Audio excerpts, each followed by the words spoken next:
но так как нужно, у нас вот параллельно, одновременно перещелкнуло, что вот оно, ура, мы поймали. Вот это было, правда, сложно. То есть нам хотелось юмора и Москвы. Мы подумали, что Булгаков и этот роман — это прекрасная какая-то иллюстрация и того, и другого. Говорят, супер, класс, фотографируются, всем очень нравятся звонки, все дергают за звонки.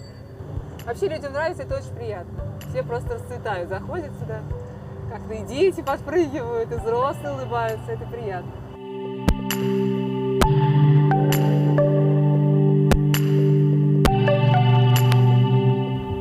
Сад Юа-Ландскейп около ЦУМа заставит вас раствориться в ландшафте и даже немного потеряться. Виноваты в этом зеркала, в которых бесконечно отражается русская природа.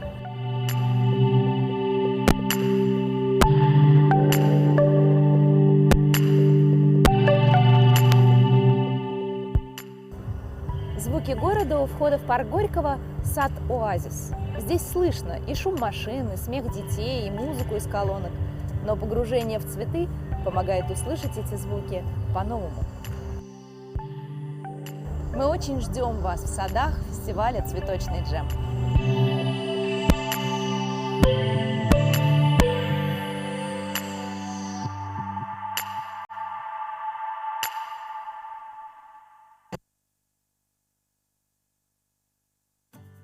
Сады цветочного джема иногда выглядят как островки настоящей природы. Где-то растения в них имитируют подмосковный луг, а где-то и экзотическое для нас Средиземноморье. В саду «Вихрь судьбы» в Клементовском переулке многолетники за лето разрослись в прекрасный луг.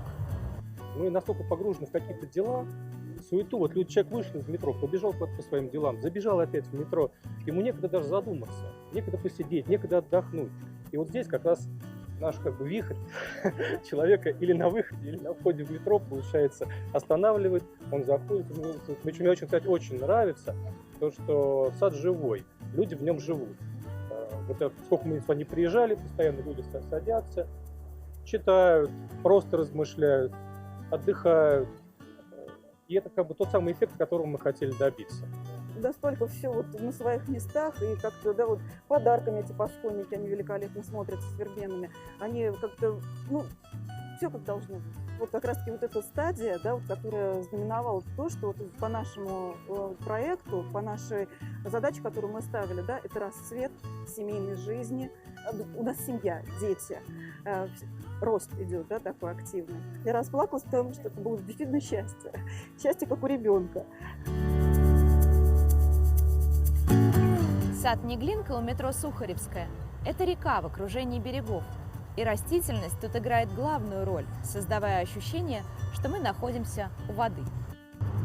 Получилось даже больше, чем задумывала, потому что процесс создания сада, он творческий. И какие-то изменения, они происходят буквально до самого последнего момента.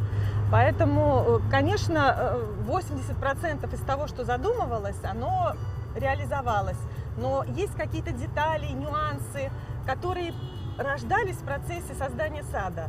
И они сделали сад только богаче. Поэтому я очень довольна результатом.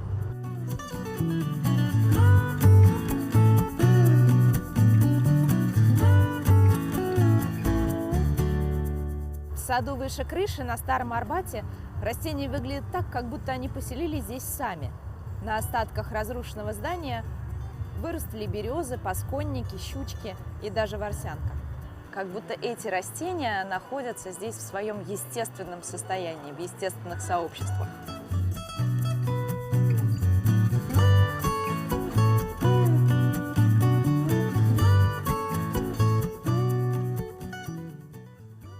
В саду Amazing можно полюбоваться засухоустойчивыми и теплолюбивыми розмарином, эхиумом, валерьяной и душицей. Мы строим сады не для того, чтобы выиграть, а для собственного удовольствия, ради нашей страсти к садам и своему делу. Но если мы победим, это будет дополнительным бонусом.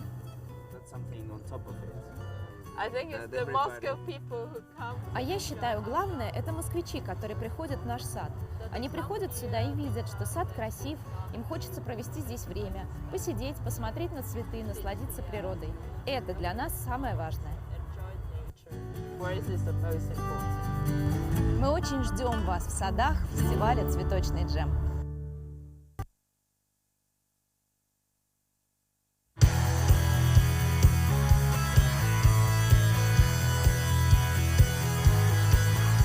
Когда-то улица Новый Арбат стала символом новой архитектуры и новых городов. И сад архитектуры природы тоже об этом, о том, как будут выглядеть города в будущем, о том, как природа и архитектура объединятся в одно.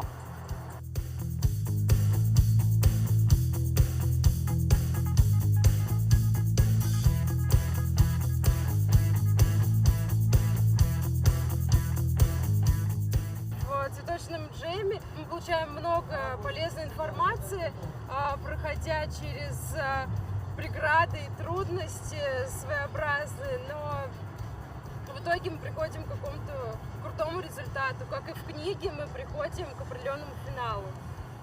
Растения олицетворяют здесь поток информации. Это определенное развитие сюжета, то есть растения меняют друг друга в цветении в течение всего сезона, показывают раскрытие героя или сюжета. Растения поддерживают форму шаров, а сами шары олицетворяют знаки препинания, которые разбросаны по моему саду.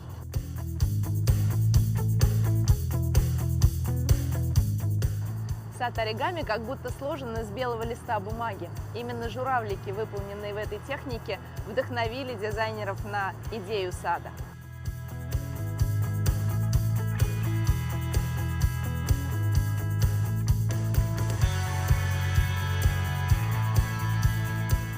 Сад «Городская пастораль» питерских архитекторов Дмитрия Бочкова и Дениса Баташева создан для того, чтобы, оказавшись внутри, люди могли полностью забыть о том, что окружает их снаружи.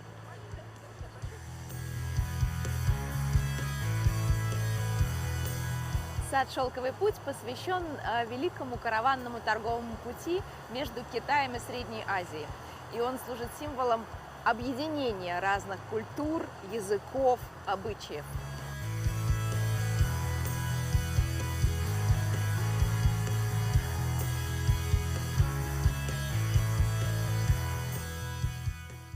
Оттенки цветов, начиная от начала до конца, меняются от зеленого, желтого, переходя в розовый, фиолетовый, а потом в красный и бордовый. То есть как сама жизнь от младенчества, юности и зрелого возраста. Я надеюсь, что это будет видно. Это очень важно. Мы очень ждем вас в садах фестиваля «Цветочный джем».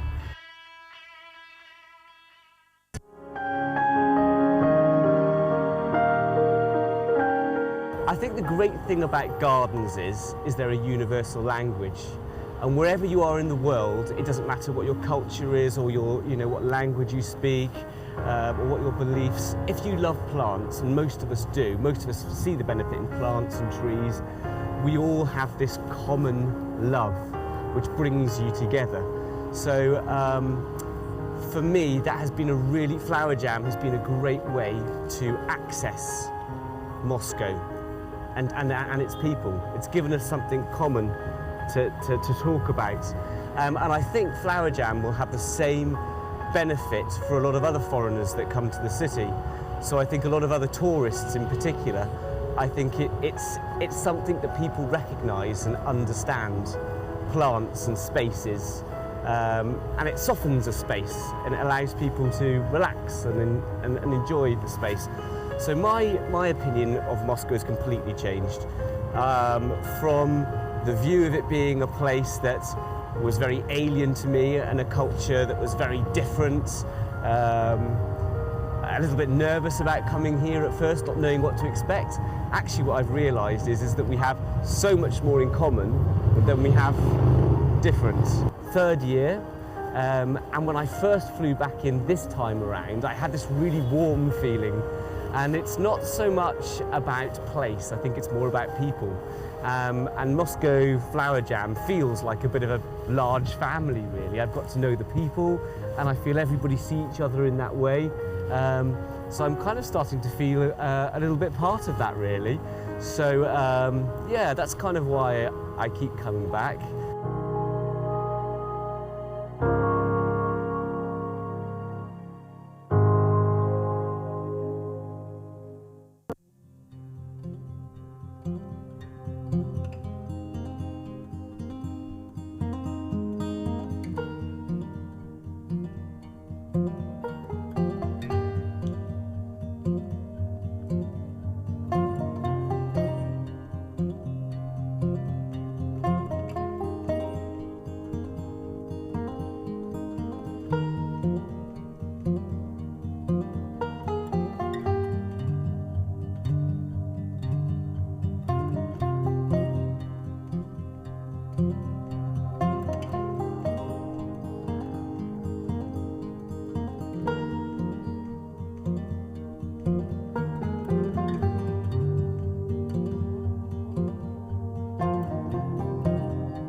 I think Flower Jam has a great future. I've seen it improve even from last year. There are some amazing standout gardens at the show here which would look good in any flower show around the world. I think it will get more and more international designers to participate because the news spread and they know how good it is and more people want to participate it. Yes, we would like to win. We arrive here in order to try to win. And this is now my third year. And when I first flew back in this time around, I had this really warm feeling. And it's not so much about place, I think it's more about people. And Moscow Flower Jam feels like a bit of a large family, really. I've got to know the people, and I feel everybody see each other in that way. So I'm kind of starting to feel a little bit part of that, really. We chose the social nomination because we wanted to become more close to people, to make the garden which is useful for children, for people, with an additional educational function. All the gardens are completely interactive, so people can walk through them, they can climb on them, they can touch them, they can sit on them, they can smell them. So we don't build show gardens to win anything. We build it for self-enjoyment, for passion. And I think working here with Flower Jam has given me the opportunity to make something quite fantastical, a very rare thing in the world. If I can do it again, I will do it again for sure. Thank you.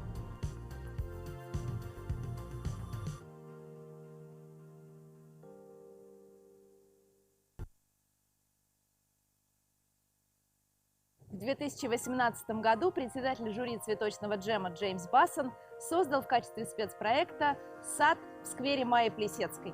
По просьбе Ассоциации ландшафтных архитекторов России этот сад не был демонтирован и прекрасно пережил зиму.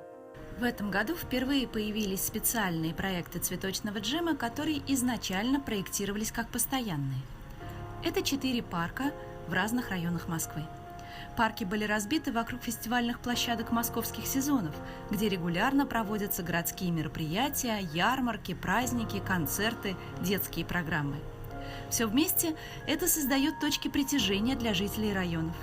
Правительство Москвы, которое является учредителем конкурса «Цветочный джем», уверено, что люди, живущие в районах, достойны того, чтобы у них рядом с домом был современный, по-настоящему красивый парк. Поэтому авторами парков на фестивальных площадках стали признанные звезды мирового ландшафтного дизайна.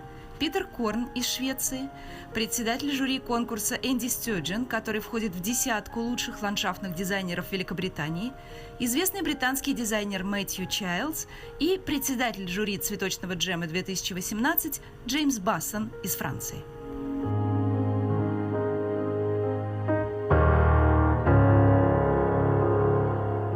На площади Славы в Кузьминках ученый и ландшафтный дизайнер из Швеции Питер Корн создал очень лаконичный по структуре, но интересный с точки зрения ассортимента растений парк. Геометрия клумб связана со строгими линиями фонтана в центре. А вот посадки ярких многолетников произведены по инновационной технологии, которую разработал Питер.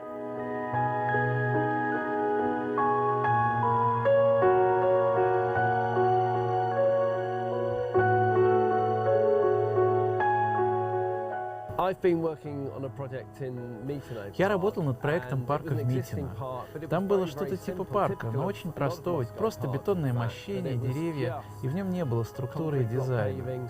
Людям было трудно им по-настоящему пользоваться. Моя задача была в том, чтобы парк стал более полезным жителям района. Он находится не в центре, там не так много возможностей для отдыха.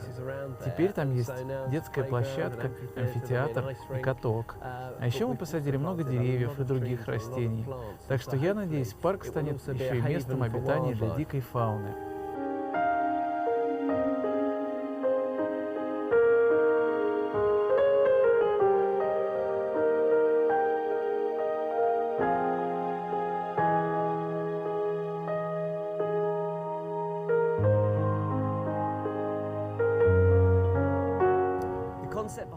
Концепция парка на перерве возникла, когда я в первый раз приехал на место, чтобы посмотреть на людей и как они им пользуются. Там были очень прямые дорожки, и люди просто проходили насквозь, не задерживаясь. Мне захотелось сделать уже существующие пути более плавными, чтобы замедлить движение и создать у людей совсем другое настроение.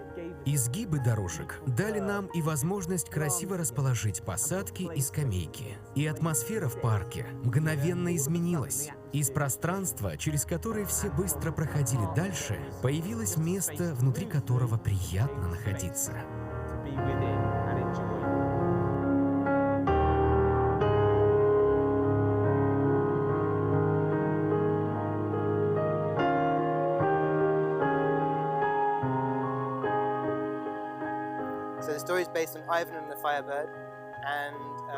В основе концепции парка лежит сказка об Иване и жар-птице. И эта история позволила нам привязать все решения к одной идее. Когда проектируется большой парк, возникает множество проблем и задач. И неизбежно появляется ощущение, что парк становится предсказуемым, неинтересным. Наша сказка обросла ландшафтными решениями и материалами, так что у каждой детали появился смысл. Следуя за историей, парк приобрел динамику, в нем появилось движение, и здесь мы забываем о том, что вообще-то находимся в очень строгой городской среде. Здесь возникает поэзия. Например, Иван должен поймать жар-птицу, но он не может трогать клетку, потому что если он дотронется до прутьев, зазвенит колокольчик, и его поймают. Каждый элемент истории привязан к ландшафту. Даже освещение и деревья – это часть сказки. И еще я надеюсь, что люди будут гордиться этим парком, и тогда они станут следить, чтобы дети ничего здесь не ломали, а взрослые не бросали мусор. Тогда здесь будет энергия. И сад будет становиться все лучше и лучше, и это именно то, что ему нужно. Когда ты видишь сад, который когда-то был только твоей мечтой, это очень трогает.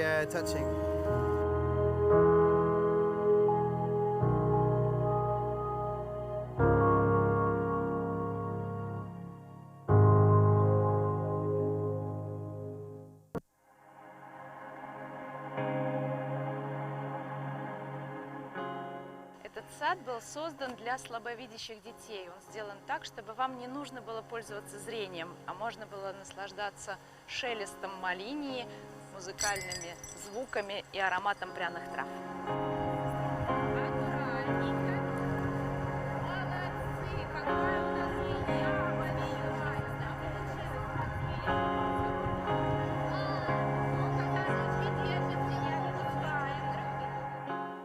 Научные исследования убедительно доказывают, что детям с особенностями развития необходимо общение с природой, и оно может быть действительно целебным. В саду Лючии Нусинер из Италии именно это мы и наблюдаем. Здесь можно потрогать разные фактуры листьев, понюхать цветы и пряные травы, послушать птиц и просто отдохнуть. За то время, что сад существует, а это практически весь теплый сезон в нашей полосе, здесь вполне созрел урожай овощей. Сад совсем небольшой, но и зеленая крыша, и деревья, и это кресло – все располагает к тому, чтобы здесь можно было почувствовать себя в изоляции, на природе и отдохнуть.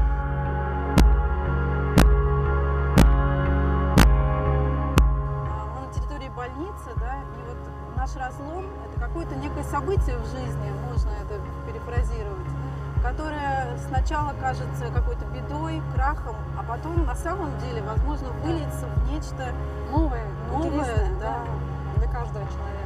Этот сад, он добавляет фантазию для детей. То есть ребенок, увидев, допустим, те же арт-объекты, пощупав эти все камни, да, которые разные по фактуре, да, то есть сразу возникает творческая какая-то составляющая, и ребенок начинает мыслить по-другому. Очень приятно работать, когда ты знаешь, что ты не на месяц или там 3 недели, да, столько трудов вкладываешь, а это, по крайней мере, год, 2, 3 простоит. Мы учли здесь и психологический аспект, и аспект развития, и аспект мировосприятия таких детей. Мы сделали сочетающиеся цвета, которые очень активно развивают их мозговую деятельность. Различные волнообразные дорожки, сенсорные тропы, для того, чтобы помочь им развить их моторную функцию.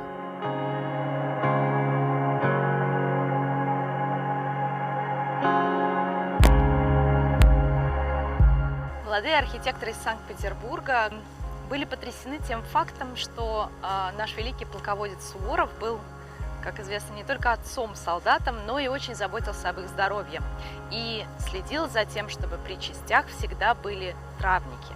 Это сад лекарственных растений на территории Первой Градской больницы. Здесь растут календула, пустырник, валерьяна и еще множество вещей, которые вы так просто в городе не встретите.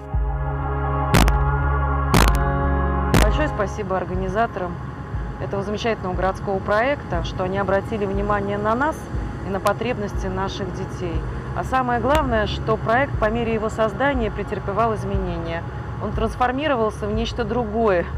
То, что для наших детей может быть полезным, а самое главное, то, что может быть нашими детьми использовано. У нас большое количество детей, которые в силу обстоятельств не могут покидать территорию учреждения. Но вот здесь нам создали абсолютно какую-то новую среду, которая, естественно, привлекла их внимание. Для наших детей это очень важно, потому что количество колясочников в нашем учреждении очень большое. И это пространство стало доступно им. Сады социальной номинации по окончании конкурса останутся на территории тех учреждений, где они сейчас располагаются. И это очень большой шаг для выставочных садов цветочного джема.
Среди садов цветочного джема есть такие, которые идеально вписались в свое окружение.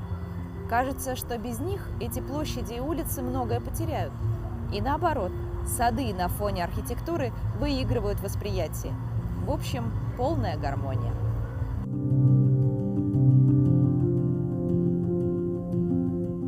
Мы начали с темы «Летние сады Москвы». Здесь мы напали на тему русского авангарда, Константина Мельникова, всех его идей. И вот так эта тема постепенно развивалась, и мы нашли эту саму ферму как единую такую линию. Она должна проходить и показывать взлеты и падения культуры да, вот русского авангарда. Каждый найдет в этом саду что-то свое. Здесь очень много разных элементов, и игровых, и возможность отдохнуть. Сам цвет, сама структура, это все задает некий такой мощный подъем красного, красивого, и сам эффект красный, он очень сильно ассоциируется с Москвой. Москва красная, красивая. Этот ассоциативный ряд очень прослеживается.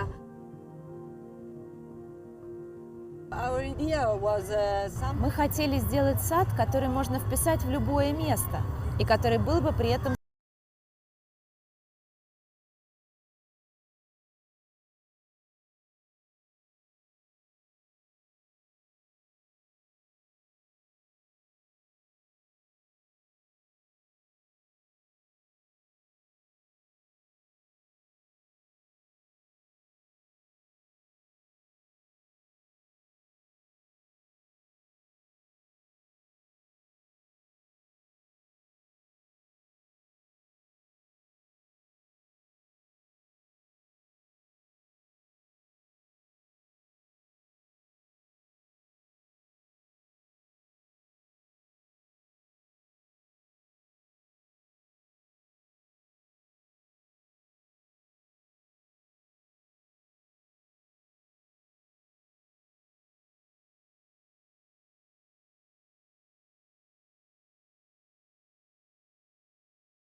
рассчитали из-за условий окружающей среды и климата этим летом, поэтому они вымахали очень сильно, их слишком много, вот они заполонили, так скажем, все.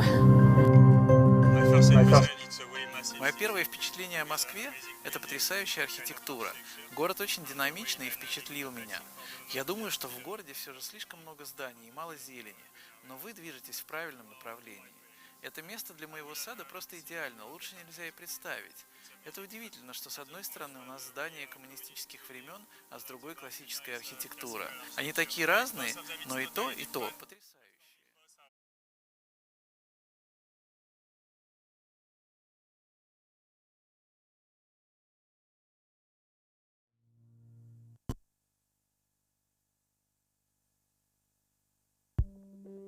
Иногда авторы цветочного джема, создавая сад, стремятся дать нам не только место для отдыха, но и повод для новых чувств и мыслей. Попадая в такой сад, горожане погружаются в размышления, возвращаются в детство или испытывают сильные эмоции. Сад «Зеленый пух», посвященный Пушкину, находится на пересечении Тверской улицы и Камергерского переулка. Он буквально наполнен цитатами и атмосферой творческого поиска. Ну, процесс создания сада состоит из 3 этапов, да, придумать идею, потом ее выразить на бумаге, соответственно, потом ее реализовать вот в 3D, где-то на улице, да, в таком, тем более, прекрасном месте в Москве. Сложнее, наверное, из этого всего было решиться создавать сад великому предку, да, а создавать с такими помощниками организации, как оказалось, не так-то трудно. Приехав сюда, в принципе, в достаточно позднее время, это уже был 12 час ночи, люди, конечно, сидели на лавочках, они присаживались, обсуждали нашу скульптуру, которая имитирует скомканный лист, и люди старой формации, они, конечно, удивлялись, что это же такое современное искусство. Ну вот оно современное, вот оно такое отражение в нашем мире того былого.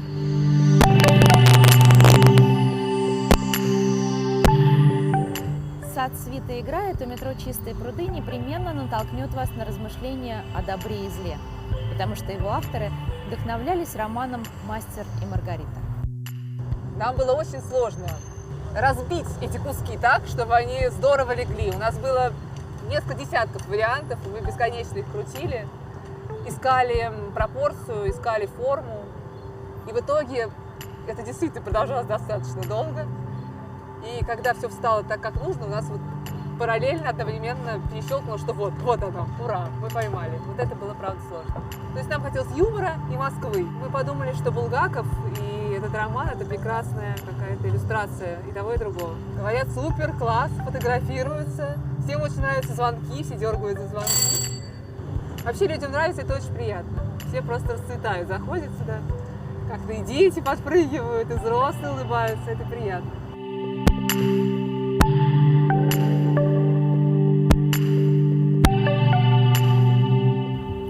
Сад Юаленский около ЦУМа заставит вас раствориться в ландшафте и даже немного потеряться. Виноваты в этом зеркала, в которых бесконечно отражается русская природа.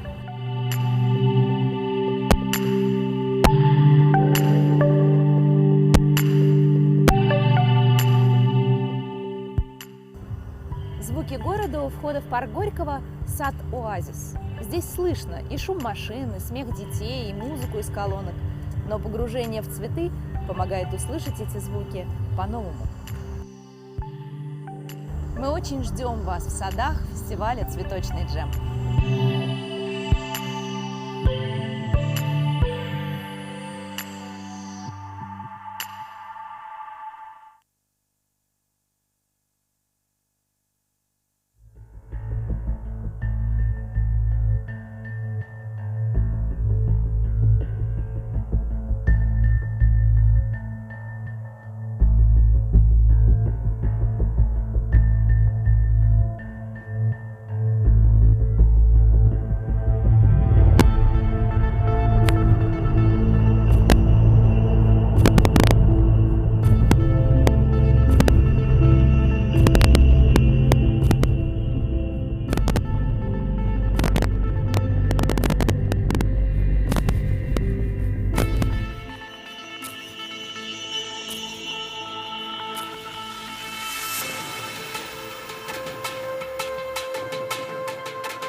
Среди садов цветочного джема есть такие, которые идеально вписались в свое окружение.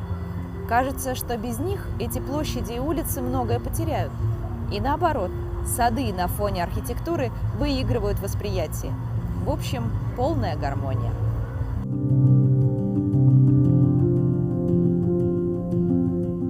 Мы начали с темы «Летние сады Москвы». Здесь мы напали на тему русского авангарда, Константина Мельникова, всех его идей. И вот так эта тема постепенно развивалась. Доброе утро, дорогие друзья! Не волнуйтесь, пожалуйста, все успеют зарегистрироваться и получить комплекты для синхронного перевода. Мы чуть-чуть задержим начало. Надеюсь, что в течение нашей программы мы сумеем наверстать это время. Я думаю, что до 10:15 вы все успеете, и мы будем очень ждать вас в зале. мощный подъем красного, красивого, и сам эффект красный, он очень сильно ассоциируется с Москвой. Москва красная, красивая. Этот ассоциативный ряд очень прослеживается.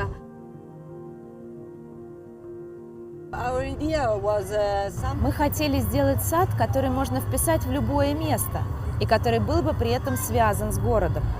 У круга нет углов, поэтому нам показалось, что эта форма универсальна для города. Нам нужен был впечатляющий и яркий сад, и мы подумали, что листва может быть настолько же яркой и интересной, как и цветы. Еще очень важно для нас было создать сад пространства. Деревья и кусты окружают вас, как стены комнаты, и при этом очень натуральны, органичны.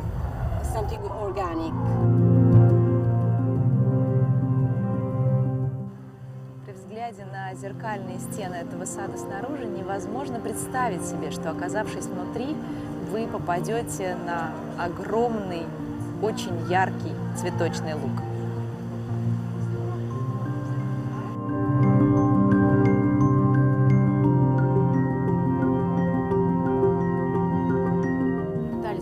На саду конструктивизм именно автора Константина Мельникова, архитектора. Тут представлены его 3 здания. Это гараж на Новорязанской, дом Мельникова и гараж Госплана. Вот. Также в плане мы хотели максимально передать стиль авангарда, то есть использовали геометричные формы, круги, острые углы и подчеркнули все это красным цветом, потому что цвета, яркие цвета были характерны для этого стиля. И такие растения представлены, например, вот как овес, фацелия. Немного не рассчитались за условий окружающей среды и климата этим летом, поэтому они вымахали очень сильно, их слишком много, вот они заполонили, так скажем, все. Мое первое впечатление о Москве – это потрясающая архитектура. Город очень динамичный и впечатлил меня. Я думаю, что в городе все же слишком много зданий и мало зелени, но вы движетесь в правильном направлении. Это место для моего сада просто идеально, лучше нельзя и представить. Это удивительно, что с одной стороны у нас здания коммунистических времен, а с другой классическая архитектура. Они такие разные, но и то потрясающие. Очень ждем вас в садах фестиваля «Цветочный джем».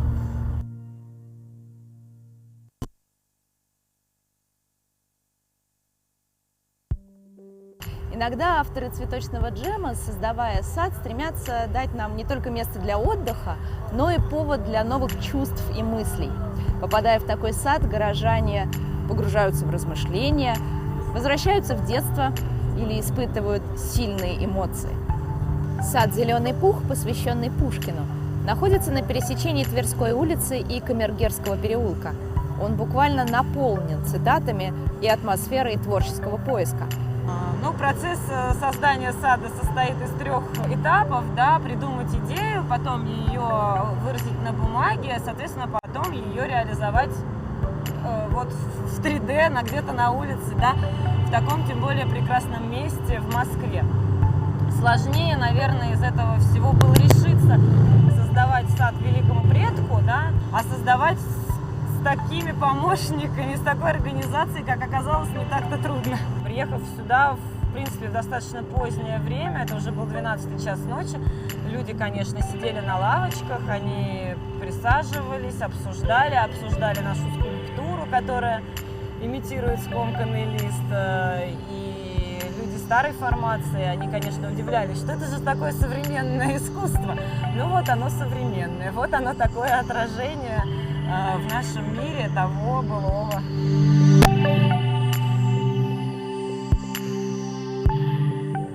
Сад «Свита играет» у метро «Чистые пруды» непременно натолкнет вас на размышления о добре и зле, потому что его авторы вдохновлялись романом «Мастер и Маргарита». Нам было очень сложно разбить эти куски так, чтобы они здорово легли. У нас было несколько десятков вариантов, мы бесконечно их крутили, искали пропорцию, искали форму. И в итоге это действительно продолжалось достаточно долго.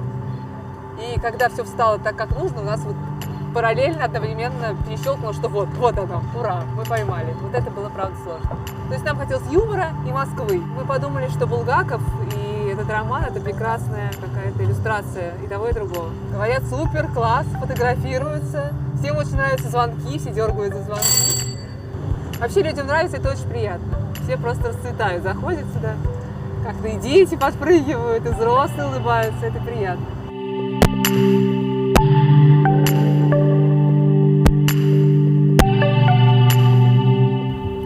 Сад Юаленский и Покола Цума заставит вас раствориться в ландшафте и даже немного потеряться. Виноваты в этом зеркала, в которых бесконечно отражается русская природа.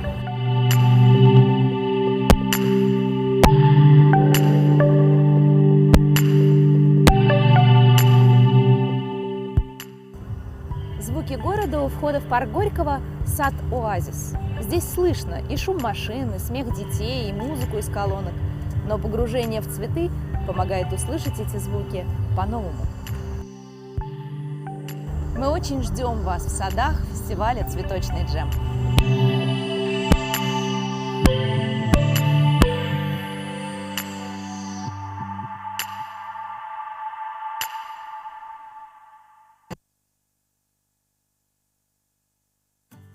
Сады цветочного джема иногда выглядят как островки настоящей природы. Где-то растения в них имитируют подмосковный луг, а где-то и экзотическое для нас Средиземноморье. В саду «Вихрь судьбы» в Климентовском переулке многолетники за лето разрослись в прекрасный луг. Мы настолько погружены в какие-то дела, суету. Вот человек вышел из метро, побежал куда-то по своим делам, забежал опять в метро. Ему некогда даже задуматься, некогда посидеть, некогда отдохнуть. И вот здесь как раз наш вихрь человека или на выходе, или на входе в метро, получается, останавливает, он заходит. Мне очень, кстати, очень нравится то, что сад живой, люди в нем живут. Вот сколько мы сюда не приезжали, постоянно люди садятся, читают, просто размышляют, отдыхают. И это как бы тот самый эффект, которого мы хотели добиться. Настолько все вот на своих местах, и как-то, да, вот подарками эти посконники, они великолепно смотрятся с вербенами. Они как-то, ну, все как должно быть. Вот как раз-таки вот эта стадия, да, вот, которая знаменовала то, что вот по нашему проекту, по нашей задаче, которую мы ставили, да, это расцвет семейной жизни. У нас семья, дети, рост идет, да, такой активный. Я расплакалась, потому что это было действительно счастье. Счастье, как у ребенка. Сад Неглинка у метро Сухаревская – это река в окружении берегов. И растительность тут играет главную роль, создавая ощущение, что мы находимся у воды. Получилось даже больше, чем задумывала, потому что процесс создания сада, он творческий. И какие-то изменения, они происходят буквально до самого последнего момента. Поэтому, конечно, 80% из того, что задумывалось, оно реализовалось. Но есть какие-то детали, нюансы, которые рождались в процессе создания сада. И они сделали сад только богаче. Поэтому я очень довольна результатом.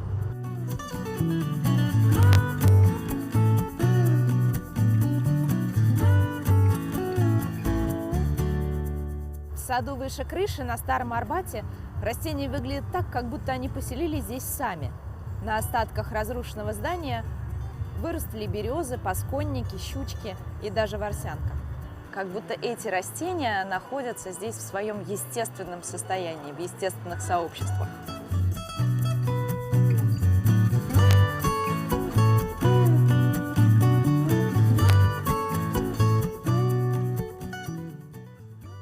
В саду Amazing можно полюбоваться засухоустойчивыми и теплолюбивыми розмарином, эхиумом, валерьяной и душицей. Мы строим сады не для того, чтобы выиграть, а для собственного удовольствия, ради нашей страсти к садам и своему делу. Но если мы победим, это будет дополнительным бонусом.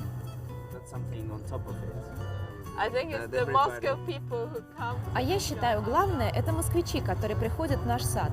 Они приходят сюда и видят, что сад красив, им хочется провести здесь время, посидеть, посмотреть на цветы, насладиться природой. Это для нас самое важное. Мы очень ждем вас в садах фестиваля «Цветочный джем».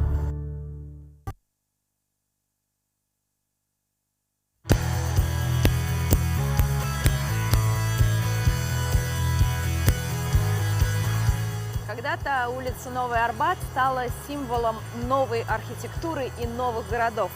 И сад архитектуры природы тоже об этом, о том, как будут выглядеть города в будущем, о том, как природа и архитектура объединятся в одно.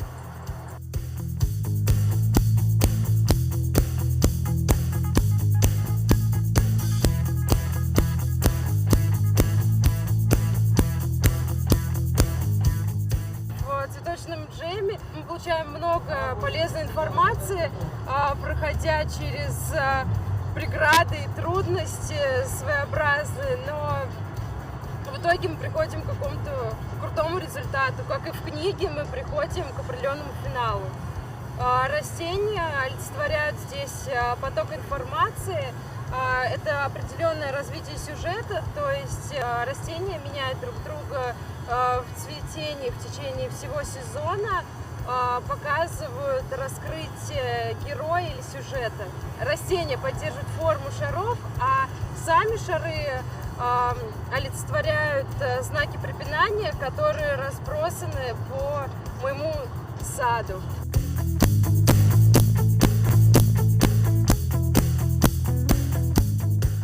Сад оригами как будто сложен из белого листа бумаги. Именно журавлики, выполненные в этой технике, вдохновили дизайнеров на идею сада.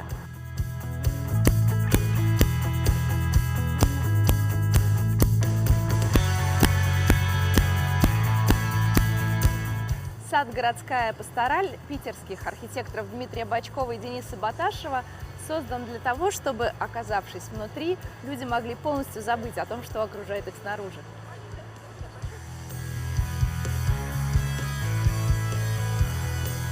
Сад «Шелковый путь» посвящен великому караванному торговому пути между Китаем и Средней Азией.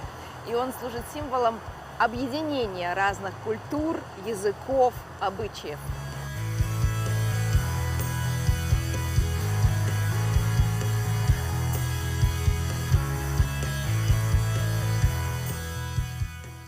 Оттенки цветов, начиная от начала до конца, меняются от зеленого, желтого, переходя в розовый, фиолетовый, а потом в красный и бордовый. То есть как сама жизнь от младенчества, юности и зрелого возраста.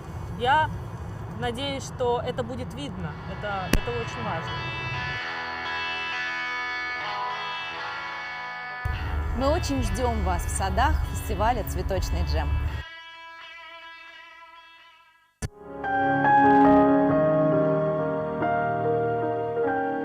I think the great thing about gardens is they're a universal language, and wherever you are in the world, it doesn't matter what your culture is or your, what language you speak or what your beliefs. If you love plants, and most of us do, most of us see the benefit in plants and trees, we all have this common love which brings you together. So for me, that has been Flower Jam has been a great way to access Moscow and its people. It's given us something common to talk about. And I think Flower Jam will have the same benefit for a lot of other foreigners that come to the city. So I think a lot of other tourists in particular, I think it's something that people recognise and understand, plants and spaces. And it softens a space and it allows people to relax and enjoy the space. So my opinion of Moscow has completely changed. From the view of it being a place that was very alien to me and a culture that was very different, a little bit nervous about coming here at first, not knowing what to expect. Actually what I've realised is that we have so much more in common than we have different. Third year, and when I first flew back in this time around, I had this really warm feeling. And it's not so much about place, I think it's more about people. And Moscow Flower Jam feels like a bit of a large family, really. I've got to know the people, and I feel everybody see each other in that way. So I'm kind of starting to feel a little bit part of that, really. So yeah, that's kind of why I keep coming back.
Доброе утро, дорогие друзья!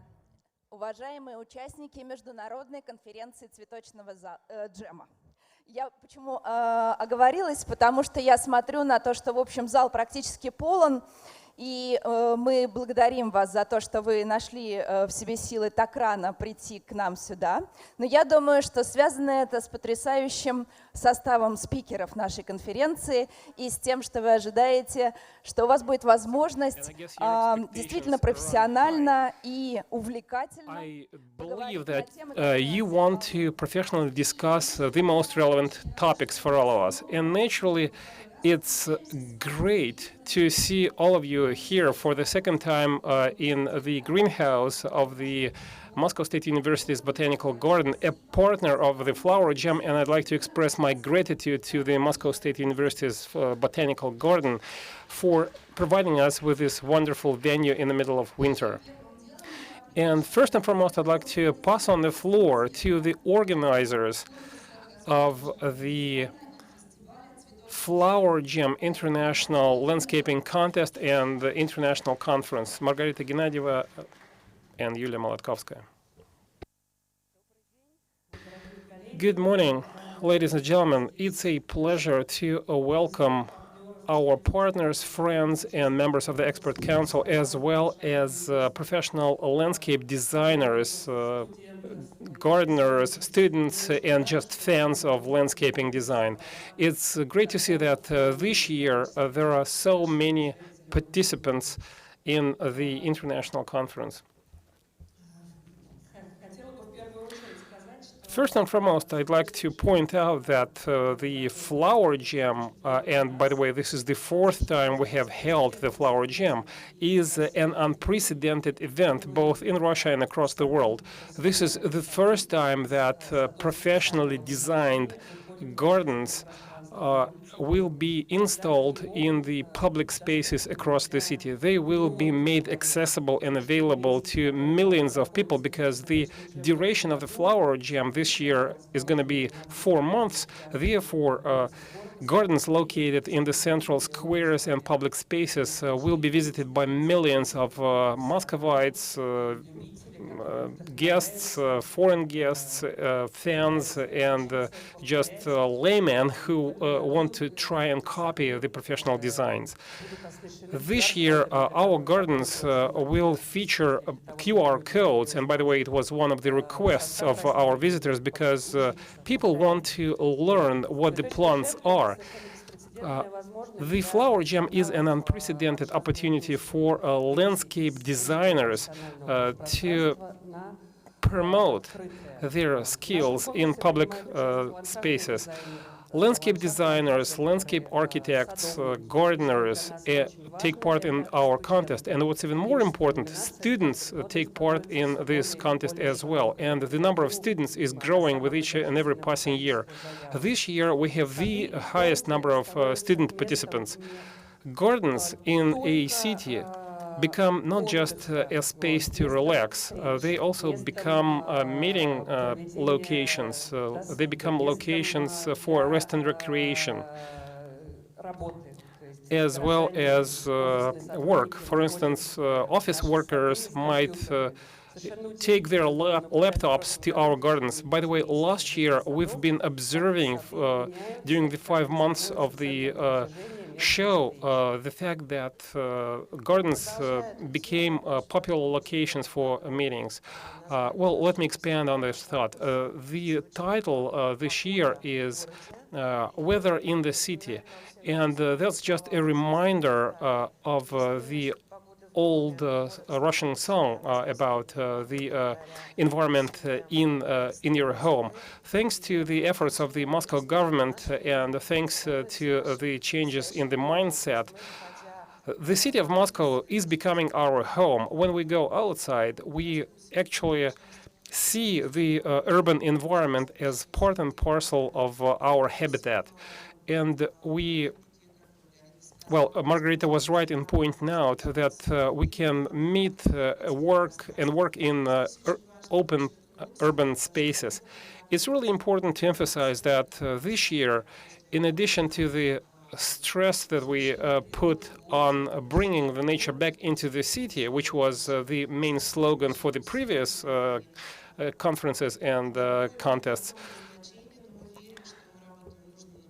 we believe that we should continue this work, and gardens will pave the way for bringing the nature back into the city. We hope that bees and butterflies will come back into the cities. However, this year we would also like to underline the fact that gardens, in addition to everything else, improve the psychological and emotional environment for the city dwellers. Gardens are not just green zones with bright colors. Gardens actually set up a totally new environment for new feelings and emotions. This year we will organize a number of events with our gardens being the main venues. Not only will you be able to forget about your daily routine and so on and so forth, we want our gardens to become venues for various concerts and performances. We want you to feel the heartbeat of the garden. We want the gardens to become locations for kids, and we also plan to organize various master classes, botanical shows, and so on and so forth. We hope to launch the so-called green movement in the city, and we really do hope that our efforts will improve the weather in the city, regardless of whether it's raining, whether it's foggy, or whether it's sunny. We want the environment in the city to be favorable for our kids, for our parents, for everyone, for this large Moscow-based family. Let me add to that. This isn't the first time we've been using the word lab when we talk about our contest. And this is, by the way, the second time we've held this international conference. Before that, we organized fora, which were designed for quite a wide audience, but now we focus more on landscape designers. So we can basically say that our events boil down to practical lab exercises. We are trying to come up with those work streams that are in demand with the Muscovites, the Moscow municipal authorities, and we really hope that urban parks will be the main theme. Last year, there was a special project organized by Flower Jam, and that special project resulted in installing 4 major parks that were designed by expert council members such as Andy Sturgeon, Matthew Childs, James Bassan, and Peter Korn. This year we will continue these efforts, and by the way, our finalists will take part in designing these parks. We really believe that Flower Jam should do its utmost to promote the profession of a landscape designer, and the scientific part will be discussed here during the next 3 days. Welcome once again, and I hope that you will find this conference interesting. We're going to experiment with new ideas and new thoughts for the next 3 days, and keep in mind that our efforts are aimed at improving the lives of everyone. We're not here for professionals alone, and Margarita was right in point now that our efforts should improve the lives of everyone in the Moscow streets, and that's the greatest challenge. Thank you so much. I'd like to pass on the floor to Olga Cherdantseva, an official partner of the Flower Fest.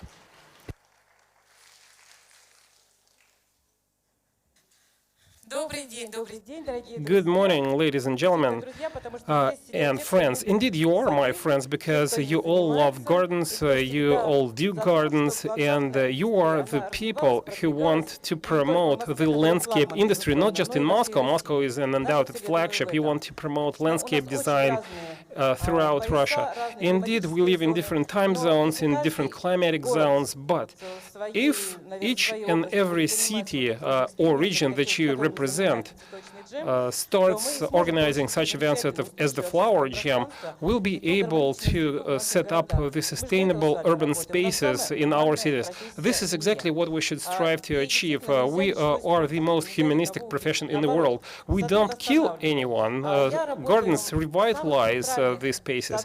And I'm responsible for St. Pete Gardens located in downtown St. Pete. And naturally, we all experience stress from time to time, and sometimes you just want to throw your smartphone away because it drives you crazy. And in that case, I go to a garden, and 40 minutes later, I come back as a normal person with my stress relieved. So I believe that our profession is the best in the world. I've been a careful observer of this experiment that we call Flower Jam. I do recall what they started with, and they evolved into what they are, thanks to your support and your effort, as well as the energy and the creativity that you demonstrate. When we are together, we are a force to be reckoned with. We come up with great compositions, and we should raise the bar of the landscape industry. Back in the 1950s, tree nurseries and flower nurseries were totally destroyed. We started importing seeds from abroad, and now, thanks to such a large-scale experiment, what we see is as follows. There are now tree nurseries in Russia. They know how to develop seeds. Auxiliary services are also out there, because a garden is not just about plants. It's about complicated devices for watering the plants, for power generation, and so on and so forth. These auxiliary industries fall into the overall puzzle because they're all pieces of this puzzle. And the Flower Jam organizers do their utmost. They do lots of business intelligence to drive this event forward. Each and every garden is analyzed each and every year, and the tree and flower compositions that landscape designers come up with are analyzed all the time. Ultimately, that allows us to identify the sustainable communities in the right climatic zone. I hope that you will publish the results. The comfortable urban environment is not just a slogan. It's not just a top priority for the federal authorities. This is a live canvas that we all create through joint efforts. And I do believe that this experience should definitely be shared and across Russia. Thank you so much.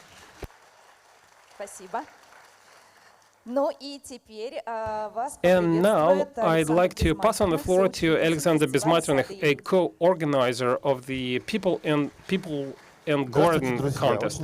Good morning, ladies and gentlemen. It's great to see so many familiar faces in this audience. I just wanted to offer a couple of opening remarks on behalf of the People and Garden Festival. We also deal with landscape design, and we share the passion of the Flower Jam Festival.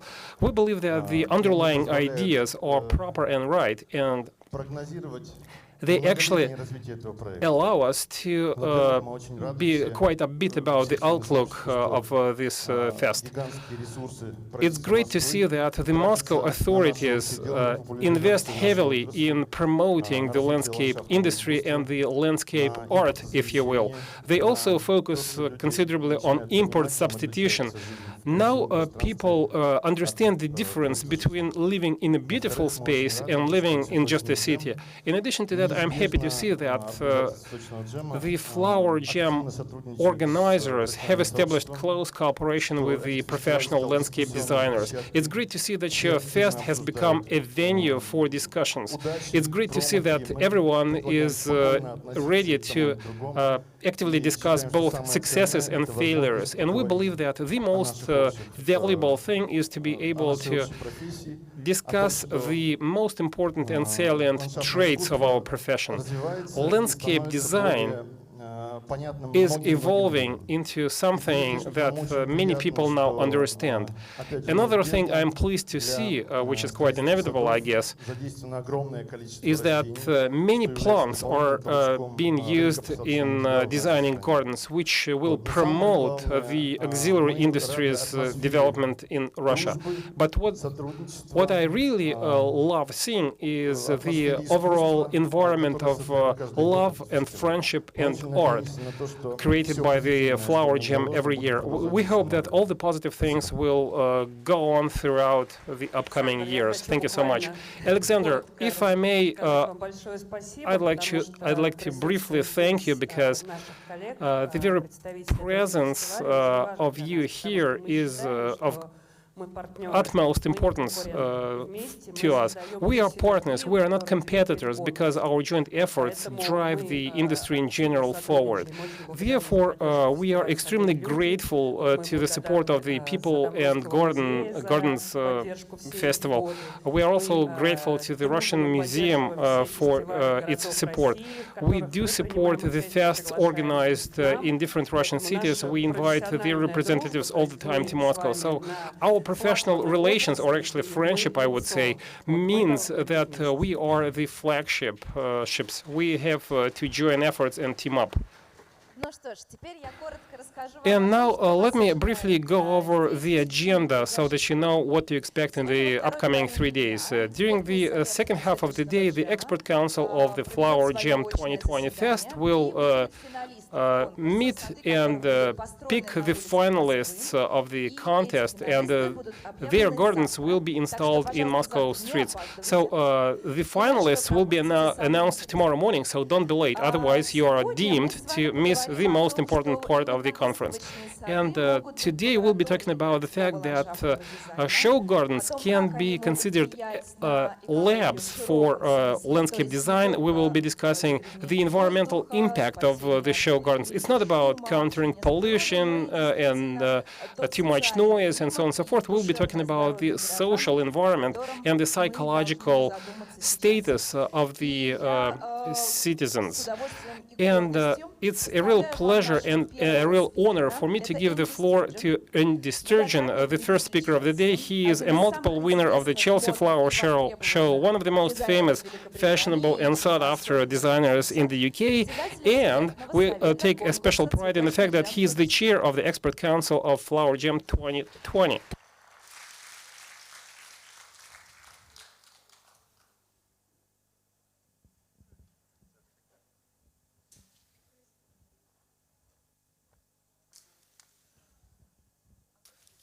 Good morning, everyone. I am going to talk about the broader aspect of landscape architecture and how it is important in any city around the world. And there's already been a lot of talk about Flower Jam and what that is, and I see Flower Jam as being an important part of that, which I'll come to at the end. So I'm going to take a step back and look at it from the outside, from a big picture. I do a lot of private gardens, but we also do a lot of more commercial landscape architecture work in our practice.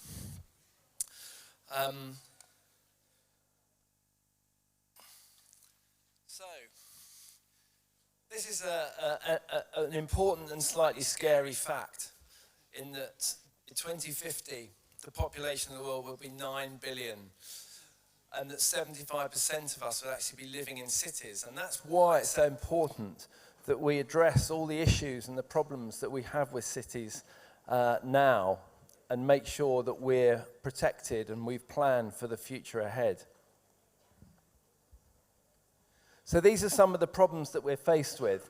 We've got the population growth, we have flooding, we have climate change. I know that you've had a strange winter already. We have, over in the UK, we're having a very wet winter, which is also a very warm winter. It means that we have flooding in the city where the sewers are flooded. And generally the quality of our environment is being impacted by the increasing density of population and all the problems that that brings, the stress on infrastructure and the pollution and so on. And so from a landscape design point of view, the way to address all of these problems is to introduce green infrastructure. So if you think about everything that we all do in our work, we think about that as green infrastructure, whether it's a small planting area or a bigger park, it all contributes to the same thing. So green infrastructure might be any open spaces.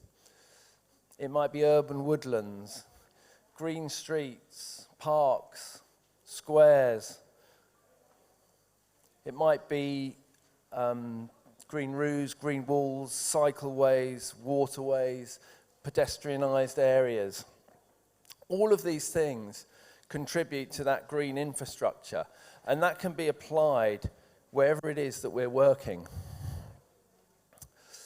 Now, what that's going to achieve is this: a resilient networked city ecosystem. And that ecosystem includes everything. So don't just think about this as an isolated thing. It includes the people, the wildlife, the buildings, the infrastructure. It's everything knitted together. And you shouldn't think of landscape design as being the green spaces around the buildings. You should think of it as a green space with buildings in it. And the advantages of applying this green structure means that you have social, environmental, and economic benefits, which I'll talk more about in a minute. And then finally, it's going to protect us against climate change. So this is about planning for the future. There are lots of benefits, like crime is reduced. There have been a lot of studies whereby essentially if you're greening up grey spaces, the local people have pride in their areas and crime goes down. People look after it, they have more social engagement. So the bottom statistic there, in Illinois, in a housing estate where there are 28 tower blocks, quite a scary place to live, but the parts of that estate which have access to greenery have much less crime, and the people there that live there say they're much happier. So the benefits of all these things are very clear. So in cities in the UK like Birmingham and London, where they improve the lighting, widen the pavements, plant trees, not only does the crime go down, but people feel safer. And that's important for people's well-being, that people feel safe as they go about their lives. So in a city like London, when you're doing a project in London, you have to really analyse your surroundings as well, because remember, you're knitting into this green infrastructure. And so you're thinking about how the green roofs are connected to the trees in the street, to the parks, the vertical greening. And you're connecting up fragmented ecosystems, not just for wildlife, but for the people as well. The way that the people enjoy that city, they live in the city, they visit the city, and they work in the city. So it might start on the rooftops, every surface being greened where possible, which will attract wildlife. first the invertebrates that then bring the birds and the other wildlife. So when we take on a project in London, we might look at the surroundings. This particular project, which is in the City of London, we produced this map which identifies all the actual, in this case, the designated areas for nature conservation rather than just the green spaces. And so we're looking at how our project can play a part of that bigger picture and fit into it.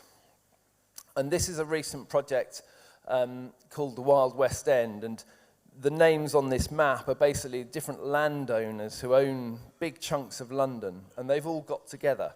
And this collaboration is an important part of how this is going to work in the future. There has to be collaboration between the governments, the public and the private sector, and then the landowners, people like this. So this particular project, you can see that there's people and animals and insects on that map, and it's basically showing that it's about connectivity for all of those things. And there's been lots of interventions in London like this, which have been, they're essentially temporary, but actually they're taking on quite a permanent fixture. So small gardens, and then social interaction has been a big part of this as well. And thinking about the integrated aspect of this, it's not just about sticking plants on a roof. It's also about green energy, so putting photovoltaic cells up there as well and making use of all the space, because in a city, it's at a premium. And perhaps the biggest benefit in a city of greenery is the well-being aspect, which has an impact on so many different things. So, for example, if you're sat in an office and you can see out the window, you can see greenery, you apparently are going to have 23% less time off sick than your colleague around the corner who looks out at a grey wall. And you'll feel happier in your job, which means as an employer, those people will stay in the job longer and it saves them money. There are also things which change behaviour. So in Copenhagen, for example, an increase in green spaces meant that there was automatically an increase in cycling, which has continued. At a time when car use actually increased, they had less use of cars and slower traffic speeds. And so it was a major change in the way that people behaved caused by greenery. And there's been a lot of research recently into general health and well-being. For example, if you go for a walk in the woods, your blood pressure will decrease, your heart rate will go down because you're calm and relaxed. And that same thing in an urban environment can be achieved, it's been found, by even looking out onto a green space, let alone being able to enter into it and use it. So just being able to look out the window and see a tree can reduce your blood pressure. And there's also a lot of economic benefits to that because, for example, if you're in a hospital with access to green space, your recovery time is reduced, which means you get out of hospital sooner, get back to work sooner, and that has a huge saving potential for the, well, in the UK, for the National Health Service, which is operated by the state. So a potential saving of £2.1 billion a year, which is colossal if everyone in the country has access to green space. This is a project which we're working on at the moment. It's a new building right in the centre of London, very little available space, so all the greenery is on the building. And the architects, all architects in London now have latched onto this idea of biophilic design, which basically means exposing people to nature and to greenery. So this is an office building, and the way that that's done is that every available roof space and every terrace has greenery on it. So it's influenced the architecture of the building. They've created all these terraces from the outset. And the idea of that is that when you're in the building, you can look out, wherever you are, you can look onto greenery for all the reasons which I mentioned beforehand. Now, this is causing a great change in the way that we work, because even 2 years ago, if we'd started this project, the architects wouldn't have wanted to put all these different terraces with greenery on. They'd have been maximising the floor space of the building. They'd have had small balconies, maybe with a bit of furniture on, and the greenery would have been left aside. But now, this change is really happening fast, and buildings are being built like this that have all these different terraces. and every possible surface is greened. And people are realizing the benefits financially, of course, because these are developers who want to make money, because they know that they can sell and rent these buildings more successfully, because that's what people want. We've now got, when we're working on a development in London, the developer will bring in the agents who are going to sell this property at the end. And they're telling us that they want terraces for people to do yoga, places for plants, because it's now got such a big focus on the health and well-being aspect of a working life and the social interaction and all the benefits that that brings. I mean, people move to cities, they used to move primarily for work, but now they move for so many other reasons. And part of it is social interaction. People need people. And that's something that you get in these green spaces that we can create. Another thing that's been very heavily talked about recently is pollution and air quality. And I think something like 9 out of 10 cities in the world don't meet World Health Organization air quality targets. And in the UK, for example, the biggest cause of pollution is from road transport. And that's one of the ways that you can combat it. And the way to do that is to effectively increase the distance between the source of the pollution and the receptor of that pollution. So, for example, if you think about walking down the side of a busy road, maybe with a child in a buggy, that child being at the low level is very close to that pollution. So the way that you design spaces must separate those things. You must put hedges, for example. On the right there, you can see by putting hedges against roads, this is one of the most effective barriers against this sort of pollutants. It's great having trees, but the trees are up there and the pollution from the vehicles is down here. Now, those trees will absorb a lot of the pollutants because they have such a huge surface area compared to bare areas of paving, so they're very important. Although you have to be careful because at the same time, if you have a street crowded with trees, it can actually trap pollution inside, because it's important that the way our cities are designed is that air on different layers mixes up and pollution can get dispersed. So this is all influencing the way that we design things. And there's the urban heat island effect. So you can greatly reduce the temperature of a city. Typically, cities are several degrees warmer in the centre than they are on the outskirts of that city because of all the built environment which absorbs the heat. So trees can do a great deal for shading. And there's a study here that's in Manchester where a tree could reduce the air temperature by as much as 13 degrees compared to out in the open where there were hard paved surfaces. So it's quite a dramatic change. You might think, why is that important here? But I know you've all experienced so far, certainly this winter, a difference from previous winters. It's been very warm, your snow came late, and it's only just really getting cold. But it's just a symptom of climate change and the way you have to respond to it. So the one at the bottom there is perhaps of more interest because you can plant trees not just to create shade, but also to stop wind from basically making buildings cold and you having to pay more for your heating.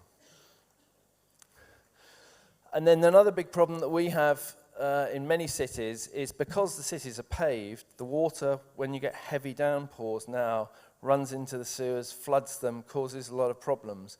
So it's important that that water gets put down into the ground locally, and with something called a sustainable urban drainage system. But the way that it works, you might have permeable draining, permeable paving, or water that runs off into effectively rain gardens by the side of the road. It deals with that water and it then puts it into the ground without causing flooding. So this is in New York, in fact. It's not the most attractive example, but it shows how in a relatively small area, something like this can be retrofitted into an existing street.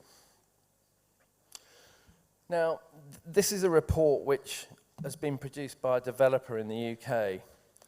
And essentially what it says, it's from a quote from Jan Gehl, and basically what it says, when you're doing a development project, you should start off by looking at how people live. What do they do in these spaces? then you should look at the spaces, and then last of all should come the buildings. You should put the buildings in. Now, this is a kind of a big change that's happening, but it's happening very slowly. So we're working with this particular developer who commissioned this particular document. But in the end, they just want to make money. So they've had this tension really between us and their own document and what they want to do. So we go on a constant fight. It's a battle to keep what we want in place.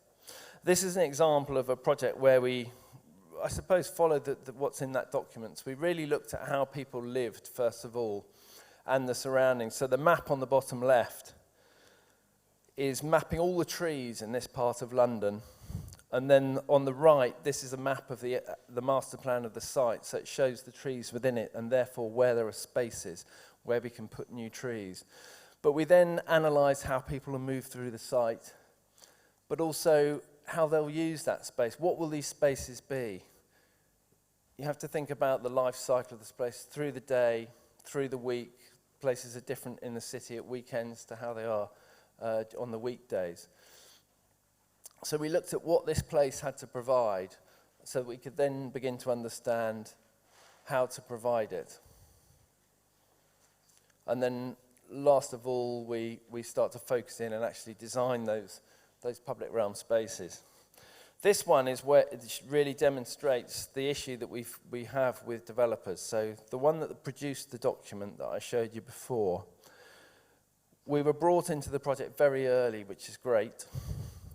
But the architects produced this plan on the left for the site. And you can see where the orange line is. This is the only potential open green space that we had available. And we were able to work with the architects to look at what was needed in this part of the city and what we could bring to it. And we got them to adapt the buildings, push the buildings apart, create more space. They had to become taller in order to create more green space with the same number of apartments. But we were able to force that change. And this has come about because, again, in the last few years, architects and clients and developers are beginning to listen to landscape architects because they understand that we're not just filling the space between buildings and that we're actually creating places. Unfortunately, it doesn't always go your way. This is one of our projects in Earl's Court in London. It's quite a big development which has been going on for years. So far, nothing is built. They've only demolished it, but it's probably the biggest development site in London. And the park that runs through the middle, the 3-hectare park, actually sits above a railway. But down at the bottom end here, it's a symptom of the whole project and everything that happens in London.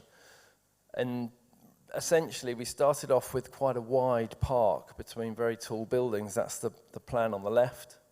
And then what happens over time, and in this case, over 7 years of small changes, we've ended up with this plan on the right, which is considerably smaller. I think it's about 10 meters narrower. But this runs the whole way down a park for 1 kilometre. So the loss of green space is enormous. And this is typical of what happens through that sort of process, where you're always fighting to hang on to what you can for the green space. This is another project that we did also in West London. Again, the one on the left is where the project started. It had this small garden square. And unfortunately, fortunately, the city, the local authority, demanded that there should be a bigger green space in the centre of the project, which is great. But of course, the knock-on effect, if you can see it, is that the buildings, the 2 bottom buildings on the left here, then became bigger, and then they wipe out a whole other area of green space. And so you go through this constant push and pull and push and pull in order to hang on to those valuable areas. And one of the ways that I think that can change is through legislation, through policy change. If there are rules and legal hurdles that developers have to go through, and then they can be made to keep hold of that green space. And this, again, is something that's happening. So in London, this is the mayor's office. They've mapped all the trees. So this is just a zoomed in version on the right, but you can see that's the whole of London on the left. And when you zoom in and you get down to street level, it literally has every single tree, but they're measuring the canopy of the tree, the scale of it, the volume. That's the important aspect of it. And it helps to do things like identify where more green trees have to go. So if there's a development, you can force people to put trees in those spaces. And it means that no space is wasted. There is another very important thing that's been introduced recently in what's called the Draft London Plan. And it's called the Urban Greening Factor. And when you have a new development, this is a project that we're doing in the city at the moment. When you have a new development, there's a mathematical equation to calculate how much greenery you have to put on that building. So, for example, a car park, which has no greenery at all, would score 0, and then an extensive green roof might score 1, and everything else in between. And then you multiply it by the area of each of those aspects, divide it by the whole area of the site, and you come up with a factor. And that dictates a certain amount of greening.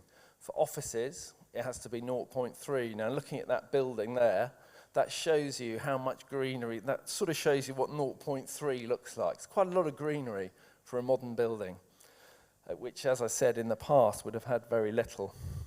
So every roof terrace has got greenery on it. And then down at ground level, we've got these 4 different gardens. If you can see those images, they're showing that we've been forced. I mean, obviously we're happy to do it, but the developer and the architect less happy. But everyone as a team has been forced to put greenery in every available space.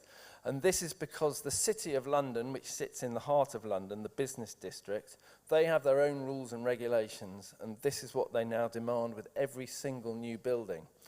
This sort of thing happens in Singapore, and I can see it happening more and more around the world. So every opportunity is taken, climbing plants on facades, so the architects have to start working all this in. This is apparently the biggest, I think it might be the biggest green wall in Europe, which is, I think, being built at the moment, also in London. And what this means is that people have got to a point where they're actually, this beats the urban greening factor by miles. They've got far more than they need here. But it's got to a point where the architects and everyone, they're actually now competing with each other to do more and more and more. So it's created a whole new atmosphere. And of course, like so many things, money drives it. So green space increases land values. It helps to sell properties.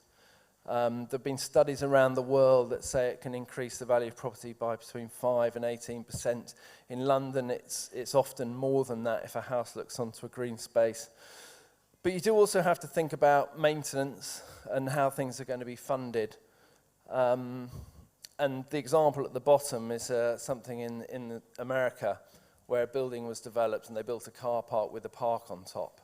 And the car park pays for the park to be looked after. And then there's some spare money as well. So it's not just about implementing these things. And so this is something about the joined up thinking that has to happen as well. In Hyde Park in London, if you know London, there are, in fact, 8 what are called royal parks. So really big parks within London: Hyde Park, Regent's Park, Greenwich Park, Richmond Park and Bushy Park. And they're huge spaces. If you look at a map of London, they're great big green spaces. And they cost a lot of money to look after. But the concerts that they have in Hyde Park, and at winter they have this thing called Winter Wonderland, this pays for 1/3 of the upkeep of all the parks for an entire year. And it's something that happens in just one place, in one of the parks. And what we're seeing now is that people are being more imaginative about the way that things are funded. Things are happening. So the High Line, for example, was very much a local community initiative. They began it, and they're responsible for the way that it's maintained now. Interestingly, in the statistics for crime, there's been no major crime on the High Line. And they think it's partly because it's been created by the community around it, which means it's sort of self-policing, but it's also about local pride again. And so it's a very safe place, you know, in terms of New York, it's a very safe place to be. Another way that things get built is when it's government. This is the Olympic Park that was built for the 2012 Olympics in London. So this is an urban regeneration project. So there's a legacy aspect to it where a lot of housing has been built. There's a university campus and so on. So it has a long life after. So that's initiated by the government. And then this is your local park, which I can never pronounce, but I know you all know where it is. Now, this is really extraordinary if you think about it, because it's a huge park in the middle of an old city. And I think in most other cities, this would have been built on. It might have had some green space, but I think they would have built on it because it's prime building land. So what all of these things require is some sort of champion. Now, for whatever political reasons this is possible, there's a champion that lies behind it that has driven this through. The same thing with the Olympic Park, the same thing with the High Line. They've just been done in very different ways. And so that brings me round to Flower Jam and the fact that this is part of the way that it knits. It's part of the whole machine.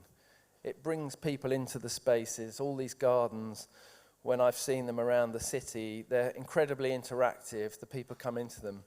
And if you want to drive change, you have to really do it from both ends. So you might be able to lobby the politicians, get them to build a park in the centre, but you also have to educate ordinary people. And you have to expose them to these things. And I think Flower Jam is a very good way to do that, because it's something which anyone can appreciate without knowing anything about it. And because of the way the locations are selected outside the metro, for example, where this one is, it means that the footfall, the number of people seeing these gardens is incredibly high.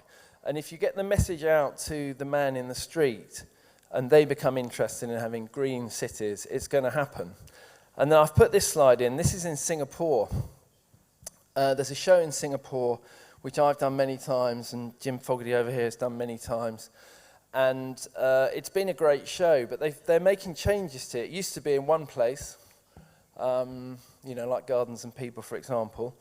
And there were lots of gardens there and lots of other things going on, orchid festivals and so on. But they've changed the show round, and what they seem to have done for this coming year is that they've moved it into the streets, and this is an example plot. And they seem to be following on from Flower Jam as far as I can see. So it's interesting how there's been an influence around the world. But I think the thing about Flower Jam that I really like, and this garden, which you're going to see better pictures of in a minute, it sums it up really, because it's just the way it sits in the urban environment. This is a street which people will walk straight up and down. Is this Old Arbat Street? Is that where the street is? Anyway. But people can still engage with this garden and still do that same journey. But this garden as well has a slight wiggle in it, and it forces people to engage with it. So they can't walk past it and ignore it. They're actually exposed to it, but it improves this bit of the city for the period that it's up. And I don't think anyone can deny that who sees it, whether they know anything about gardening or not. So that's my final slide. Thank you very much.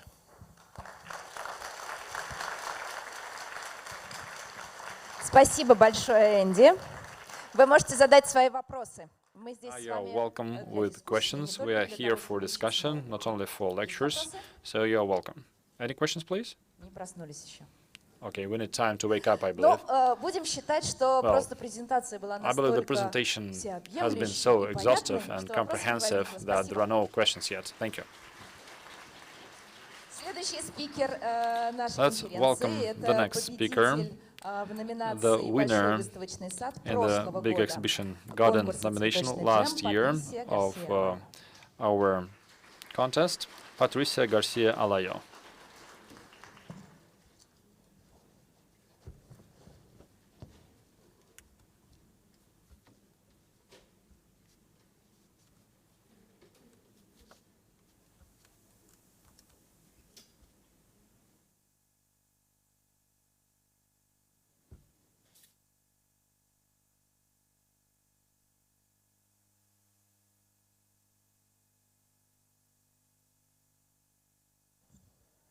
Слышно?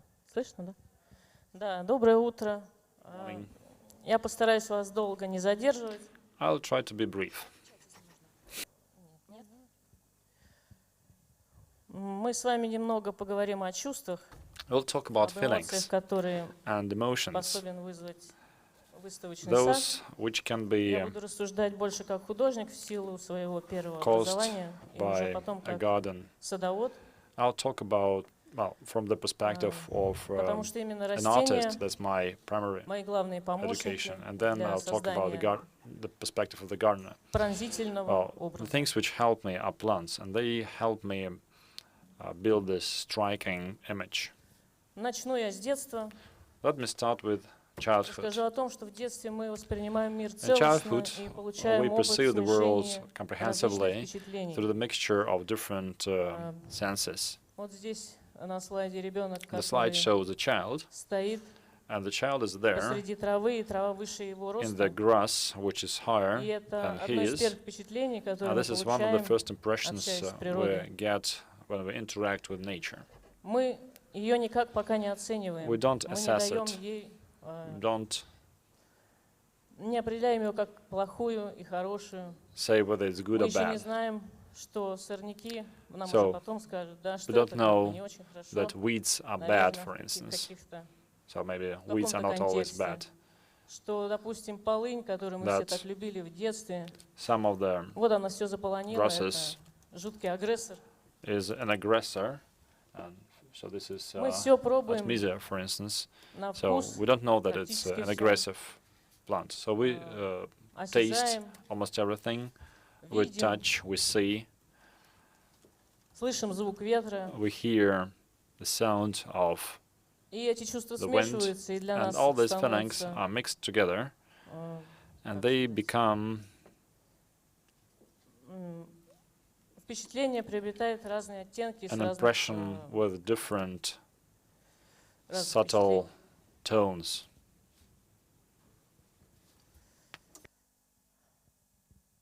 Хочется отметить, что есть такие чувства, как терморецепция, We have чувство температуры, thermal reception, и so we feel хронорецепция, the temperature, and we чувство have времени, о котором мы chronoreception, which is говорим the sense of позднее. time we'll talk about later on. Итак, территория детства, она бывает Okay. разной, но запоминается на всю жизнь. The childhood territory Ну, небольшая ремарка differs, насчет моего детства, and it is remembered for и the моих whole life. A впечатлений, few words about my childhood and my impressions. которые мы The воспринимали things позитивно, we perceived потому что это было в positively, игре. because this was all in our Хотя games это and play, происходило, в общем-то, на and пустырях this в основном. happened in the, well, direct areas primarily.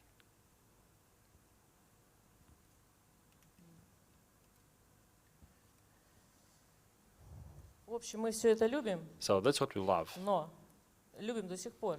We still И do love вспоминаем it, до сих пор. and we remember it, С какой-то такой теплой and this тоской. gives us some Но a warm вдруг мы понимаем, feeling. что люди более старшего But we поколения, understand допустим, that some older имеют к people этому какое-то have другое отношение a и different дают этому другую оценку, perspective of this and assess it differently.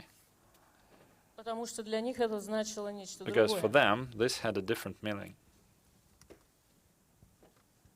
И этот потерянный ландшафт And this lost заброшенных территорий landscape воспринимается негативно is в силу perceived ряда negatively факторов. for some reasons. Эти факторы могут быть как объективные, так And и these factors субъективные. and reasons can be both objective Ну, and к subjective. объективным тут очевидно, The objective что ones это obviously что-то неустроенное, include that this что-то is не очень чистое, not in a good order, something which is not что-то exactly в clean, хаосе. something chaotic. И то место, где человек не And this is a чувствует place себя в where people безопасности. don't feel safe. Ну, о субъективных, если And говорить, subjectively speaking, то такие территории ассоциируются territories с like бедностью, that are трагедией associated и with вызывают poverty, тоску, потому tragedy, что люди, покидая and территории обжитые, they cause melancholy because people лучшей have to жизни. leave their homes in search of a better как life. бы они их покидают не просто так. And so they leave their homes for a Для них reason. это могла быть война, могла быть So местного this масштаба, might be caused какая-то by a экологическая war катастрофа. or by a local environmental disaster. Так, восприятие этих территорий So как the perception враждебных of this порождает land некое искажение, которое человеком is переносится biased. не только на So they эти perceive this конструкции, land которые as разрушаются hostile, временем, and this bias is not но only и почему-то на spreading природу, которая там on присутствует, the и things which are становится как бы в одной degrading over связке time, и but this неразделимо also overlaps вот с with этой nature, эстетикой because nature is со there временем.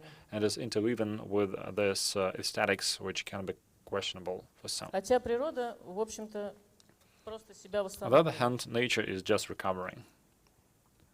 Итак, внимание, объект теперь Okay. принадлежит природе. This facility belongs to Хорошо ли это nature. или плохо? Is it good or bad? Опасно или Is it безопасно? dangerous or safe? Ну, конечно, в обычной жизни, конечно, опасно. Sure, it is В dangerous большей in степени, your day-to-day потому life. что, ну, как бы мы уже говорили, что там и грязно, там Well, может быть какие-то it can be люди dirty. определенного типа, Some type of people can be опасные, found there. These people маргинальные, might be криминальные. dangerous criminals. И передо мной стояла такая And задача my job was, и вопрос. well, it was Возможно a ли job and a перенести, question. Can I, ну, частично перенести природу, at least in part, образ природы вот заброшенных take the территорий, image of nature выставочный of сад? these derelict И places? Can I какая bring будет на it это реакция? to a temporary garden and to see the response to Как it? сделать этот отклик от людей позитивным? How to make the response positive? Я воспринимаю сад как социальный For me, эксперимент, a garden is a social а experiment, площадку джема как and площадку для этого the jam эксперимента. platform is a platform for this experiment. Так что же это, заброшка? Okay, И может so ли она what стать is it? местом отдыха? What is it? The derelict place? Can Мы it поговорим become a немножко о place саде for выше крыши, recreation? который So был we'll talk about the сделан garden в прошлом году called Vyше Kryshi, на above the Арбате. roofs. It was our last year's job О том, on the Arbat Street.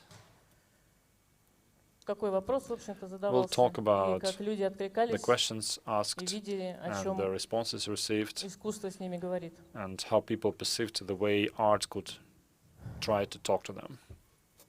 Конечно, это не заброшка. Well, sure, this is not any derelict place. Это сад в динамике. This is a dynamic garden, И здесь есть несколько приемов, которые and there are several tricks как бы помогают which help me here. сделать этот образ более позитивным. And they help me to make Во-первых, this more это positive. некий знак входной So группы. this is a kind of a Практически sign, графема, and которая graphema, призывает и приглашает войти туда. which is kind of inviting you. Сад расположен to come. таким образом, что он сам себе So обеспечивает the garden посещаемость, is потому located что in such a его, way ну, практически that невозможно обойти. people cannot even go around it. И внутреннее пространство сада And организовано так, что internal людям довольно layout легко там of the перемещаться, garden но в то makes же it время easy for people легко to move around, обрести там and какое-то it's место also отдыха. easy to find там тоже a очень place много. to rest, for instance. There are many places like that there. Конструкция сада состоит из объемов фальш-стен, которые We have составляют его some внутренние walls границы there, the internal и обеспечивают такое нужное borders, человеку чувство комфорта, which give которого у него people a нет, в sense of общем-то, comfort. когда он This is посещает really обычно important, заброшенные места. and this is usually missing in the Конечно, derelict places. ну, немаловажную роль играет чистота сада. Well, it has to be clean. This is important. И, конечно, цвет, который And воспринимается первым. the color is also perceived Цвет привлекает внимание, from the onset. звучит, It attracts. он It теплый, has a sound. It приглашающий has и, можно сказать, kind of вкусный. warmth in То it. есть It's идет inviting. This color is воздействие на inviting. разные It's also tasty in a way. сенсоры So we try to человеческие. make this color Организовано perceived by different множество senses. мест для отдыха, There are прообразом many которых places явились to бетонные rest блоки. here, and we used ferroconcrete Ну и вот эти три уменьшающихся for this. поперечных объема And here you can see вот the рыжего цвета 3 volumes, символизируют transverse volumes касание with антропогенного gray, влияния. То and есть they большого go объема, smaller, and this means that the малому и, anthropogenic impact is на этих reducing. So контрастах it's high, объем medium, растительности, and low, увеличиваясь, and with this contract you can see that дает больше the впечатлений. volume of greenery is more impactful. Ну, поговорим о растительной составляющей. Okay, let's talk about plants. Собственно, самое главное This is это crucial. основу сада. Итак, основной вид древесных растений, который составляет структуру, это береза пушистая. So we have Это растение, так называемое пионерное, Betula способное быстро прорасти pubescens на нарушенной территории. here, which is the foundation Часто появляется of в разных greenery, уголках, просчелинах. and it is quick to И даже на sprout and grow from various cracks, И концепция в итоге walls разбита на of 3 old этапа buildings, and для even того, from чтобы the roofs. показать And this is all split into 3 в течение stages одного сезона to ускоренном show within one режиме, так season сказать, in this fast каким mode, образом to show how природа nature может себя восстанавливать, can recover, и что это, в общем-то, не очень плохо. and to show that this is not really bad. Концепция довольно рискованная, потому This что is на a первом risky этапе concept. специально были The first высажены stage, we теплорастущие planted злаки, которые обретают свою cereals, декоративность только к концу and сезона. they become beautiful only by the close of the season. Сделана засыпка битым кирпичом, We added there some посажен crushed некий покров, bricks. We planted который some достаточно быстро разросся. grasses, which grew quite quickly. В качестве растений, отсылающих к The plants эстетике нарушенных территорий, использованы which go back такие to the малолетние aesthetics of the растения, как idyllic пустырник place пятилопастный, include и ворсянка посевная, которая дополняла на первом этапе the структуру сада. Leonrus clunquifolia and Dipsacus sativus. Второй этап условно назван разрастание. And the second stage Увеличивается is объем растительности. called spreading. The first one was Начинает себя sprouting. проявлять So Miscanthus here разноцветный we see и Miscanthus Doris revia. Здесь я говорю, saccharifolus and в жизни бы не посадила, Polygonum но verici. поскольку это Well, как бы, I would never have planted it, можно сказать, сад в контейнере, but well, this is a kind of a эти container растения давали garden. мне That's why these наибольшую plants сезонную динамику. gave me a very good seasonal И, dynamics. могли мне And this помочь helped me показать это show разрастание. how this spreading Разрастаются is также happening. девисил ройла, We also малиния had тростниковая, Inula rolina, увеличивается Malinia принципе высота ardenesia, всех and we но see цветение that пока we включается have деликатно. more and more greenery in volume, but Третий этап условно названный flourishing захват. is Это конец лета, low начало scale here. осени, когда And происходит the third окончательное stage is нарастание called растительного объема. conquer. So this is late summer, early fall. Малиния So тростниковой here you see that the greenery полной volume линии is и at its biggest, малинии голубой. and we can see Ну, также цветочных культур, Malinia как blue сильвия and пронзённо-листная, other пасконник, plants, and различные here седумы. you can see various sedums and И также аконит кармихеля в конце. Aconite carmicula. Подключается.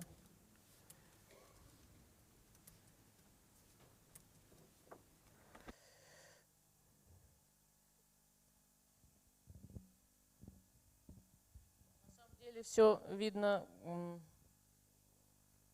из видео, если вы его запустите. And if we can launch the video, you will see everything.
Все, вы меня выгоняете, да? That brings me to the end of my presentation. I'm basically done.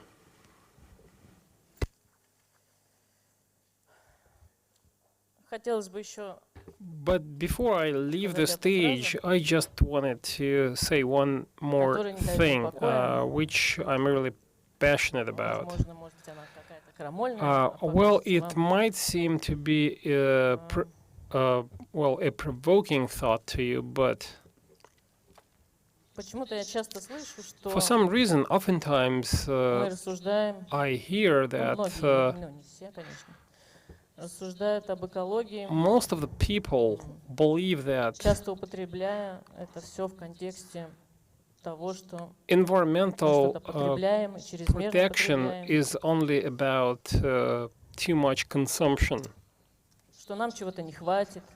People что мы fear должны that заботиться, they will lack sufficient ну, resources. They believe that they давайте should своими именами назовем, о себе. they should primarily protect their own personal interests. Let's be blunt Почему бы and нам не frank about отмотать it. назад и не вернуться в Why детство? don't we rewind Потому the что tape and go back общение с to природой being это being категория kids? любви. Because you know, collaborating with nature is all about love. That's it.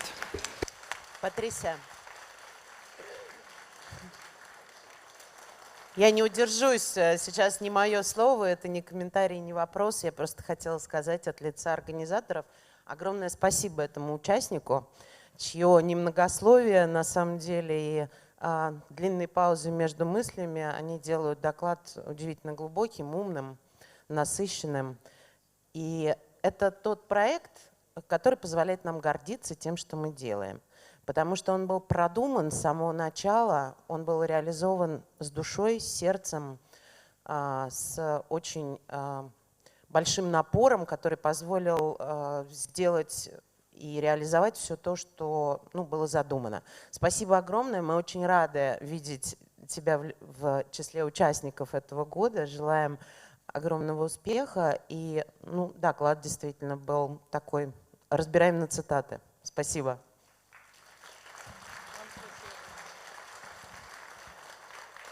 Патрисия, видимо, не хотела отвечать на ваши вопросы, но если они у вас есть, я готова ее вернуть.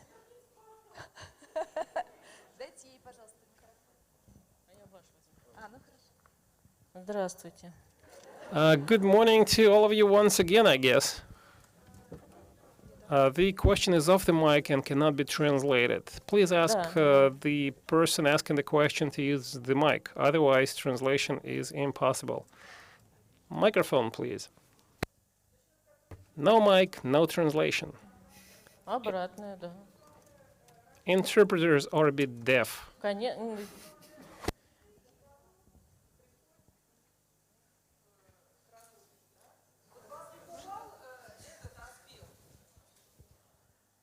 Меня в этом саду пугало все. Well, I was scared about everything as far as this garden was concerned.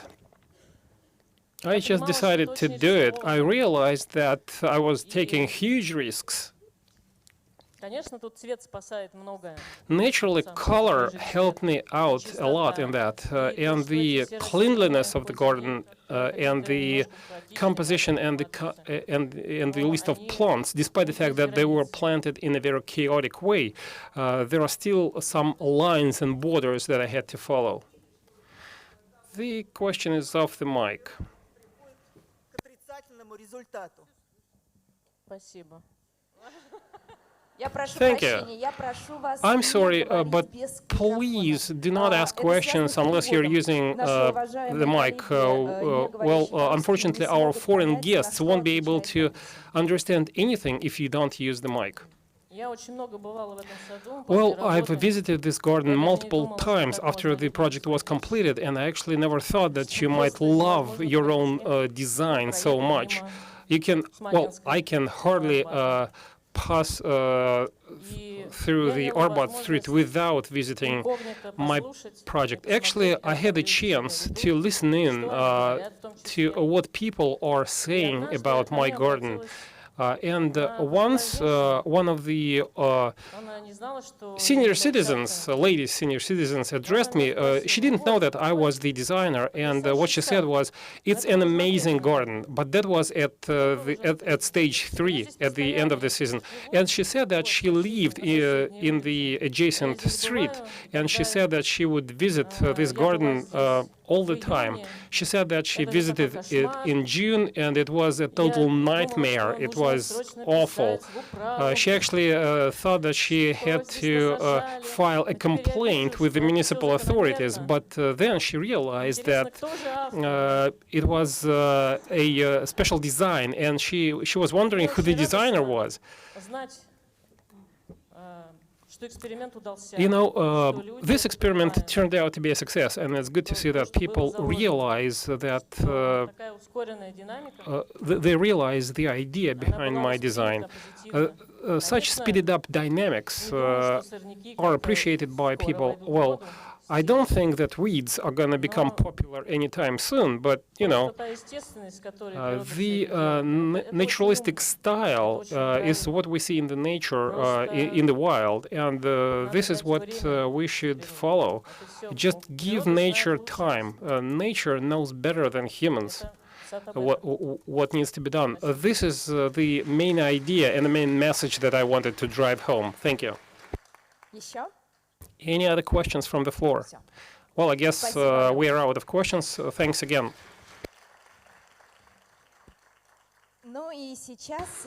And now I'd like to introduce our next speaker to you, and that is Piotr Lary, a co-founder of the Derevo Park Design Studio. He is a multiple winner of the Alaros contests, and he is the winner of the Grand Prix Award of Flower Gem 2019 in the medium garden category.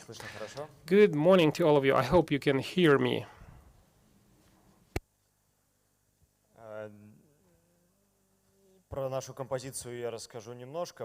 Well, I'll briefly go over our design, and then I'll try to give you a specific example of the way we use it in real life, because I wanted to give you a couple of real-life examples.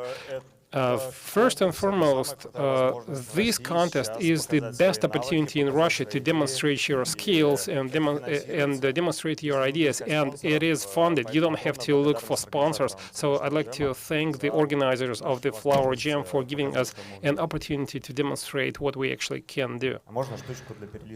Can I get a clicker to move my presentation on? I'm sorry, it was right there. Our garden was installed in the Novy Arbat street, and it's a wind tunnel of sorts. It's windy all the time in the Novy Arbat street. It's just a kingdom of reinforced concrete, glass, vehicles, office buildings, you name it. And basically, this location became more attractive when we started greening it. The background appeared later on, but first we came up with a basic idea, and the main idea was to create a city of the future. And our perception of a city of the future is closely linked with plants growing through the reinforced concrete and through the rectangular buildings that we see all around major cities. In a city of the future, green zones will devour the reinforced concrete, and it will win over the city in general. And I guess this is the city that will be attractive for the citizens. Our design was quite linear, and actually the structures made of black steel just go to show you that this concept was behind the main idea. most of the blocks above, within, and below met these requirements. Patricia is an artist by background, and I myself am an architect by background. So our approach was based on the architectural standards.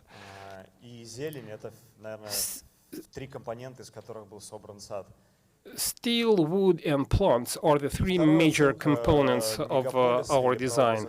And the second idea that we were driven by was that by Malevich. You know, his most famous painting is called Black Square, and that's what we decided to use as a cornerstone of our design. A man can hardly conquer nature, and by the way, I'd like to thank by the way, the Federal Security Service almost arrested us for trying to install all of that in the street.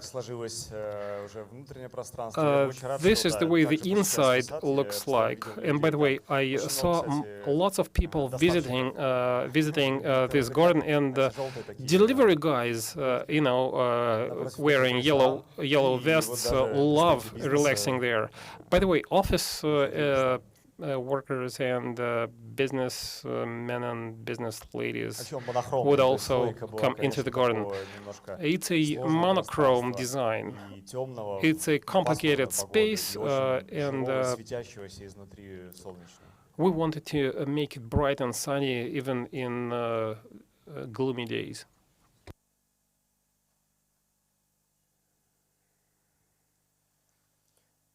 Теперь немножко про тенденции. Let me now move on to the most popular trends. By the way, this year we also filed a request, and we hope that we're going to make it into the list of the finalists. But let me give you some background information first. It's a tribute to Scandinavian gardens, because, you know, the show gardens started with the Scandinavian gardens designed by Sir John Beckwood. I'm sorry if I mispronounce their names. William Forsyth, Sir Banks are two other good examples. They would import plants from colonies to Europe, and it was something innovative on their part, because they had to adapt the foreign plants to their soils. And horticulture developed just like that for years on end. New, brighter plants would be brought from abroad, and so on and so forth. But times change, and I guess the 21st century is going to be the century of the so-called Scandinavian gardens. The new generation will focus on this particular trend, which is shared by St. Pete citizens. As for the major trends, I believe that one of them would be using local materials. You don't need to bring anything from afar. Since we want to preserve the environment, we won't any longer be bringing anything from Italy. We're going to be using local materials which are already available in the Northeast. We can use the local woods, we can use the local stones. By the way, local plants can be found in any adjacent woodland. We try to recreate the naturalistic woodlands and make it magical. By the way, this hotel has won several Michelin stars, and Polyform developed this particular device. Maybe a landscape designer took part in this project, but I believe that it's a good example of a brutal Scandinavian design, because as you can see, there is moss, there is you know, there are lots of stones. It's like the polar region, and we have to do our utmost to be able to design and recreate gardens like that. We love boulders because if you arrange boulders in the right way, you can even create and design playgrounds for kids. And this is something that follow-up generations will be proud of. They will take pride in the local designs. But we naturally adapt the local materials to the contemporary designs. We also try to create such designs that require low maintenance. You don't have to water the plants, you don't have to fertilize them. That reduces the amount of chemicals needed to maintain the garden, and that's cool, that's awesome. Oftentimes we create spaces where hard landscaping is no longer important. Well, you might say that in this particular picture it's the building which is the cornerstone, but actually the answer is no, because it points out to the surroundings. The nature is the most important image in this picture, while the building itself is just a pointer to the nature. And smart integration of hard landscaping into the soft landscaping is what it's all about. It should be linked to the lives of the people who live in such buildings. What we should focus on is the mindset of the people living in such spaces. That's another good example of the design in question. Oh yeah, by the way, we call it the birth of a landscape designer. But actually, it's one of the ongoing trends. Maintainability of the gardens is one of the trends. Low maintenance gardens that don't require any manual labor are the most important trend. Well, it's good to be talking about such trends against the background of such a high-tech image. But anyway, space should be adapted to human beings living in this space. And the same holds true for the lighting, for the temperature. There are relevant technologies. We can change the warmth of the color depending on the mood of the person in question. Or, for instance, depending on the content in your smartphone, the space can be adapted to you. Music might start playing all around you, and that would be the music that you downloaded onto your smartphone from Yandex Music or App Store. This is something that will augment the gardens. Bionics is another Scandinavian or actually global trend, and that holds true for buildings, landscape designs, and spaces in general. What we see in the micro world is reflected in the macro world, and it's a global trend. No lawns is another ongoing trend, by the way. Most of the things that we try to create are aimed at convincing the developers not to install any lawns in the residential areas. Serials is the way to go. Complex spaces is another trend. It's not just about creating parks or open spaces where you can just relax. It's an integral part of the habitat. Even furniture could be part of the design. And Snaheta does just that. He uses hard landscaping, soft landscaping, and furniture in the designs.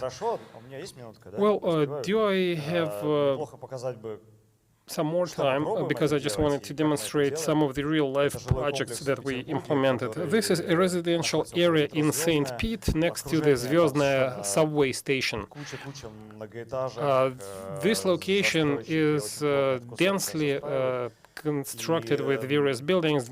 Multiple developing companies are trying to build blocks of flats there.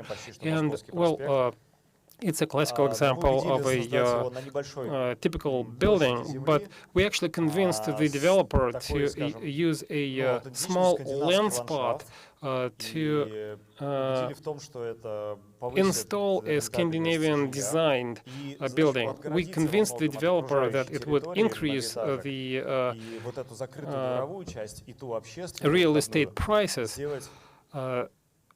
It's an isolated area of sorts because the garden itself is within the buildings all around it. The idea was to use boulders produced in Karelia.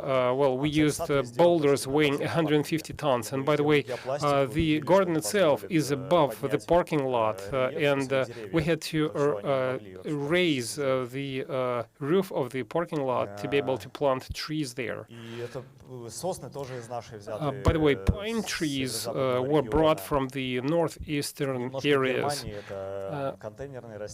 That's a bit of Germany for you, because these are container-planted plants, but moss is local.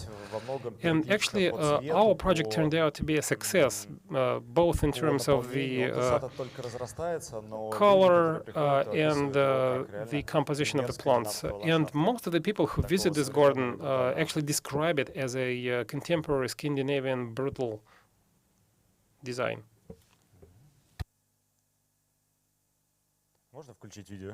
Would you please start the video?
Ну что, почувствовали? Well, I hope you get an impression of the nature of the North. Any questions from the floor? But wait for the mic, please. Piotr, you call these gardens low-maintenance gardens, but I just wanted the young generation not to make this mistake. There is no such thing as a low-maintenance garden. Trust me, I'm talking from experience. Even if it's a Scandinavian design garden, it requires constant maintenance. And, well, I'd like to draw your attention to that. So when you design such gardens, keep this in mind. Moreover, so that the first speaker of the day talked about that at length. I totally agree with you. There is no such thing as no-maintenance gardens. What we can do is minimize the maintenance costs, but we never tell developers that this garden is not going to require any maintenance. On the contrary, we just tell them that much maintenance is a must. I totally agree with you. There is no such thing as a no maintenance cost. Well, actually, you used low maintenance as a word. To hell with low maintenance gardens as well. Thank you. Петр, скажите, пожалуйста, как вам Peter, I was just wondering, how do you manage to integrate moss into downtown spaces? Well, this is an interesting question because we use special technologies to recreate fog. We use special chemicals, and well, it's a must to find shady areas for moss and sunnier spaces for cereals. The comment is off the mic. Well, kids love lawns, so you cannot make do without them. But I'm interested in the maintenance comment. I was wondering about, from your work in St. Petersburg, in England there's a real shortage at the moment of kind of good gardeners with good horticultural skills. Do you find that it's difficult to kind of get your schemes maintained and for them to have longevity? Is there a shortage of good gardeners? Можете перевести, пожалуйста? Давайте так. В Англии действительно, даже в Англии есть дефицит сейчас хороших садовников с правильными знаниями, которые могут хорошо ухаживать за садами. Чувствуете ли вы такой недостаток в Санкт-Петербурге? И влияет ли этот не вполне правильный, не вполне грамотный уход на то, как вы проектируете?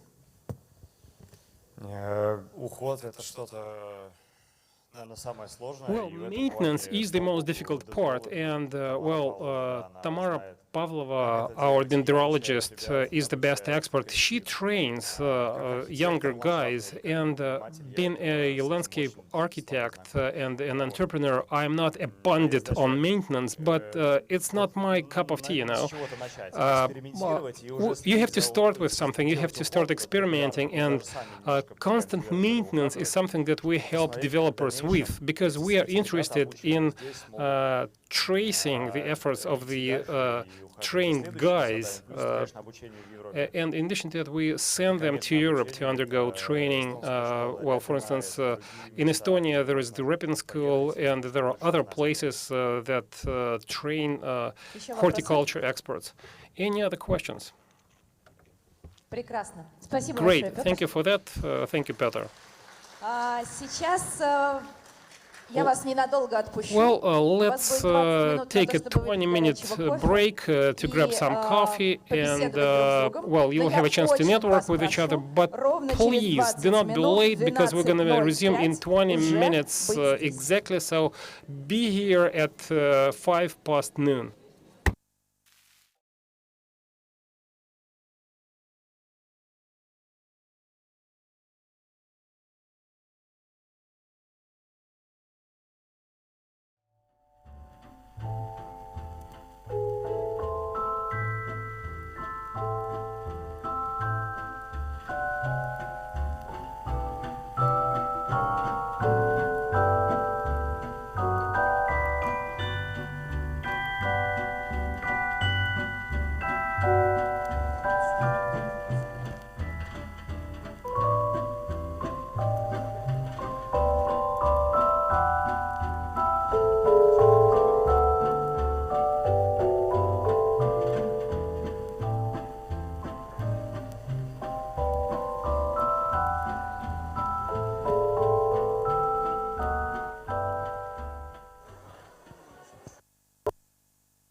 Среди садов цветочного джема есть такие, которые идеально вписались в свое окружение. Кажется, что без них эти площади и улицы многое потеряют. И наоборот, сады на фоне архитектуры выигрывают восприятие. В общем, полная гармония.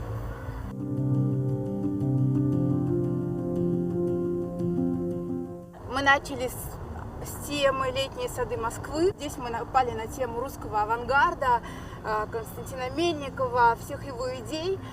И вот так эта тема постепенно развивалась, и мы нашли эту саму ферму как единую такую линию. Она должна проходить и показывать взлеты и падения культуры, да, вот русского авангарда. Каждый найдет в этом саду что-то свое. Здесь очень много разных элементов, и игровых, и возможность отдохнуть.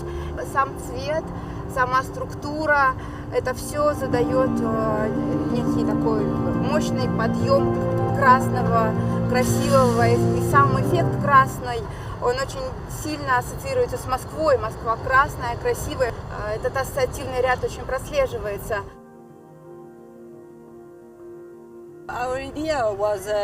Мы хотели сделать сад, который можно вписать в любое место, и который был бы при этом связан с городом. У круга нет углов, поэтому нам показалось, что эта форма универсальна для города. Нам нужен был впечатляющий и яркий сад, и мы подумали, что листва может быть настолько же яркой и интересной, как и цветы. Еще очень важно для нас было создать сад пространства. Деревья и кусты окружают вас, как стены комнаты, и при этом очень натуральны, органичны.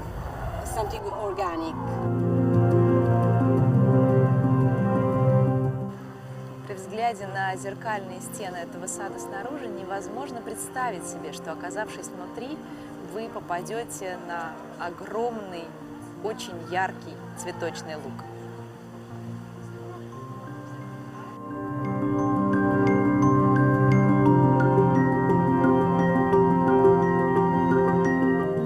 Отразить в данном саду конструктивизм именно автора Константина Мельникова, архитектора.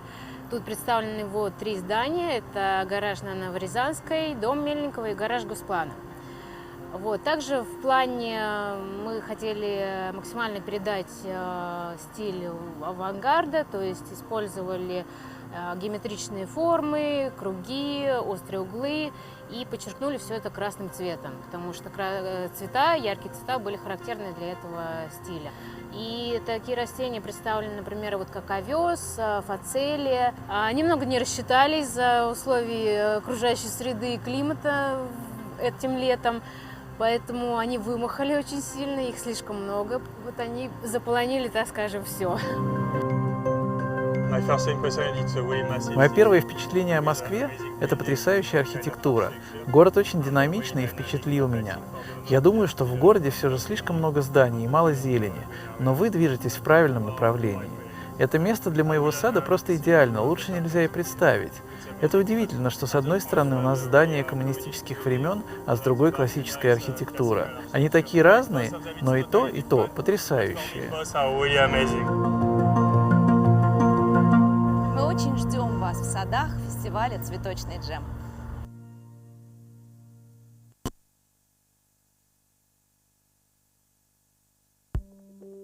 Иногда авторы цветочного джема, создавая сад, стремятся дать нам не только место для отдыха, но и повод для новых чувств и мыслей.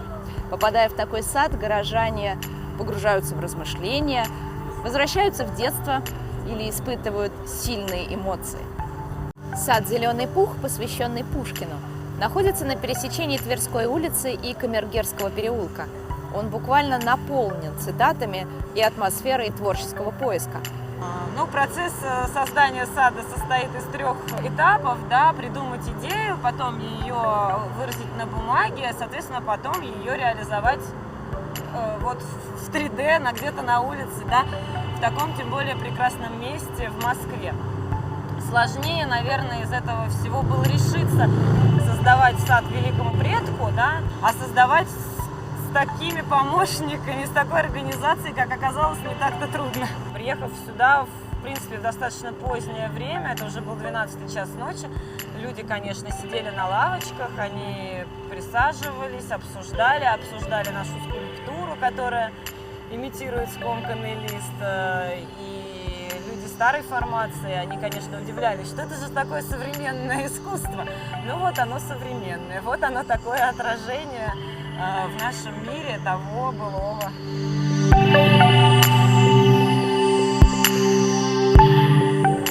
Сад «Свита играет» у метро «Чистые пруды» непременно натолкнет вас на размышления о добре и зле, потому что его авторы вдохновлялись романом «Мастер и Маргарита».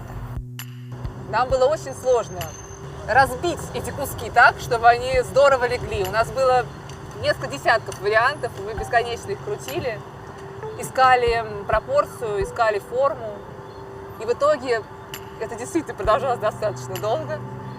И когда все встало так, как нужно, у нас вот параллельно, одновременно перещелкнуло, что вот оно, ура, мы поймали. Вот это было, правда, сложно. То есть нам хотелось юмора и Москвы. Мы подумали, что Булгаков и этот роман – это прекрасная какая-то иллюстрация и того, и другого. Говорят, супер, класс, фотографируются, всем очень нравятся звонки, все дергают за звонки.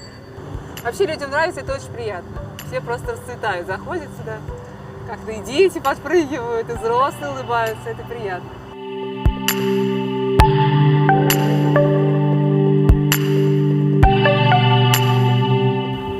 Сад Юаленский эпохи Лацума заставит вас раствориться в ландшафте и даже немного потеряться. Виноваты в этом зеркала, в которых бесконечно отражается русская природа.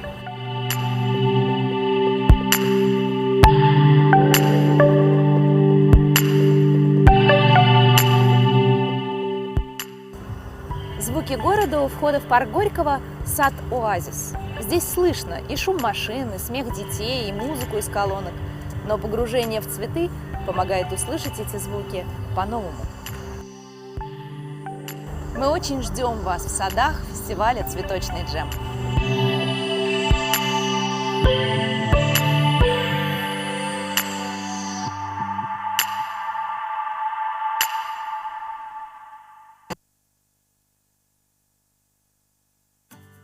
Сады цветочного джема иногда выглядят как островки настоящей природы. Где-то растения в них имитируют подмосковный луг, а где-то и экзотическое для нас Средиземноморье. В саду «Вихрь судьбы» в Климентовском переулке многолетники за лето разрослись в прекрасный луг. Мы настолько погружены в какие-то дела, суету. Вот человек вышел из метро, побежал куда-то по своим делам, забежал опять в метро. Ему некогда даже задуматься, некогда посидеть, некогда отдохнуть. И вот здесь как раз наш вихрь человека или на выходе, или на входе в метро, получается, останавливает, он заходит. Мне очень, кстати, очень нравится то, что сад живой, люди в нем живут. Вот это, сколько мы сюда не приезжали, постоянно люди садятся, читают, просто размышляют, отдыхают. И это как бы тот самый эффект, которого мы хотели добиться. Настолько все вот на своих местах, и как-то, да, вот подарками эти пасконники, они великолепно смотрятся с вербенами. Они как-то, ну, все как должно быть. Вот как раз-таки вот эта стадия, да, вот, которая знаменовала то, что вот по нашему проекту, по нашей задаче, которую мы ставили, да, это расцвет семейной жизни. У нас семья, дети, рост идет, да, такой активный. Я расплакалась, потому что это было действительно счастье. Счастье, как у ребенка. Сад Неглинка у метро Сухаревская.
В 2018 году председатель жюри цветочного джема Джеймс Бассон создал в качестве спецпроекта сад в сквере Майи Плесецкой.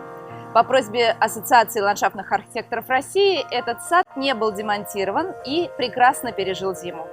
В этом году впервые появились специальные проекты цветочного джема, которые изначально проектировались как постоянные. Это 4 Она из половинки превратилась в четвертинку. И узнать четвертинку лодки, я понимаю, было сложно. Вот. Ну, как бы река здесь была настилом. Хотелось также показать немножко глубину, как это бывает на рельефе в картах. Ну и также вот эти сети, это освещение. Как бы символизировали сети. То есть мне хотелось, чтобы он был очень условным, чтобы не было прям лодки-лодки, сетей-сетей, а чтобы были намеки, чтобы вам было интересно разгадывать эти намеки, изучать его. И дальше вот так вот мы вписали в локацию. Я, кстати говоря, прям очень довольна, что оказалось на Сухаревской площади, потому что, ну как-то вот там такое место для этого сада очень удачным оказалось. Сад все время менялся. Я хочу сказать, что у меня вот, к сожалению, так не получается запроектировать, и все, и все готово. Все равно это процесс. Вот мы сделали визуализацию, я поняла, что коричневый цвет вот этой входной группы вообще никак сюда. И тогда было принято решение поменять. I decided to change the color scheme. So here you can see the garden in June.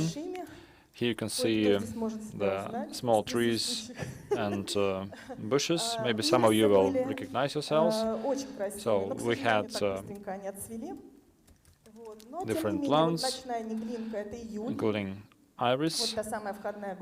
And so here you can see this in July. And one more element I want to talk about. The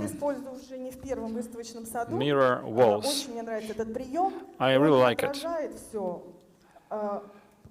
It reflects everything and it enlarges the space and makes it more exciting. So Neglinka garden at night. And this is in August, close to September, so you can see it's a jungle, a lot of greenery. Well, I really liked it.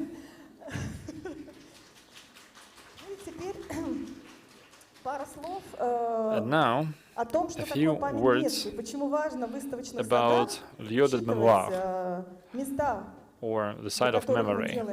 Why is it important to consider when we build our gardens? This was first introduced by Pierre Nora early in the 1980s. So this is a unity of the spiritual material, which with time, with the human will, becomes an element of legacy. This is quite important, and I'll refer to this later. So here you can see Neglinka before it was channeled into a pipe. It was mentioned in 1401 as Neglimna, then the name of the river changed into Neglina, Neglinaya, and then Neglinka. And this is called this way due to the moor, because Neglinak is a moor with springs. So the length was 7.5 kilometers, and the width was 1.5 kilometers, and the depth of this valley was 25 meters. So this is the Kuznetsky most, the Manege Square, and then it passed the Kremlin to join the Moscow River. Here you can see Valery Vosnitsov's picture, the brother of another Vosnitsov who made the 3 Knights or 3 Bogatyrya painting and other things. So this is quite important. Here you can see the birth view of Moscow in the 12th century. Can you see the Kremlin? It is there, by the way. Here it is. Here is the Kremlin. Can you see it now? Но здесь мы видим Москву реку. So here is the Moskva River, Вот это вот Неглинка. and this is the И Neglinka, вот это вот Яуза. and this is Yauza. Наши предки, они построили не Our зря predecessors здесь built the потому Kremlin что это for было a слияние reason. двух рек, и оно You can see the two защищало rivers Кремль come с together юга, here наиболее to такой protect the спокойной Kremlin from the границы, south, и which was a с troublesome запада. place, and Кроме from того, the west. кроме оборонительной функции, So this was воду также important in terms брали of для defense, города and и water для was also пожаров, important тушения for the пожаров. city needs, including firefighting. Буквально вот еще небольшая ретроспектива того, Some more как background. это было. Видите, какая Неглинка была? Here you can see Достаточно the большая, Neglinka широкая река. street, or Neglinka Это river. период It was quite реконструкции wide. And this is Московского the Кремля reconstruction с time 12 по 15 from the 12th to the 15th centuries. Река в то время была достаточно The river чистой, at that time в ней was quite водилась clean, and it had На fish in it, берегу реки стояли мельницы. and there were mills on the bank of the river. Стали Later on, эту реку this river запружать для того, чтобы еще больше was разводить рыбы. Это опять Аполлинарий turned Вознецов. into fishing Так как ponds, наша Москва and this is again выглядела, Apollinary Vazhnitsov, вот на the этой view of картинке. Moscow. Это 12 век, So this is the здесь 12th 14 century, the век, 14th century, 14 и 14th 15. century, and Видите, как 15th из century. деревянного Кремля So you can see the Kremlin потом changing белокаменного, from она wood стала into white stone, такой, как мы and уже then привыкли into видеть, ну, redstone, почти такой. almost the usual sight for us. Вот Неглинка Here is the уже Neglinka в 17 веке. in the Вот вы видите 17th здесь century. мосты, посмотрите, You как can see some разросся город. bridges, you can Вы see видите the city мосты, has эти spread out, запруды. you can see the К ponds, 17 you can see веку the Неглинка bridges, начинает постепенно and by the 17th century, Neglinka was getting потому что polluted жители начинают because people started все свои kind of отходы getting скидывать в эту rid of реку. waste using this river. И еще одна была проблема, достаточно And one more серьезная. problem Это наводнение. was Она и сейчас flooding. продолжается, но не в такой степени. This is still important, Но тогда but not она достаточно уже начала as much as проявляться. it was important at that time. Вот акварель неизвестного художника, так она выглядела в 1790 году.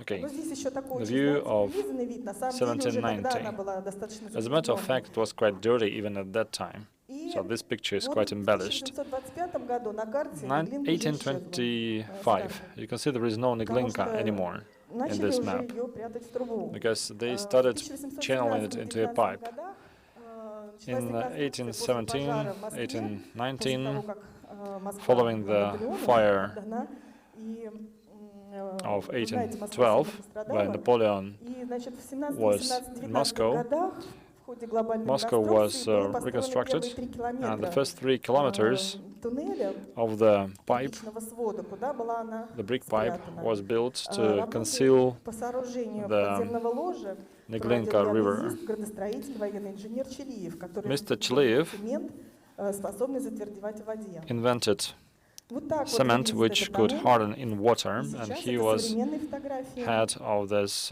process, of Был this он не construction таким process. красивым, был он So this is the грязным, picture of today. замусоренным. So in the past it И wasn't Гелеровский that пишет, beautiful, it was что dirty, был and зловонным Galerovsky said that it generated a lot of nasty И smell. это было тоже одной из причин And this is наводнений, one of the потому что reasons for тоннель flooding, because не the принимал tunnel ту воду, которая didn't была take от дождей the water и from особенно была от паводков весной. Вот так вот spring в floods 1908 and году rains. выглядела Москва. Это самое So here you рекордное can see Moscow потопление за всю историю Москвы. with the Поднималась highest Москва-река water на 9 ever, метров. and the Moscow River went 9 meters high. You can see it flooded Вы видите, что everything. в 50-е годы It happened in тенденция все равно оставалась такой же. 1929, and here you can see the trends Ну и вот in the современный день. 1950s, Конечно, and here you can see the что-то Moscow улучшилось, today.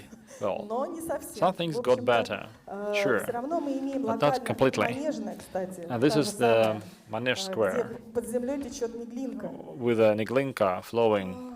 И говоря еще о Underground. памяти места, важный момент, Talking что about всё-таки в 90-е годы была the site of предпринята memory, in the попытка 1990s, как-то they увековечить tried память этой реки. to commemorate Крайне this неудачная, river, на and взгляд I believe, большинства людей. well, many people Сейчас believe that я this вот is прям not a very с good иронией thing верхние фотографии done. разместила. You can see my picture, the Потому что, top это right. ужасно, Well, правда. this is really horrible.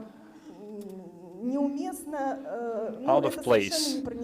And this is not about the Neglinka River. So we all understand this. A few more words about the German approach, the European approach to this. How do they get rid of the water, how they solve their drainage and flooding issues? This is a project from Denmark.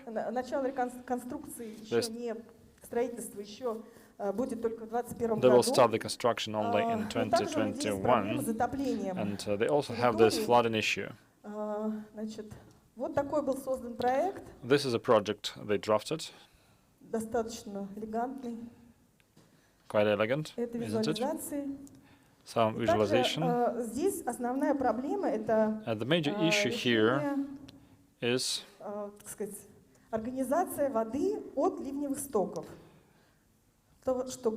drainage water arrangement. And we call, so that's what Andy called rain garden.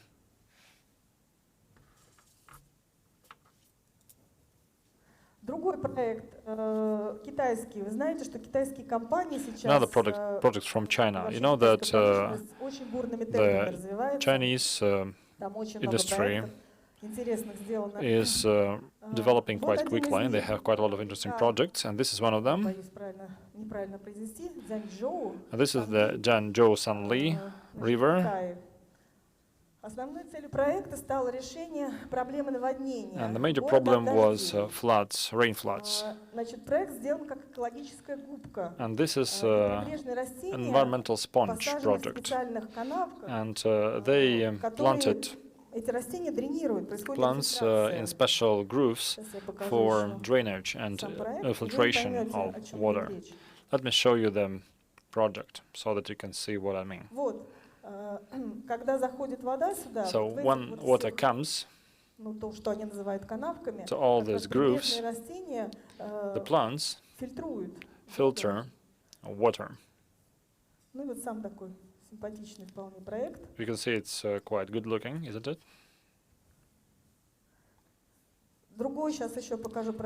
One more project for you. Do you recognize it? This is the Kaban Lake in Kazan. This was made by Turenscape. They are a leader in the parks like that. So we also have this in Russia, and it follows the same guidelines.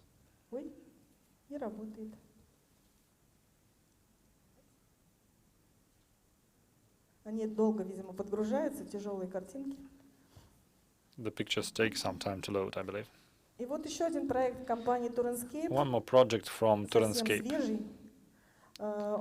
a fresh one.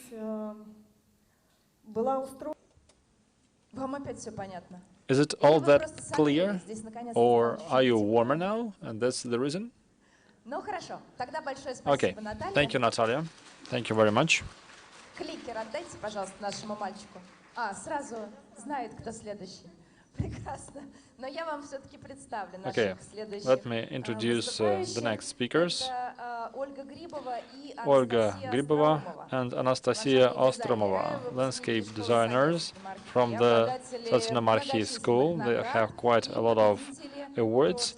And last year they were the Flower Gem winner in the Social Garden nomination. And that's exactly what they're going to talk about.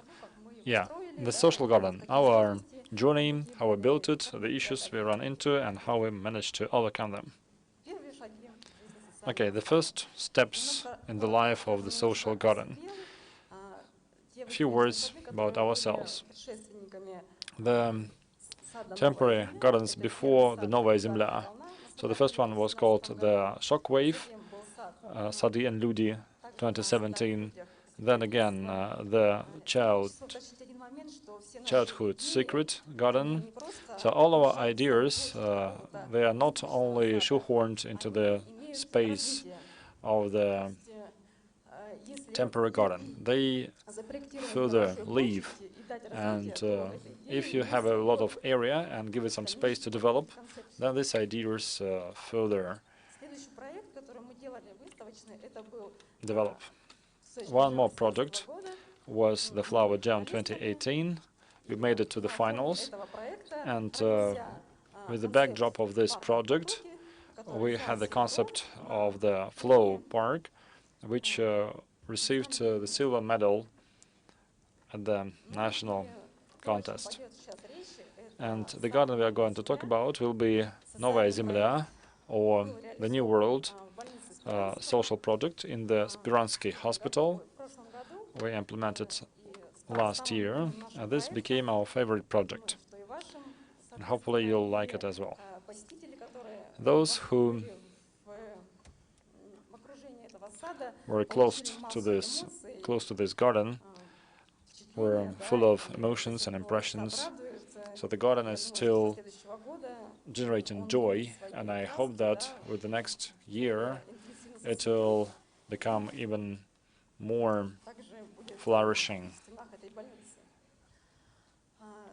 and more colorful. We run into a number of issues, the permanent and the temporary garden. So the social project is a garden for at least 2 or 3 years, and if it is possible, we can maintain it for 5 years. The major issues: how to select the construction materials to survive this time, to have proper planting density, and so that some small adjustments could be made year on year without any major investment needed. Here is the garden.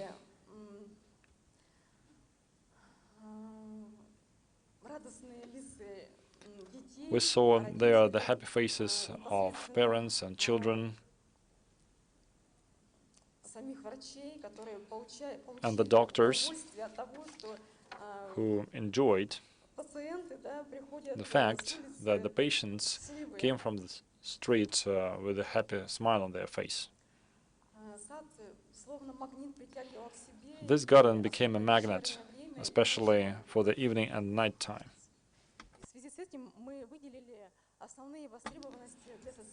Here you can see the major requirements for a social project. Number one, the topic should be positive.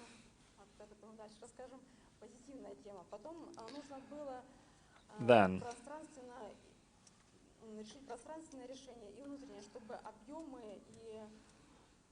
the spaces should be designed in such a way as to make it also positive and with a meaning.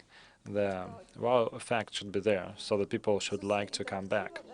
It should be also interactive, and it should be also neat. It should be technologically sound, it should be stress-resistant, clean, and resistant to impact. A few words about these topics. So the positive topic is having rest. So in our case, it's associated with traveling and having rest, going to the southern banks. So here are some exotic plants and shapes. The space solution. We managed to find a good way to match our garden with the location. So with this perspective, the garden became even more impactful. The space solution. Please show the video. When we designed this,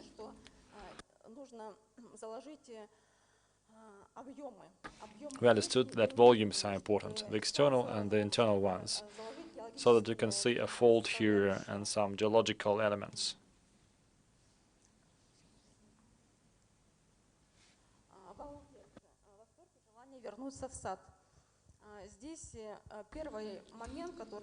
The wow effect, so that people want to come back. чего, скажем так, вызывало удивление, это The thing which арт-объекты из struck people as surprising was this cactus element, the New World idea, and at night it caused a lot of excitement. Второй момент – это вау-эффект в растительности. The second thing is the wow effect in the plants Все элементы. of all the elements. Milfoil, as you can see, came in July and it was very intensive and aggressive. Then we had Geranium and Rebecca in August and September. You can see the color spreading. So this is cornflower. You can see the flowers spreading and giving different shades and hues of color. We also wanted to use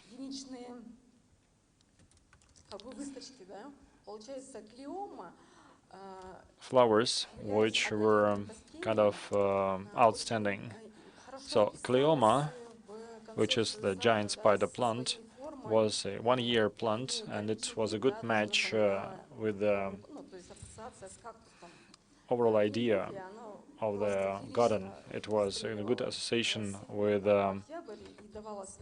cactus, and California was also quite bright with its spikes. And another important element is the agave plant, which is part and parcel of the southern recreational areas. The fourth parameter to make this demanding, or to make it in demand, is interactive. And we had different interactive areas. Now we split it into passive and active interactive elements. We had both.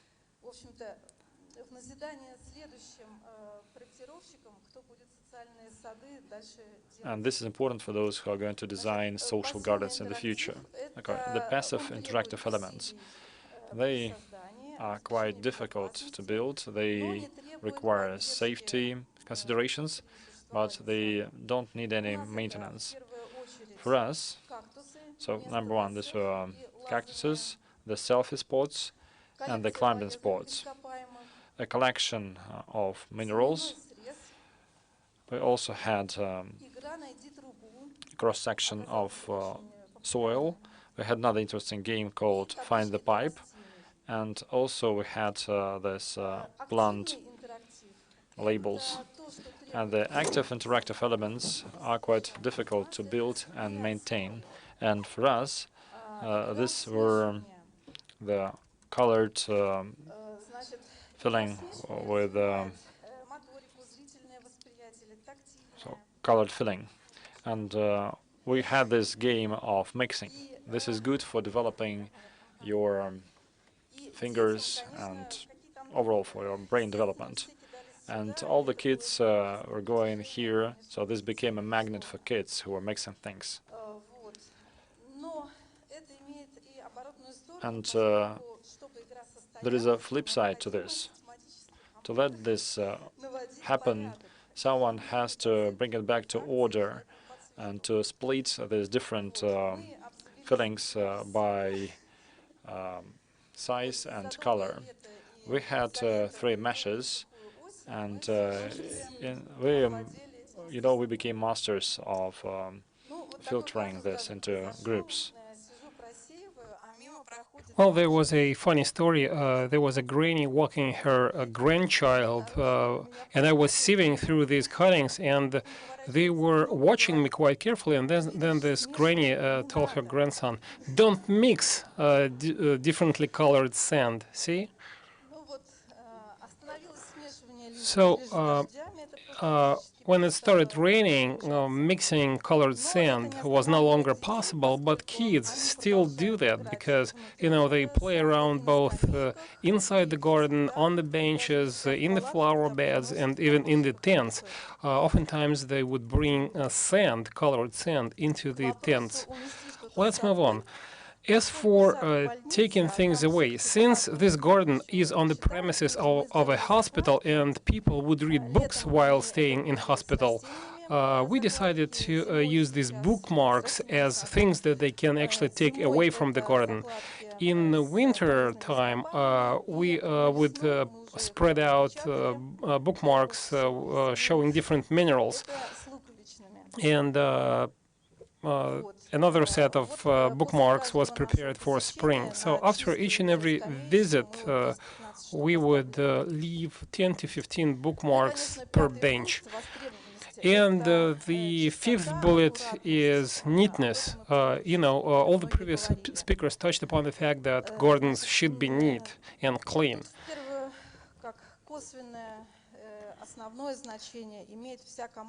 And teamwork in this regard is really important because it's the entire team that takes part in deploying the garden, and that includes a landscape designer, the construction company representative, tree nursery people, people who actually plant all the trees and flowers around, and the organizers, of course.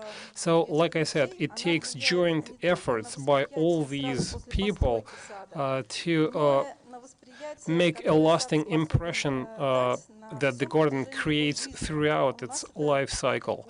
And in our case, the life cycle of a garden equals to 2 to 3 years. Well, we're going to have to live and see what happens after the winter is over, but I really hope that the garden will survive this winter. As for the wow effect, if you are a landscape designer practitioner, you understand perfectly well that it takes systematic maintenance and care to enable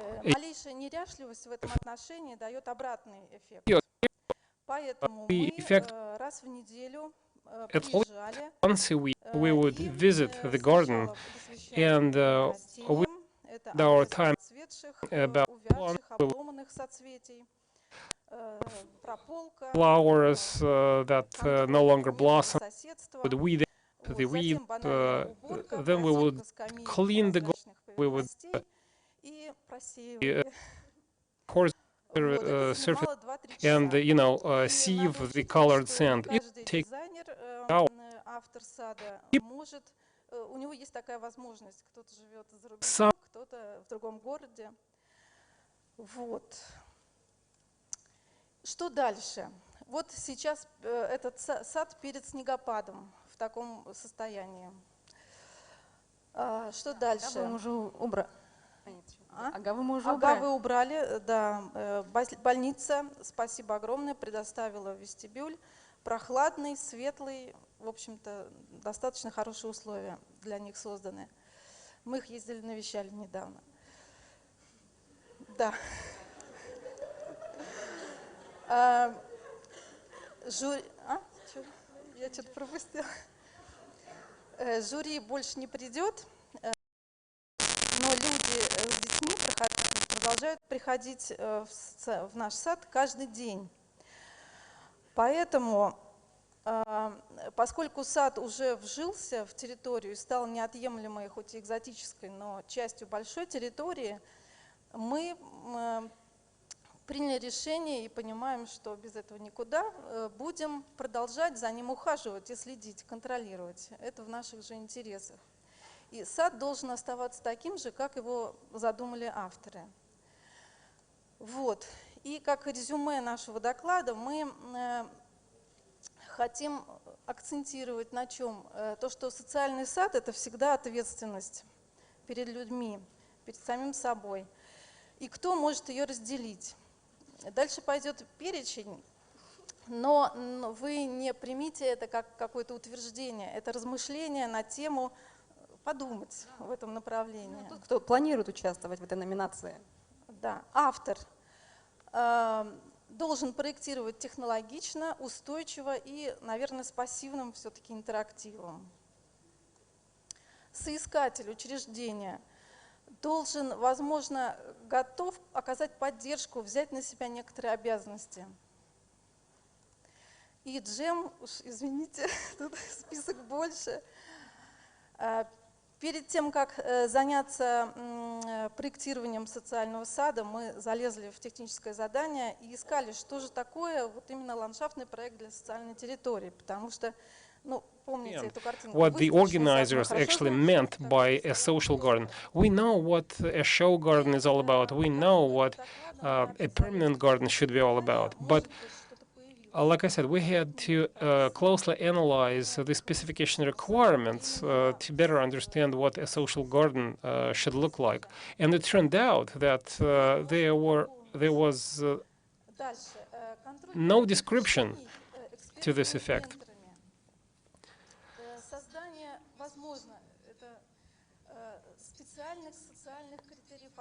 Maybe mentors and the jury, the board of experts, should come up with a specified set of specification requirements to be met by the social gardens. I don't know, maybe they might come up with certain criteria that other nominees would have to meet. And last but not least, we should come up with a procedure or a guideline to maintain social gardens, both during the Flower Fest and after it's over. That brings us to the end of our presentation, and I hope you liked our presentation. On behalf of the GEM organizers, I'd like to take your last question and say that last year it was the first time that we had created the social garden nomination, and we actually believe that it's one of our achievements. We were quite incentivized by the attitude of the designers towards this nomination. So, like I said, we were extremely incentivized by your attitude towards your projects and towards maintaining your gardens. We didn't even know we would be able to maintain them throughout summer.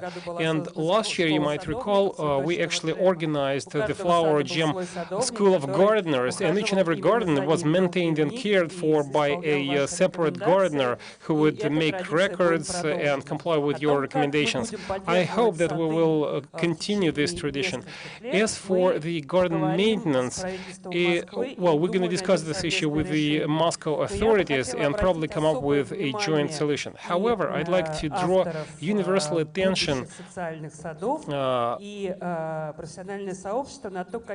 to the fact that social gardens actually attract people. I do not recall the exact name of the social garden and the name of the hospital, but the landscape designers actually are employees of a foreign airline, so they actually had to take a day off to act as volunteers to install this garden. If I'm not mistaken, this garden was deployed on the premises of a hospital for disabled kids. So it's a great story that I wanted to share with you. The ladies just shared their stories with you, and now I'd like to pass on the floor to Gleb Kolizhnyuk. Well, Natalia is going to introduce him, but Gleb Kolizhnyuk deployed his garden in one of the Moscow-based hospitals, and actually nurses and doctors asked Gleb to teach them how to maintain and care for his garden. I guess he's going to give you more details, but it just goes to show you that gardens, social gardens, bring people together because they have a specific mission. So I'd like to urge all the landscape designers to think about it, because I really take pride in the fact that we included this category in our contest.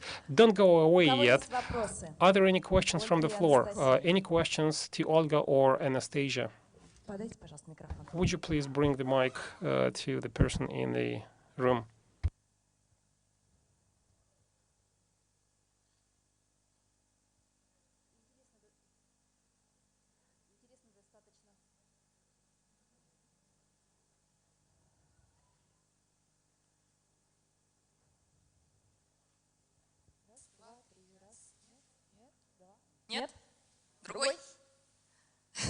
Hold on a second, we're going to bring you another mic. We are sorry for keeping you waiting, but indeed interpreters cannot hear anything because they're in a soundproof booth. So please use the mics. Well, it's an interesting garden, but actually I couldn't help noticing that since it's a social garden designed for kids, there are lots of sharp angles and sharp surfaces. How come? You know, safety comes first. how do you explain the design solutions that you implement? Well, actually, there are no sharp edges. Well, it seemed to me that there were quite a few of them. All the sharp edges, for instance, metal edges, were rounded off. There were no sharp edges. Well, that was the impression I got from the images that you demonstrated on the screen. Thank you so much. Any other questions? Go ahead, Irina. Good afternoon. I was just wondering,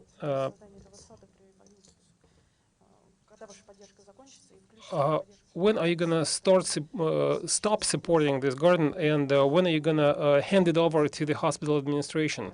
Is there a deadline? Any thoughts on that? Do you have to care for and maintain your garden for a certain period of time? We did this at our own discretion. We bear the responsibility for this garden, being the designers, but I guess follow-up speakers are going to give you more details on the way they started involving hospital staff in maintaining their gardens. So we'll look into any alternatives. I guess we will have to discuss that issue with the hospital administration. I'm going to help you out on that, if I may. Oftentimes, there are issues stemming from the ownership rights, because this garden was funded by the Moscow government, therefore it is owned by the Department of Trade and Services with the Moscow government, which is also the organizer of the Flower Fest. So these social gardens were handed over as a gift to those hospitals whose premises they occupy. Therefore, a hospital would put it on its balance sheet. And, actually, it will be then up to the hospital to maintain and care for these gardens.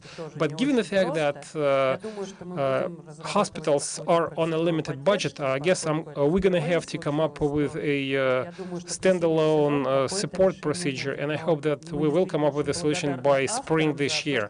Nevertheless, we are grateful to these landscape designers for keeping on caring about their gardens. Because it takes horticultural experts to care for the plants. Go ahead. I have a brief question, if I may. I realized that you had to sieve the colored sand, but how did you succeed in doing that? Because the sand is of different color. Actually, we realized that it was just in vain, and we stopped doing that altogether.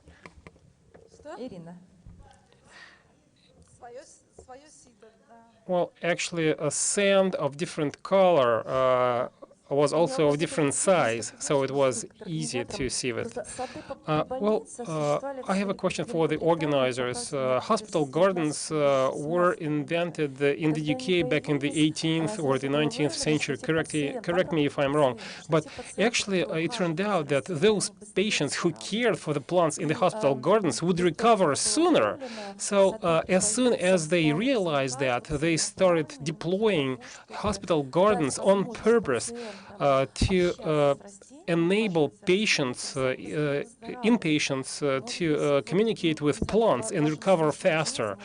Well, in your case, you used the premises of a hospital for kids, so it might not be relevant for you, but why don't you start thinking about involving patients in caring for your garden? It's complicated, but I think it's quite a promising idea, because despite a number of standards, sanitary standards that are enforced in Moscow-based hospitals, and despite the difficulties and challenges in training patients to care for plants, I believe it's a promising work stream. During year one, when the garden gets much attention from both the expert council and everyone else, it doesn't make sense to involve patients. Later on, it might be sensible. Let me add to that. Those gardens, those social gardens that were created last year, and landscaping designers actually thought after a therapeutic effect when installing their gardens on the hospital premises. I'm not talking about the fact that kids were involved in caring for the plants. What I'm talking about is kids with cognitive disabilities or blind kids could just touch the plants, and that gives you a therapeutic effect. It's a treatment of sorts. As for the maintenance, I guess we're going to have to raise this issue with the hospital administrations, and oftentimes these are people with a broad outlook on the world, and they are quite ready to introduce certain changes in their internal procedures. So this is one of the options that we're going to consider. We will try to evolve the social category in our contest. So we really appreciate all your ideas and all your proposals. It would also be great to hear from the municipal hospitals who would be ready to host our gardens. So use social media, send your ideas to our organizational committee. We appreciate all your thoughts and ideas. Thank you. Do we have time for one more question? Hold on a second. Ladies, I have a tricky question, if I may. Let's step back from your specific garden and please answer the following question. I guess a landscape designer degree was not the first degree that you secured, right? And you majored in something else. Did your previous background help you in designing gardens, or did it interfere with this job? Actually, I am an agricultural expert by background, and Anastasia is an engineer by background. The first garden that we designed in 2017 was actually titled Shockwave. That just goes to show you that my engineering background helped us in thinking out of the box. What I'm driving at is that we don't just come up with ideas. We just coach each other, and ultimately that allows us to develop a great idea. Margarita, did you switch the mic on? Yes, I did. I hope you can hear me. I really liked your garden, and I do understand all the challenges that you had to face when designing a social garden, because a social garden also means additional responsibility. I also could not help but noticing the list of plants that you used. It was awesome, and it was great that you used some of the exotic plants in your garden. They corroborated the idea and the message. But what was the attitude of the jury board, and what's going to happen with these plants afterwards? You know, because you said that the life cycle of your garden is 2 to 3 years. As for the exotic plants, I'd like to thank Natalia Borisova for that, because she was our mentor, and actually that was her idea to use exotic plants. Southern parts is something that she proposed to us. That's why you came up with agaves, right? Natalia, thank you for that once again.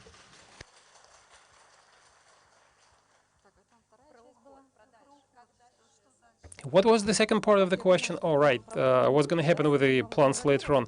I don't envision any problems. The only important thing is to replace plants as necessary and as required. You know, if the density is too high, then just you have to weed out. What was the attitude of the jury board? Well, I guess the attitude was quite positive.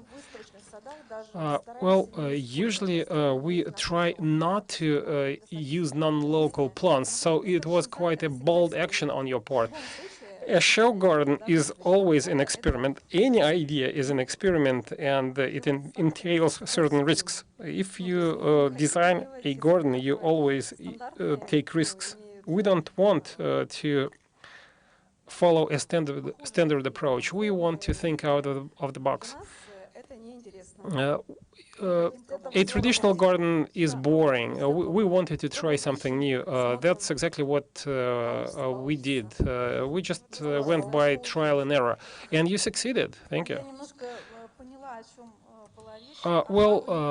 Agave is in the hospital. They're in hospital not because they are sick. They are fine, trust me. Well, this is the fourth time I'm taking the stage, so I guess I'm going to lose some weight by the end of the conference due to the additional exercise. But I just wanted to draw attention to the mentorship. Last year, we came up with the following idea. Just like a thesis, any garden should have a mentor. And it would be great if both you and your mentor would give a piece of advice to this year's contestants, because it seems to me that there are a number of challenges that most of you face during the preparation stage, the contest itself, and you succeeded in overcoming all these obstacles. Well, my major piece of advice would be as follows. Actually, we touched upon the most important pieces of advice in our presentation, the 5 bullets that we displayed on the screen. You have to shoehorn your solution into the space allocated to you. You should tell a story. The third one is wow effect. And but just keep in mind that a wow effect could be a negative wow effect, unless, of course, you maintain your garden. Active interaction rather than passive interaction. And last but not least, caring for and maintaining your garden. What would be your piece of advice in terms of dealing with the mentor? You have to listen to your mentor, first and foremost, because these are seasoned and very experienced people. So listen to what they have to say. Well, you might come up with something new, but, you know, personal interaction is still a must. Based on what you said, I just wanted to emphasize the wow effect and the interaction. This is something which is a must for urban gardens, which are accessible to anyone. Natalia, would you just say a few words, since you are the mentor of these two beautiful ladies, and since their presentation provoked so much interest, would you please, as a mentor, describe in a nutshell the way you collaborated with them? I'm sorry for taking the stage, for taking the floor as well, but actually it was an interesting experience both for me as a mentor and for my trainees. Mentor should be a friend, otherwise this word has a negative connotation. Sometimes contestants want to seek a piece of advice from someone, and mentors are just outsiders who help them out. These ladies would send their messages to me via WhatsApp. They would ask me what would be the better approach. Mentors are not full replacements for contestants. What we're there for is just prevent them from making blunders. You know, sometimes it takes an outsider to point out a most salient blunder.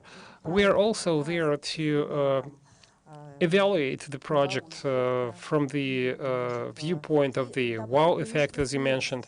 And sometimes mentors are there to support the contestants. Sometimes contestants are not bold enough. So it's the job of a mentor to tell them, just go out there and do it.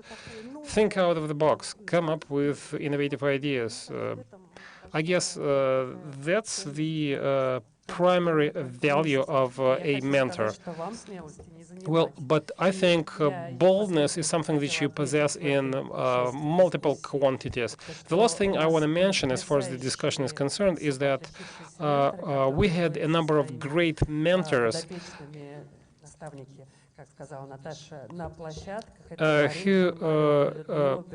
they include Maria, Natalia, Gleb, and it was great to see them so involved in the contest.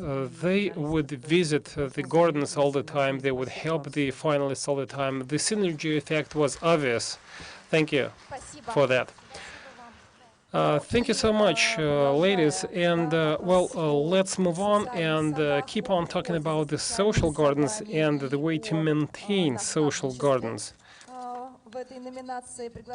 I'd like to pass on the floor to Gleb Koluzhnyuk, a Russian architect and a construction engineer by background. He's also a professor with the Higher School of Economics. Thank you so much, ladies and gentlemen. It's great to see all of you here today, and it's an honor for me to be able to tell you about my project. The previous speakers described a unique and out-of-the-box garden. And my co-designers are also in the room, so if I miss out on anything, I guess they will add a few words to that. We had an entire team of co-designers, and all of them are based in St. Pete. Therefore, in our case, designers had to come to Moscow from St. Pete to install the garden and then to maintain it. And naturally, we experienced certain challenges with the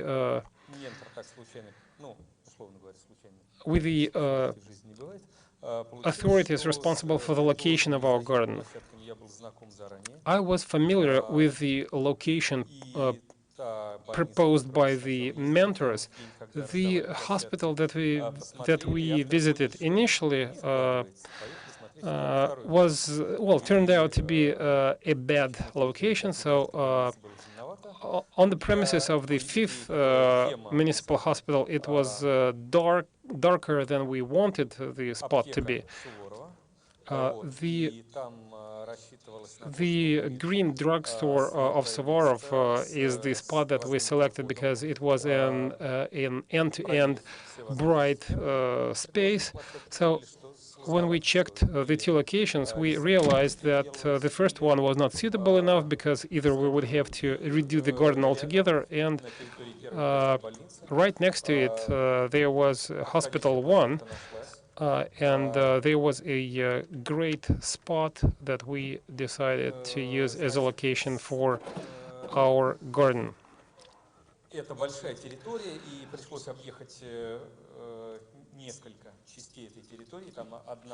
The premises are huge, and we had to examine the entire premises of Hospital 1. Part of it was built in the 18th and early 19th century. The second location was also quite suitable, and we deemed it the best spot for the garden. There is an outpatient clinic right next to the hospital, and an outpatient clinic means a huge traffic. Thus, that increased the value added of the location that we ultimately selected. In addition to that, it was quite transparent, visible through and through, and that allowed us to integrate a number of other functions. As far as the concept of the garden itself, I really liked the excessiveness of the garden. Actually, the garden referred to the 7 hills, and as you well know, Moscow is based on the 7 hills. The initial drawing was quite complex and complicated, but actually the designers managed to tell the story. The designers also carried out an in-depth analysis of the list of apothecary plants that can be grown in the garden. The Suvorov drugstore garden was used for growing therapeutic plants that helped servicemen recover. And like I said, our garden was deployed on the premises of a hospital. Thus, we wanted plants to have a recovery effect as well. The number of plants is huge. Many of them were filtered out, and well, thanks God we didn't have the horseradish, for instance, because otherwise it would be really difficult to maintain this. And the huge plants were also removed because this site wasn't that big. And as for the plants and the variety of plants, everything turned out to be beautiful and quite interesting. And later on, since this garden was initially designed as a temporary one, and the first city hospital is a cultural heritage site, that's why we had other issues. So the garden couldn't be introduced lower than the zero level, and when we designed this project, we saw that, well, if the temporary gardens have an issue, and that is the sustainability of materials and durability. So here you can see that there are no supporting walls for the plants if the garden is built on the ground. And here all the garden was on the hills, which was very positive. And we also had a large tree bridge, which was quite reliable. So here you can see some of the authors when receiving the award. Here you can see this outpatient hospital, quite a lot of traffic here. This is a place where you can have some rest. This bench is quite popular. And there are some alternative routes for people with kids, and just to walk around and think. They have some alternative routes here, the gravel roads. And everything is really reliable and durable, the structures and the foundation. It can survive quite a lot of people, as you can see.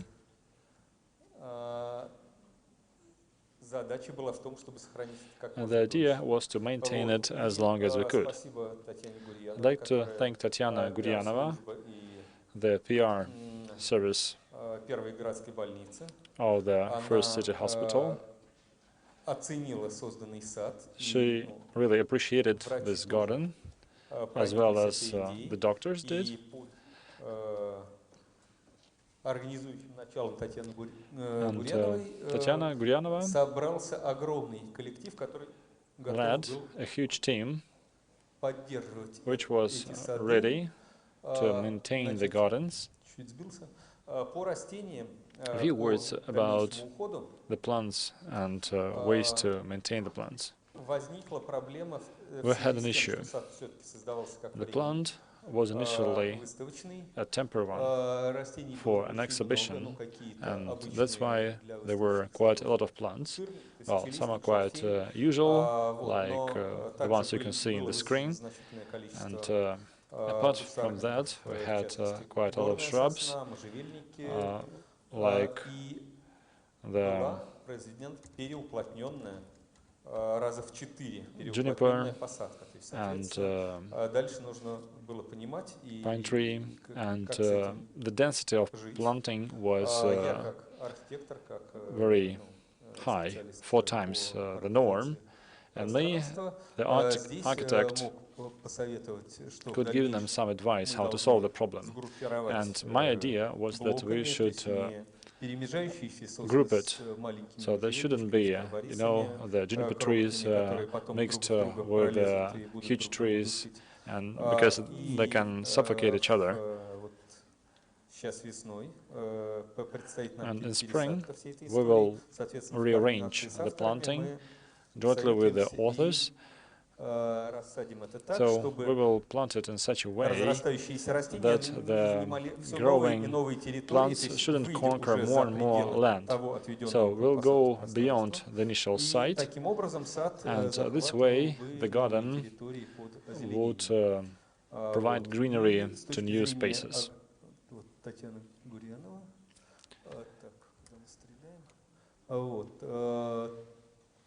С точки зрения озеленения также здесь были предусмотрены какие-то временные растения, прямо ароматические огородные, включая укроп, помидоры. То есть где-то какие-то попытки даже возникли партизанского озеленения подсадить что-то, чего не было изначально в проекте. Deal, and sometimes people tried to add something which wasn't initially part of the project. So, but we decided to stick to the initial plan. Here you can see the huge team. We have even more. So it's clear that some people can fall ill, and doctors have quite a lot of load. On one hand, they recover, caring for the greenery and in the garden. So that's one thing. On the other hand, Если вдруг кто-то обойму на время выпал, его поддержат другие, то есть вот эта вот избыточность некоторая, как not available, some other people can help. And this excess of plants and available land is something which helps us. So the garden will be under control. Anyway.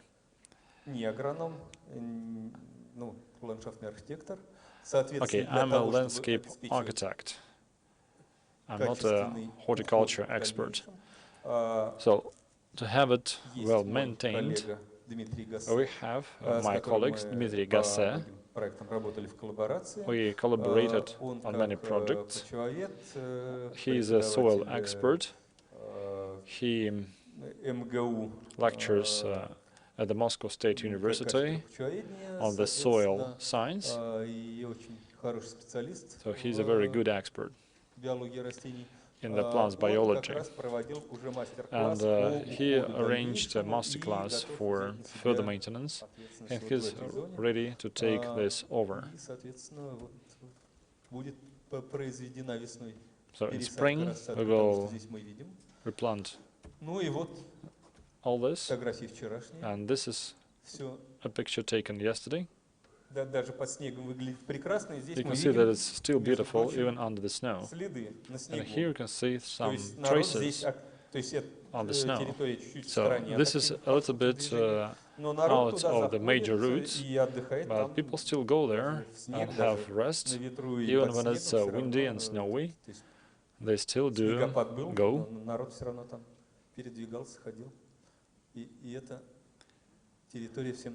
And people like it, and this will further develop. Thank you. Thank you, Gleb. I can see the questions. So if you have questions, please raise your hands so that our staff can bring the mics to you. Good afternoon. My question is on vandalism. So some people, you know, they take things with them, they dig it out and take these things with them. Do you consider this? Do you try to fight with it somehow? Well, you know, there have been some attempts to snatch our dill or tomato. Some dill was stolen. I don't know, maybe for making some canned vegetables, so they saw it. So, you know, the pine trees and the birch trees, they are not subject to vandalism that much. So kids in social areas, they can run around and they can destroy things, but in this case, the patients are adults primarily, and we don't have this issue. Well, we have a bench there, and we have their waste bin, so and we also have lights there, so you can see things. And cigarettes should be thrown there, it's clear. And we have an author here, so we can invite the author to the stage.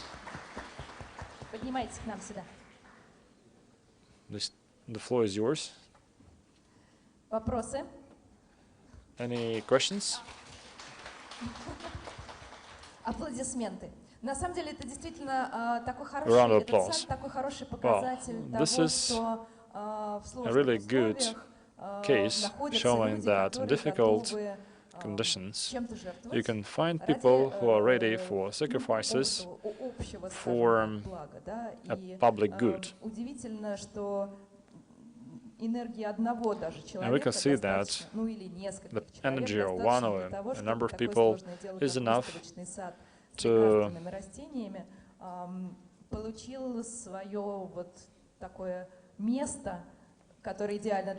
support an ideal site with a garden with some therapeutic plants and to let it live longer based on the community of people around it. A comment, if I may. Some of the things which helped us build a community around the garden. Number one, the experience, the interdisciplinary interaction. I'm a landscape architect and I worked a lot with sociologists, and now this participatory designing and community building experience is used. I used the sociologist experience in designing the communities. So this was part of our garden work. I'd like to thank the leadership of the hospital because they showed a lot of initiative. They really liked the garden. I'd like to thank GLAP. I'd like to thank the JAM for your support. In our Facebook group, we have a subgroup called The Garden, Suvorov's Green Drugstore, and some volunteers found us. This is a fund, and they are ready to further maintain this and to support it. Okay, these are the advantages of social media. Exactly. Ну, давайте обмениваться этим опытом. Go ahead, please share. And the future authors, those who designed the social gardens, they can put down a number of hints, I believe, and this will be further used so that the GEM, the authors, and their facilities could merge their effort effectively. Thank you very much. I'd like to thank the Flower Jam for the social topic and for developing it. Yeah, that's what we take pride in. Thank you very much. And now, I believe, before we have the next break, I can invite to the stage Alessandro Trivelli, an architect, a lecturer on architecture in the Milano Polytechnical University, our longtime friend. I'm just a little bit scared because I have to do this talk in English, and there are so many people that can understand not too much, maybe with my English, but the other point is that I don't talk about at the end of this long morning. I don't talk about plants, tree, and gardens, and so on. So I want to talk about the landscape and what we don't see in the landscape. Why this? This is because I am an architect, and my research field is sustainability and sustainable architecture. And I married my wife many years ago. And when we met us, she said, what are you doing? What are you doing now? I'm in France. I'm working as a landscape architect. And so we try to discuss what is landscape. Is garden design, is landscape, is environment. What is it, landscape? So we find out these meanings that we find in the European Convention on Landscape, that landscape means an area, the result of action or interaction, natural and or human factor. So it's not something solid, really, but it's not only solid. It's something that without the human factor you cannot call landscape. So it's something that talk about a relationship, and the relationship between the people and the place where they live. And this landscape is a strange place, because normally we use a taxonomy to understand better this place, because this place is so huge, so big, that is continuous. Landscape is something continuous that we cannot understand really, because normally we have a perception of the space that is with the limits. And what happens normally is that when we go across this landscape, we have many images in our mind that we transport with us, and we overlaps the images of the past with the images of the next place. So the people is very important in the landscape. This is a work of Burri in Milan that was built in 1973 and destroyed at the end of the 80s and rebuilt in 2015. The name is a continuous theater in English. That is only a stage where the city and the park is inside in a city park, and the background is the city. And the people act inside the space and give sense to the theater, showing what the life in the city and the park of the city can be. So about the festival is like this. It's a place where you can do something new, or to try experiment like we did 2 years ago, like in this kind of theater. That is a small theater with a staircase where the people can do an act, can do something, and the people reacted in a very nice way, doing really like an actor is in a theater. What we know is that we have a perception of the landscape without. And the perception that we have is what we see, but we are part of the landscape by ourselves, because the other one see us in the landscape. So we change the landscape, being inside there. And this is a kind also of responsibility and a different perception of the people inside the landscape. Eugenio Turri is an anthropologist of landscape anthropology, and he said that what is important is consider the people as actor of a culture. Landscape is represent the culture of the people, represent a piece of the culture of identity and community, and all the part of this landscape, politics, religion, social, economics, the soil, the house, the cities, are all parts of the life that give form to the landscape. So landscape is not only something that represented by the nature or by the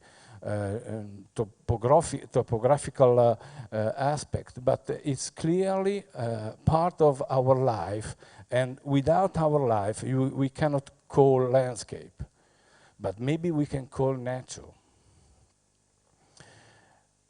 Michel Prieur in Landscape and Sustainability remember to us that what is important is to have the sense of belonging in a place and the community. Landscape is clearly part of our community, and the sense of the community give value to and identity to the landscape. This is a picture that many artists or photography try to understand or to interpret the landscape. And this is a typical landscape of Italian landscape, of the seaside, that you see the people, the sun, and this empty space that is clearly maybe the identity of the Italy of 20 years ago, but is the identity of this country. So what we can do, this is the park we did in Istanbul, that is a part of a big regeneration area. And what we have done, we have tried to understand what happened there, and doing a place where the people can do something, then can possess the space and give sense to that space, allowing the to interpret that space and give sense to the park. This is a little bit provocative in this place, probably. But Vittorio Magnago Lampugnani is an urbanist that works in Germany and have a strong image of the city and nature and park. But he says something that is quite interesting, because it gives sense to the word of nature and the meaning of urban parks and garden. Urban parks and garden, he said, is an artificial imitation of and poetic metaphors of that landscape, which the building, they help to eliminate. He said that when we design something inside the city and we try to do also something that could be more beauty or interesting and so on, we are doing something that is a metaphors or a poetic imitation of the nature that we want to transfer inside the city. Is not nature, is not landscape. Many artists, as we say before, try to understand what is the work of a landscape designer, and probably the work of a landscape designer is to reveal what we don't see in the landscape. Reichenberg and John Jonas in New York in 1972 did this artwork, big artwork in the city, trying to understand what you can find in a space without any kind of value, giving value with some shape and forms, drawing the void inside the void. And the people need normally to understand which is really the landscape. If the landscape, the public space, is a place where they that represent themselves and they can do somewhere, there can be expression of themselves. This is we in a competition in Milan, and we designed this piazza that only with the color on the ground, and the people use this shape and the color to place things, to do activities inside this place. Normally, it was totally abandoned, an abandoned space. So, what we know is that what is there in the background could be one time or in the next future the foreground, and the limit between the foreground and the background is the skyline, and that divide the earth from the soil, from the sky. But probably we can understand also that the sky is part of the landscape. Leonardo Sciascia in this book describe the days were bright and cold, the landscape was sharp and so on. The glass wipe, the air wipes, and in the 600 engine and so on. That is a description of the sky. describe the flight of the birds and the sound and so on like a description of a landscape. And that's real, because in this image of the movie of the same book, we can find the sky of the Sicily, the landscape of in the Sicily, and we find the same weight of these things. Agriculture, landscape, mountains, and sky is the same. So we try to design this case. So it's possible to do it. We did this in Istanbul, designing the sky and to do a new landscape in the sky. About defense of the natural, before we read Magnagolan Pugnani about defense of the natural, and Joseph Beuys did the biggest hard work in the public space in 1988 in Kassel at Documenta 7, where 7,000 pieces of basalt were collected in front of the art museum, and each piece of stone was adopted by someone, and with the money collected with the adoption was bought some trees and plant 7,000 oaks around the city, giving sense to a big art diffused by the city. So the entire city, the entire space public became a piece of art, giving the relationship between the mineral part of the tree and the living part of the tree. So coming back to the common ground, I want to go speed up, but what we know is that we normally, in this taxonomy, we use the first nature, second nature, and third nature. That first nature is coming from the first one, from the De Natura Deorum. Cicerone talk about the first nature. That is the first part of the world where the wilderness, or the wild part of the world, where the man never touch. So it is something that for me represents well in this paint of Shishkin, where you feel that you are out of the contest, no? Out of the side. Or you see, maybe this is the place of this way. And we can find some place in the world in this way, where there's an untouched feeling.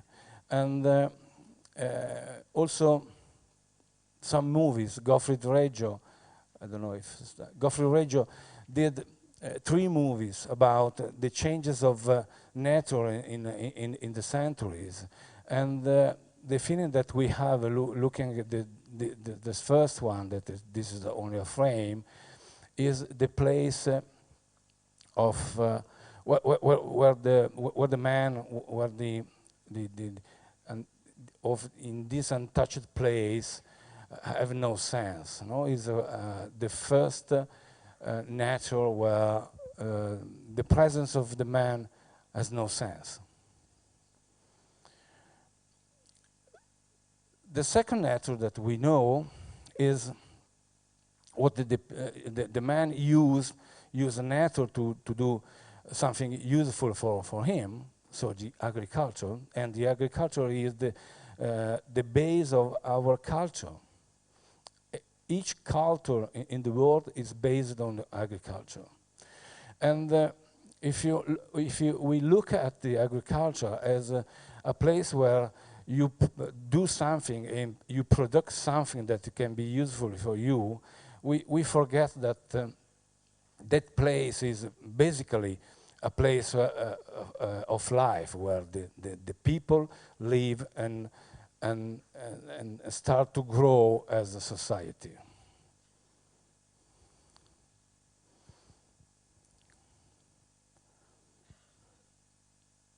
This is We have no music because there's some part of music. So this is a frame of this movie where we can see the agriculture and these kids that goes through this field that is clearly a different way, drawing lines inside these fields and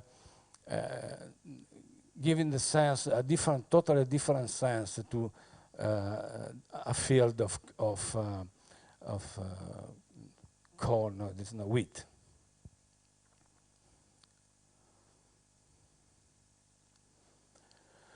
The third nature that we know is the designer nature, is what we do. Landscape design, garden design is what we do. Is the third nature, and this is the first drawing that we can find in Villalante in Bagnaia, is the 16th centuries, and this drawing is the perfect reproduction of the garden that there's outside of the Villalante. There's a huge garden. What is important? Why this is important? Because this is one of the first designed garden in relationship with the architecture. And where the garden became part of the show of the powership of the people. Powership of the people that is, well, I don't know if you know, maybe the translation in Italian language is the mystery of garden of Compton House, but we translate all the title of the movie, so we change it and the correct the document contract. This is a movie of Peter Greenaway that show the story between a very powerful woman that commits to a landscape garden designer 12 drawings about the garden. And I don't want to spoil this movie, but the story is that the garden designer designed only what he sees inside the space, but he is not able to understand what he don't see. So what we don't see and what we can be that place. Landscape is a place to show the powership, or as Gilles Clément said, cannot be a place with a place not to the powership, neither the submission to the power. And we know that in this relationship between architecture and garden, there's this possibility that we create another type of landscape, that the landscape of the abandoned place that became something different from the first, the second, and the third.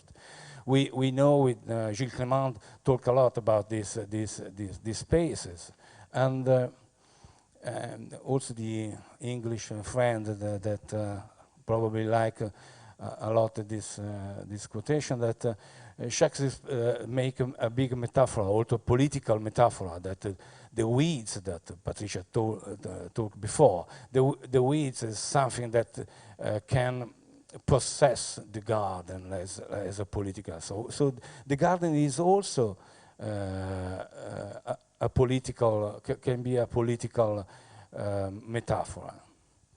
And in this place where natural garden, first natural landscape, change the relationship between architecture and public space, is growing another type of landscape. Is going another type of landscape that we can probably we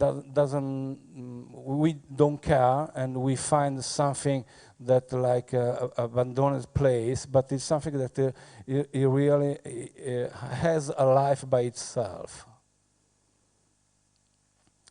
Democracy and you can also design something for a place like we did in Kuwait, for a non-democratic place, state, but to do something like a democratic space. And you, in the public space, you don't know what will happen. And you don't know what will happen also with the presence of the people, with the can be expression of the culture of the people. So what is important is probably to understand better which is the level of the dialogue that you have with the landscape. And I go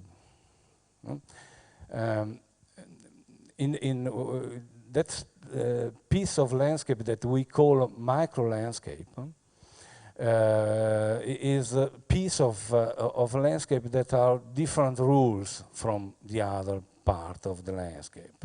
Normally are the private garden and so on. I want to show this one because for us it's quite important. This is the first garden in contemporary story that started from a big discussion between the owner of the houses and the designer.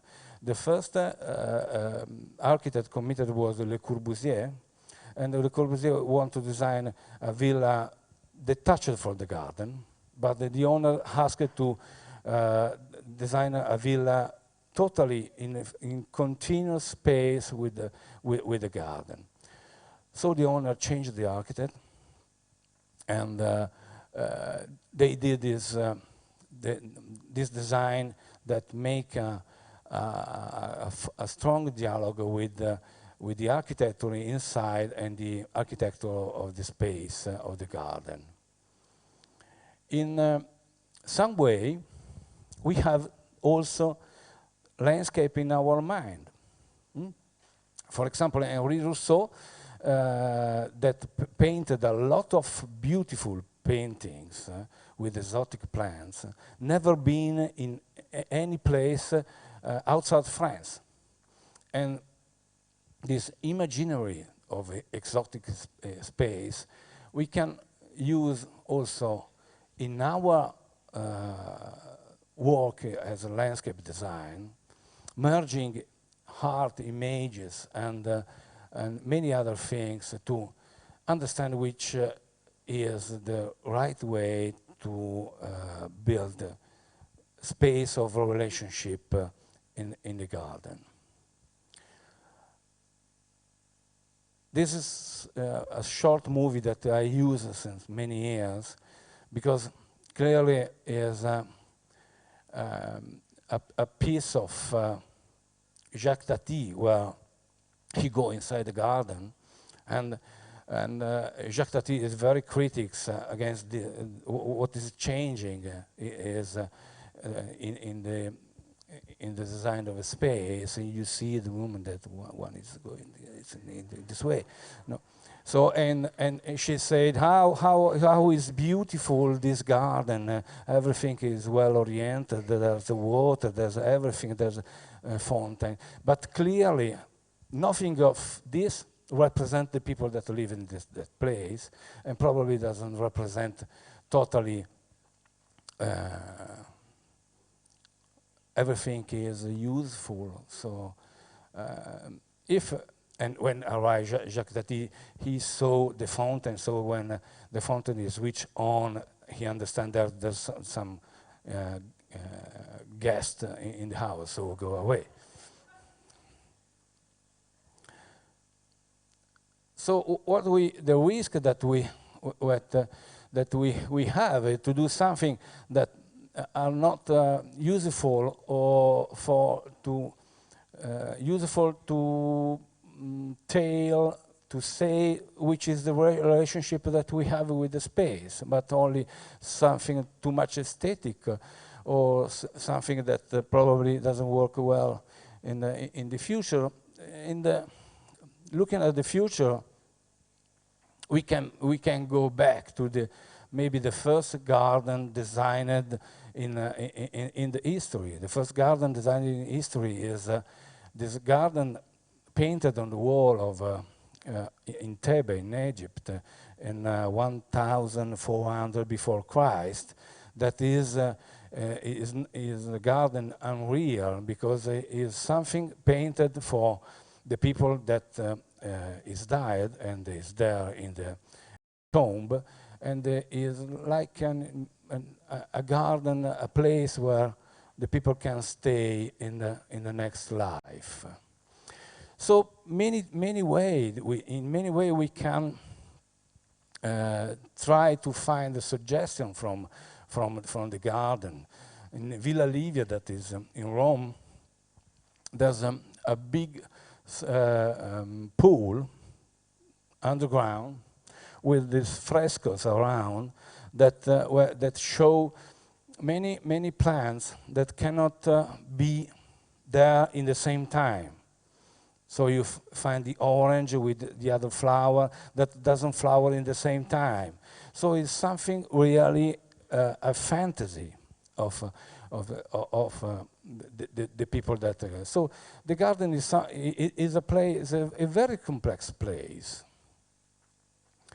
And the garden that is described around the world, that we call Hortus Conclusus because it is close by the wall, we find probably the first one in the Giardino dei Semplici in Padova, and it's about the therapeutic garden. This is the first really therapeutic garden because it was the first garden with plants for medicine and so on, and it was done by the monks. It exists also today. And in this beautiful, perfect world, you can design garden also without plants. This is a beautiful garden that is Rionangi Temple Garden that started as a garden, as a villa, then became a garden of a temple. And there's no plants totally. There's only a rock garden without any type of plants. And there are 15 stones inside the gardens. And you cannot see all the 15 stones by any point of the garden. And the story is that if someone see all the 15 stones, get the illumination. So there are many stories inside the gardens, and maybe it could be maybe a medium to someone else. Another another piece of our past project in Moscow that is like an Hortus Conclusus, so like this. So we can build. We are 5 minutes at the end. What we need in the landscape is to support the identity, the idea of community, and these people are called community gardens because they use the lost space inside the city to build new garden, to give back to the city the gardens that are lost inside the urban space. We have this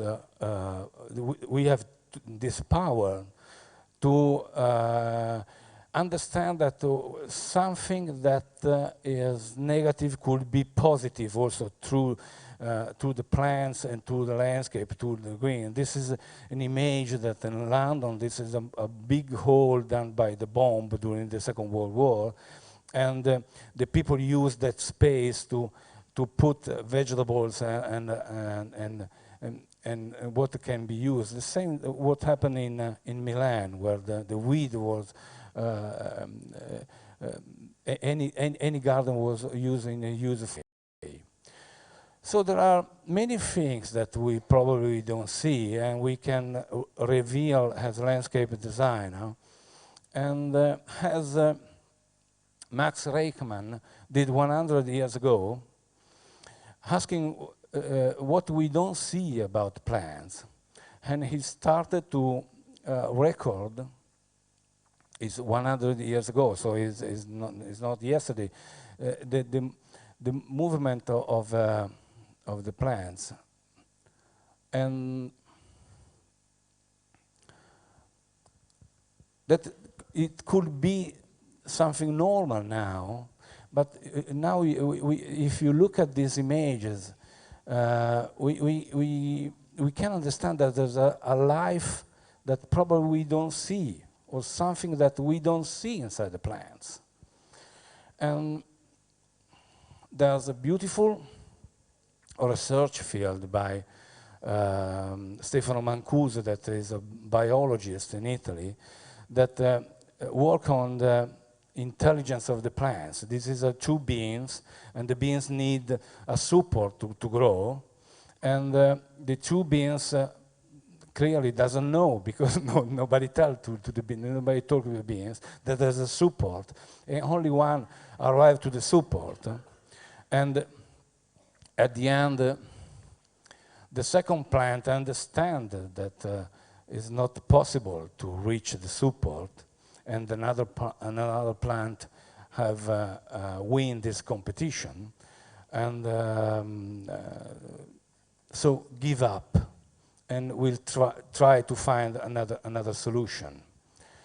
And in the same way, this type of dialogue that we don't see through the plants is we can see in this frame that is Symbiose, that is an art show in Fondation Cartier in Paris. Stefano Mancuso with an artist puts some instrument to record the changes of magnetism, or the flux of the fluid inside the trees, and with a parametric system, all these elements became shape, so we can see what happened inside a tree or a plant. So this is the last one. What we can do as a landscape designer? Maybe we can think about time and space, because the space is continuous space and the time is continuous as well, and consider to build a real image, but real image that works for all the society, and to build a strong community. Thanks. Thank you. Вопросы? Не вижу. I don't see any hands raised. I guess you're all tired. 15 минут у вас есть на Well, you то, have чтобы 15 minutes for a coffee break to rest and recreate, but please be back at 2:15, and we'll resume our conference. И, дорогие друзья, хочу напомнить And вам, ladies что and gentlemen, если I'd вы like to собираетесь remind покинуть everyone конференцию, that вам if обязательно нужно you сдать leave устройство the для conference, синхронного please перевода на hand in your выходе. simultaneous interpretation devices before you actually leave.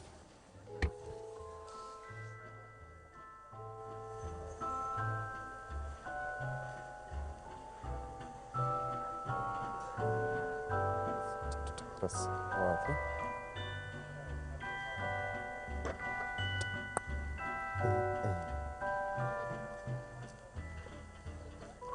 Раз, два, три.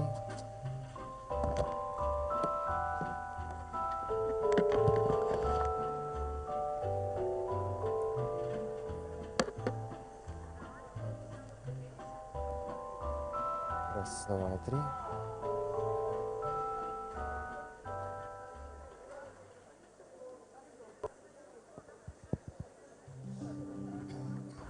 Среди садов цветочного джема есть такие, которые идеально вписались в свое окружение.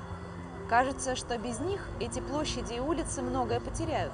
И наоборот, сады на фоне архитектуры выигрывают восприятие. В общем, полная гармония.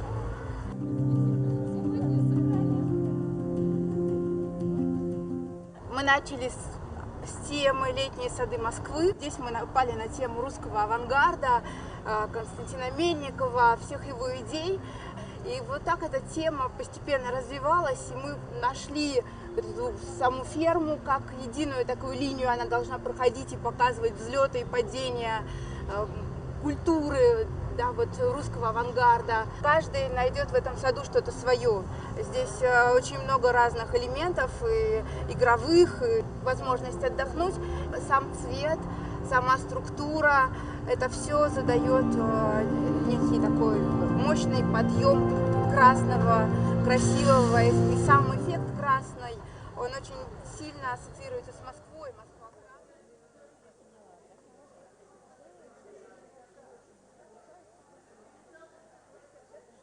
Уважаемые участники конференции, просим вас вернуться на свои места в зал.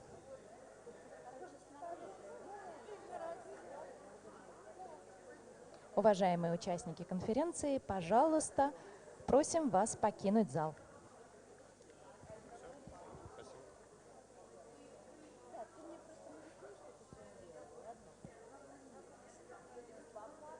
Создать сад-пространство. Деревья и кусты окружают вас, как стены комнаты, и при этом очень натуральны, органичны.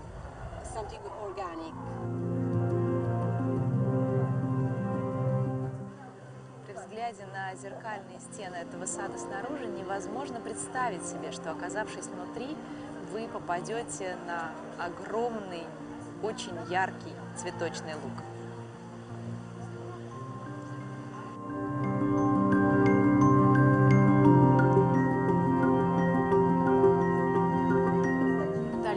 На саду конструктивизм именно автора Константина Мельникова, архитектора. Тут представлены его 3 здания. Это гараж на Новорязанской, дом Мельникова и гараж Госплана.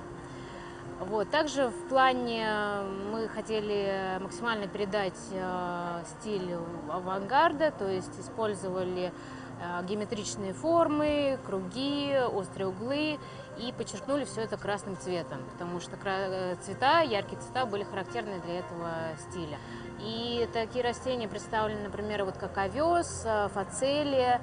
Немного не рассчитались за условий окружающей среды и климата этим летом, поэтому они вымахали очень сильно, их слишком много. Вот они заполонили, так скажем, все. Мое первое впечатление о Москве – это потрясающая архитектура. Город очень динамичный и впечатлил меня. Я думаю, что в городе все же слишком много зданий и мало зелени, но вы движетесь в правильном направлении. Это место для моего сада просто идеально, лучше нельзя и представить. Это удивительно, что с одной стороны у нас здания коммунистических времен, а с другой классическая архитектура. Они такие разные, но и то потрясающие. Мы очень ждем вас в садах фестиваля «Цветочный джем».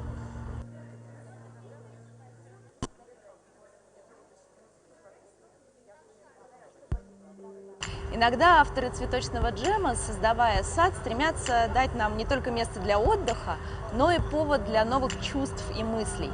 Попадая в такой сад, горожане погружаются в размышления, возвращаются в детство или испытывают сильные эмоции. Сад «Зеленый пух», посвященный Пушкину, пожалуйста, находится на пересечении Тверской улицы и Камергерского переулка. Он буквально наполнен цитатами и атмосферой творческого поиска.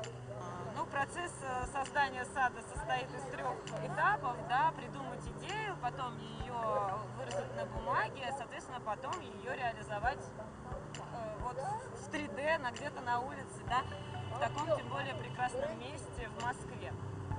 Сложнее, наверное, из этого всего было решиться создавать сад великому предку, да, а создавать с такими помощниками, с такой организацией, как оказалось, не так-то трудно. Приехав сюда, в принципе, в достаточно позднее время, это уже был 12 час ночи, люди, конечно, просим вас, уважаемые участники конференции, пожалуйста, просим вас покинуть зал. Уважаемые участники конференции, люди старой формации, они, конечно, удивлялись, что это же такое современное искусство. Ну вот оно современное, вот оно такое отражение в нашем мире того былого.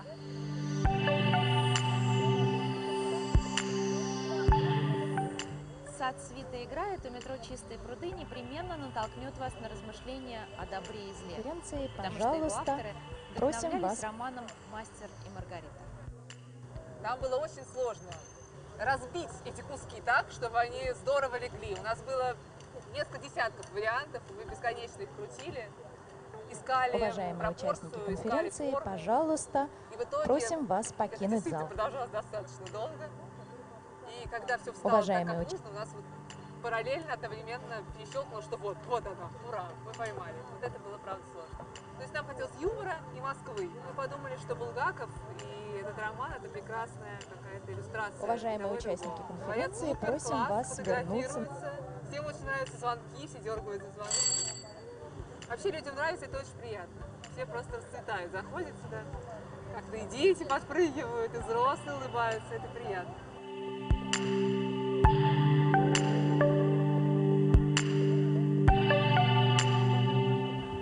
Сад Юаленский и Покола Цума заставит вас раствориться в ландшафте и даже немного потеряться. Виноваты в этом зеркала, в которых бесконечно отражается русская природа.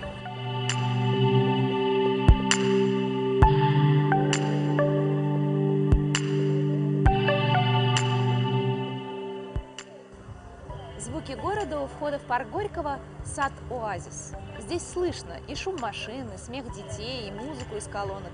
Но погружение в цветы помогает услышать эти звуки по-новому.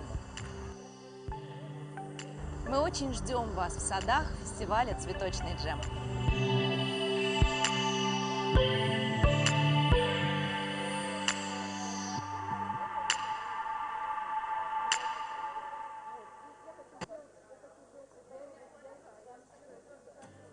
Сады цветочного джема иногда выглядят как островки настоящей природы. Где-то растения в них имитируют подмосковный луг, а где-то и экзотическое для нас Средиземноморье.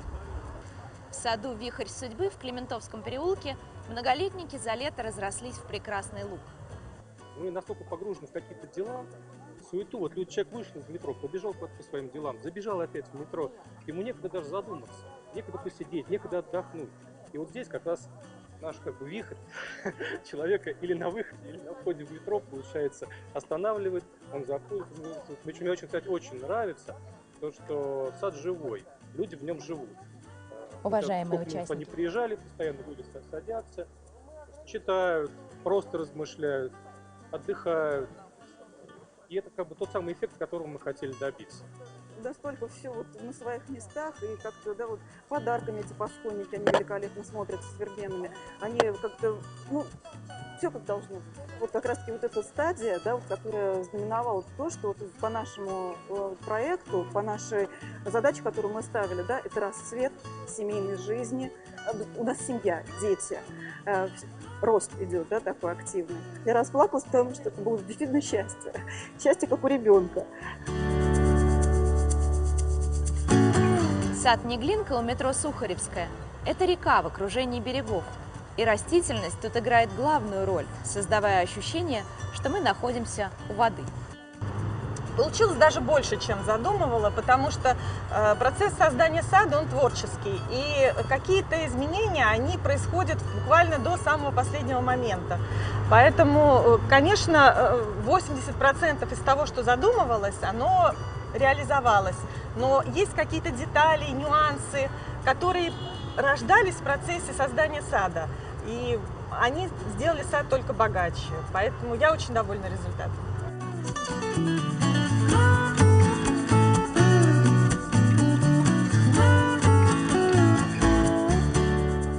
В саду выше крыши на Старом Арбате растения выглядят так, как будто они поселились здесь сами. На остатках разрушенного здания выросли березы, пасконники, щучки и даже ворсянка. Как будто эти растения находятся здесь в своем естественном состоянии, в естественных сообществах.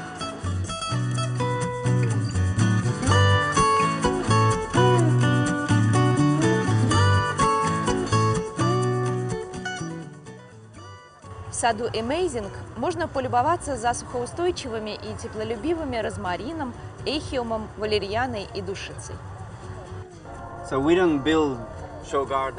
Мы строим сады не для того, чтобы выиграть, а для собственного удовольствия, ради нашей страсти к садам и своему делу.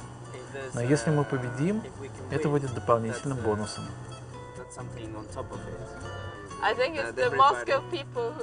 А я считаю, главное – это москвичи, которые приходят в наш сад. Они приходят сюда и видят, что сад красив, им хочется провести здесь время, посидеть, посмотреть на цветы, насладиться природой. Это для нас самое важное.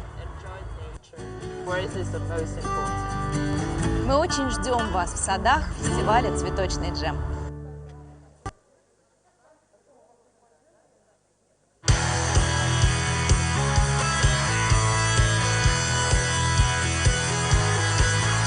Когда-то улица Новый Арбат стала символом новой архитектуры и новых городов. И сад архитектуры природы тоже об этом, о том, как будут выглядеть города в будущем, о том, как природа и архитектура объединятся в одно.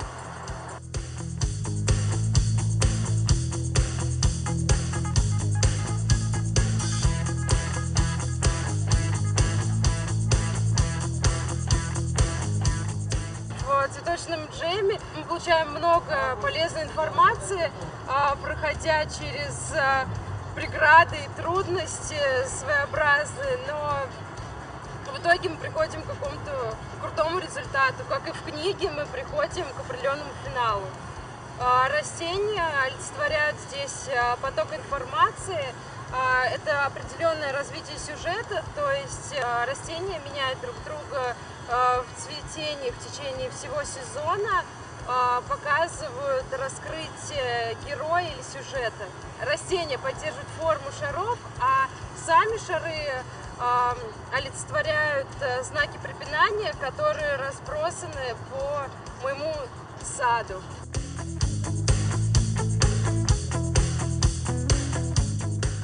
Сад оригами как будто сложен из белого листа бумаги. Именно журавлики, выполненные в этой технике, вдохновили дизайнеров на идею сада.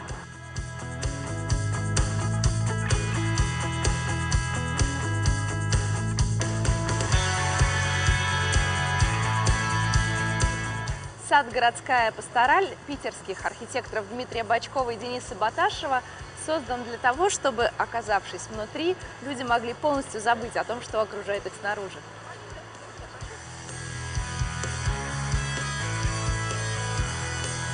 Сад «Шелковый путь» посвящен великому караванному торговому пути между Китаем и Средней Азией.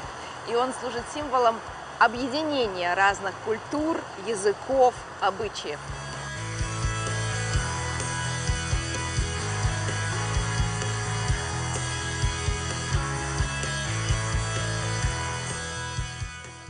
Оттенки цветов, начиная от начала до конца, меняются от зеленого, желтого, переходя в розовый, фиолетовый, а потом в красный и бордовый. То есть как сама жизнь от младенчества, юности и зрелого возраста.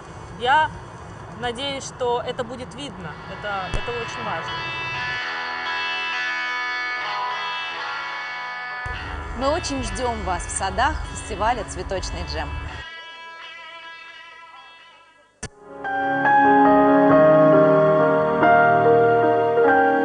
I think the great thing about gardens is they're a universal language. And wherever you are in the world, it doesn't matter what your culture is or your, what language you speak or what your beliefs. If you love plants, and most of us do, most of us see the benefit in plants and trees, we all have this common love which brings you together. So for me, that has been Flower Jam has been a great way to access Moscow and its people. It's given us something common to talk about. And I think Flower Jam will have the same benefit for a lot of other foreigners that come to the city. So I think a lot of other tourists in particular, I think it's something that people recognise and understand, plants and spaces. And it softens a space and it allows people to relax and enjoy the space. So my opinion of Moscow has completely changed. From the view of it being a place that was very alien to me and a culture that was very different, a little bit nervous about coming here at first, not knowing what to expect. Actually what I've realised is that we have so much more in common than we have different. Third year, And when I first flew back in this time around, I had this really warm feeling. And it's not so much about place, I think it's more about people. And Moscow Flower Jam feels like a bit of a large family, really. I've got to know the people, and I feel everybody see each other in that way. So I'm kind of starting to feel a little bit part of that, really. So yeah, that's kind of why I keep coming back.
I think Flower Jam has a great future. I've seen it improve even from last year. There are some amazing standout gardens at the show here which would look good in any flower show around the world. I think it will get more and more international designers to participate because the news spreads and they know how good it is and more people want to participate in it. Yes, we would like to win. We arrive here in order to try to win. And this is now my third year. And when I first flew back in this time around, I had this really warm feeling. And it's not so much about place, I think it's more about people. And Moscow Flower Jam feels like a bit of a large family, really. I've got to know the people, and I feel everybody see each other in that way. So I'm kind of starting to feel a little bit part of that, really. We chose the social nomination because we wanted to become more close to people, to make the garden which is useful for children, for people, with an additional educational function. All the gardens are completely interactive, so people can walk through them, they can climb on them, they can touch them, they can sit on them, they can smell them. So we don't build show gardens to win anything. We build it for self-enjoyment, for passion. And I think working here with Flower Jam has given me the opportunity to make something quite fantastical, a very rare thing in the world. If I can do it again, I will do it again for sure. Thank you.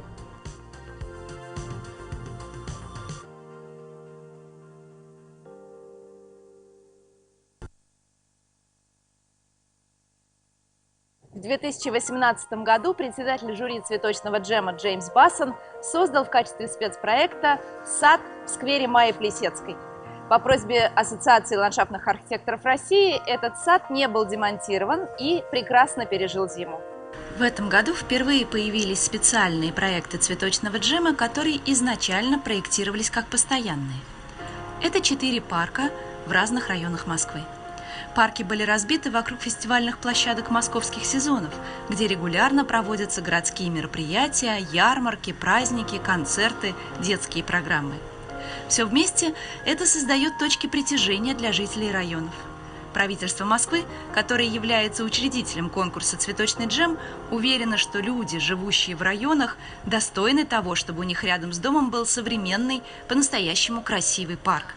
Поэтому авторами парков на фестивальных площадках стали признанные звезды мирового ландшафтного дизайна.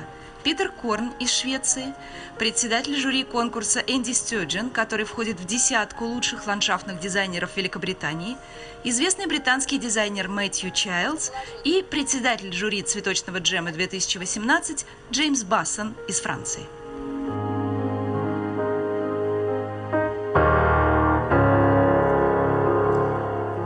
На площади Славы в Кузьминках ученый и ландшафтный дизайнер из Швеции Питер Корн создал очень лаконичный по структуре, но интересный с точки зрения ассортимента растений парк. Геометрия клумб связана со строгими линиями фонтана в центре. А вот посадки ярких многолетников произведены по инновационной технологии, которую разработали. Уважаемые участники конференции, просим вас вернуться на свои места в зал. Уважаемые участники конференции, просим вас вернуться на свои места в зал. Уважаемые участники конференции, просим вас вернуться на свои места в зал. Моя задача была в том, чтобы парк стал более полезным жителям района. Он находится не в центре, там не так много возможностей для отдыха. Теперь там есть детская площадка, амфитеатр и каток. А еще мы посадили много деревьев и других растений. Так что я надеюсь, парк станет еще и местом обитания для дикой фауны.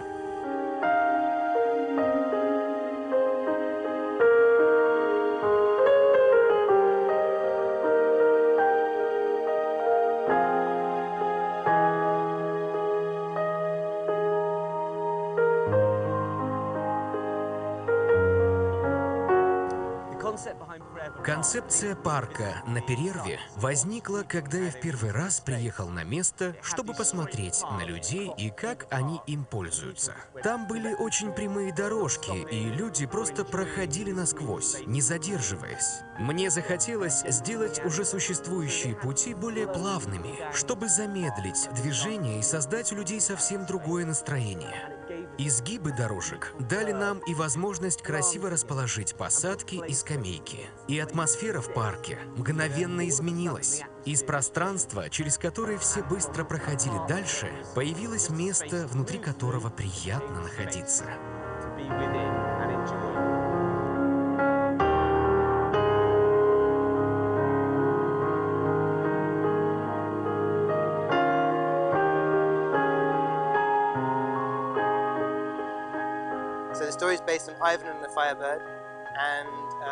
В основе концепции парка лежит сказка об Иване и жар-птице. И эта история позволила нам привязать все решения к одной идее. Когда проектируется большой парк, возникает множество проблем и задач. И неизбежно появляется ощущение, что парк становится предсказуемым, неинтересным. Наша сказка обросла ландшафтными решениями и материалами, так что у каждой детали появился смысл. Следуя за историей, парк приобрел динамику, в нем появилось движение, и здесь мы забываем о том, что вообще-то находимся в очень строгой городской среде. Здесь возникает поэзия. Например, Иван должен поймать жар-птицу, но он не может трогать клетку, потому что если он дотронется до прутьев, зазвенит колокольчик, и его поймают. Каждый элемент истории привязан к ландшафту. Даже освещение и деревья – это часть сказки. И еще я надеюсь, что люди будут гордиться этим парком, и тогда они станут следить, чтобы дети ничего здесь не ломали, а взрослые не бросали мусор. Тогда здесь будет энергия. И сад будет становиться все лучше и лучше, и это именно то, что ему нужно. Когда ты видишь сад, который когда-то был только твоей мечтой, это очень трогает.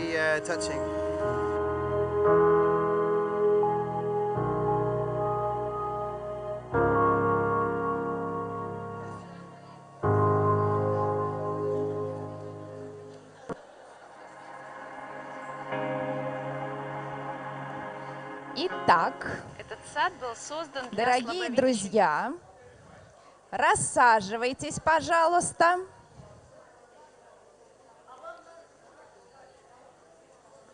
У меня для вас сюрприз, так что садитесь быстрее.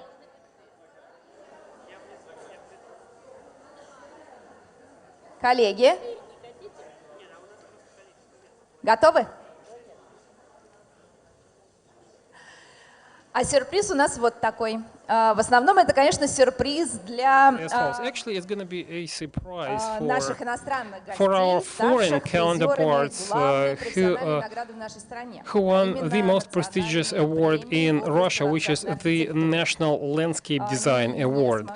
Unfortunately, they were unable to personally attend the award ceremony, so it's a pleasure for me to introduce to you Taisia Wolftrup president of the Association of Landscape Architects of Russia, and she arrived here especially to hand out diplomas and awards. Well, actually, that was not the only purpose. I wanted to meet all of you, to network with you, and to listen to the presenters and speakers. Nevertheless, I'd like to seize this opportunity to welcome all of you at the international conference, which provides us with multiple opportunities, which is really important both in terms of making the flower gem relevant and in terms of providing you with an opportunity to network with each other. This winter has been gloomy so far, and I guess this conference is a bright spot, so congratulations on that. In addition to that, it's an off-season for us, and we have to share our experience on what follow-up steps to take. One of the most frequently asked questions that I get is there anything new in landscape architecture? I usually take a pause and say that anything new is the well-forgotten old techniques. This is only part of the story, but we have to innovate all the time. And the last presentation was great because it focused on what landscape is all about and what landscape design is all about. I really liked the link with the movies and the movie industry. Film directors select special landscapes to feature in their movies, and we have to pay attention to that. Right, let me move on to the task at hand. I have to hand out the awards and the diplomas. It's an honor for me to hand over the letter of appreciation to the organization committee of the Flower Gem International Open Contest sponsored by the Moscow government. The organizational committee took an active part in organizing the 10th national contest, and we'd like to thank them for their effective assistance throughout the period of this flower fest. Thank you so much, Taisia. And I'd like to hand over a token of appreciation. That's an emblem of a tree. Thank you, Taisia. And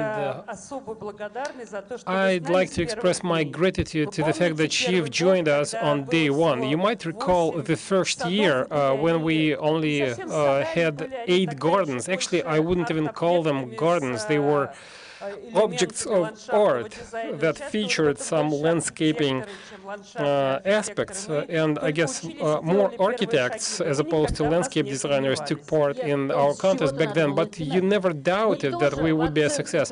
Exactly, we have to start somewhere, and our first assessment was based on this flower fest scattered all across Moscow. Back then, Mayor Sobyanin argued with you, and he had such a heated debate with you that he actually stayed with us until late at night, and that's when we realized that this flower fest is gonna take off, that we had thumbs up from everyone. I believe that you have a bright future in store for you because, Mayor Sobyanin focuses on creating comfortable urban environment for everyone.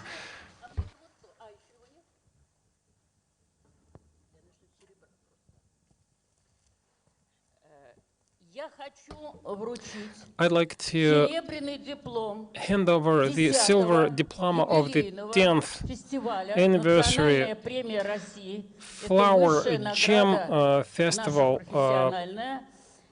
This is the highest award, by the way, in the professional committee, to a colleague of mine whom I really love. That's Matthew Childs. Matthew, this award goes to you. Matthew, where are you?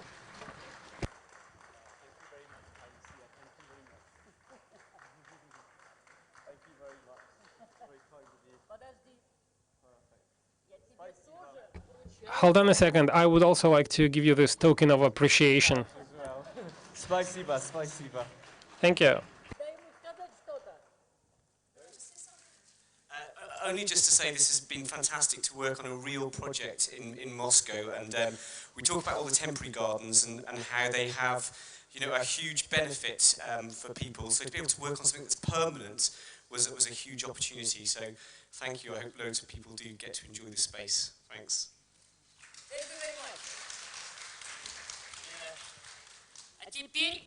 And now I'd like to hand over the Golden Award for one of the parks designed to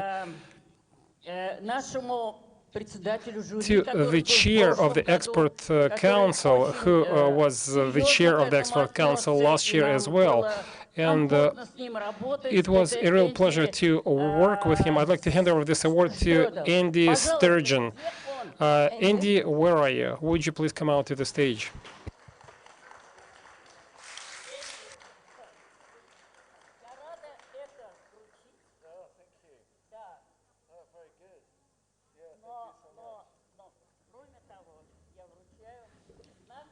Well, this is the emblem of the festival that I'd like to hand over to you as well. Thank you very much. This is very unexpected, and I'm very pleased with my Gold Award. That will take pride of place in my studio. It's been great to be a part of the Flower Jam, and I seem to be continuing to be a part of it. I probably better go now, because I'm going to be back on the stage in a minute, and you'll all be sick of me.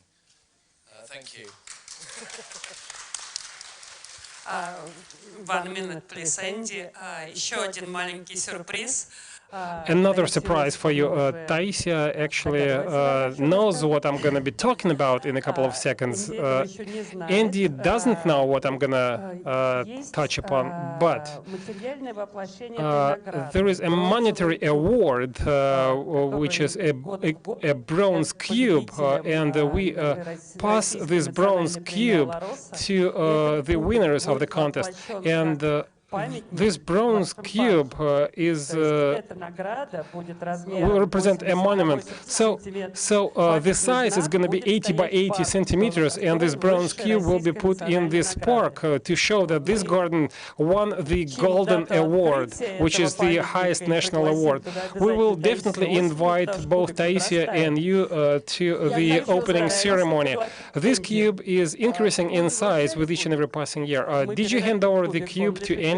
Well, actually, it's been waiting for Andy in my office. I'll try to give it to you because I left it in my car.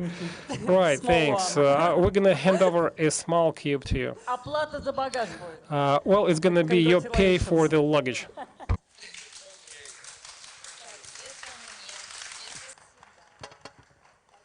Ну что ж. Well, right. At this happy note, we're not disbanding the conference. Actually, we will move on to the next item on the agenda, and it's high time we kicked off our panel discussion. And I really hope that this panel discussion will provoke the most heated debate.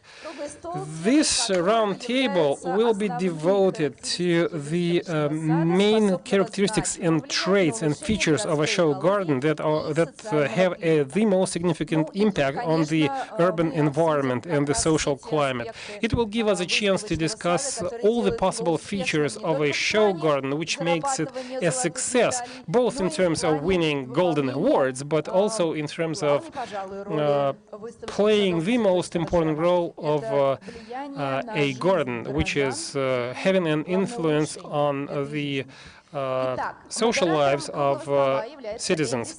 Andy Sturgeon is going to be the facilitator of this panel discussion. I have already introduced Andy to you, so I guess he is all set to act as a facilitator. Taisia is going to stay on the stage, and she will, well, she's already in her seat. I'd like to invite to the stage Lyudmila Belich, a landscape designer and a multiple winner of various shows. She's been a member of expert council for many years. And Irina Savateyeva, head of the Savateyeva Tree Nursery, she's been part of the jury board of the Flower Jam for several years. Елена Макевнина, the chairperson of the board of the Raw Mall. Я выйду, чтобы у всех было место. Наталья Борисова. I'd like to invite to the stage Natalia Borisova, a master landscape designer. Elvira Davletyarova, CEO of the agricultural department of the Rudian University, and Andrei Batarin, a graduate of the Sheffield University, the UK.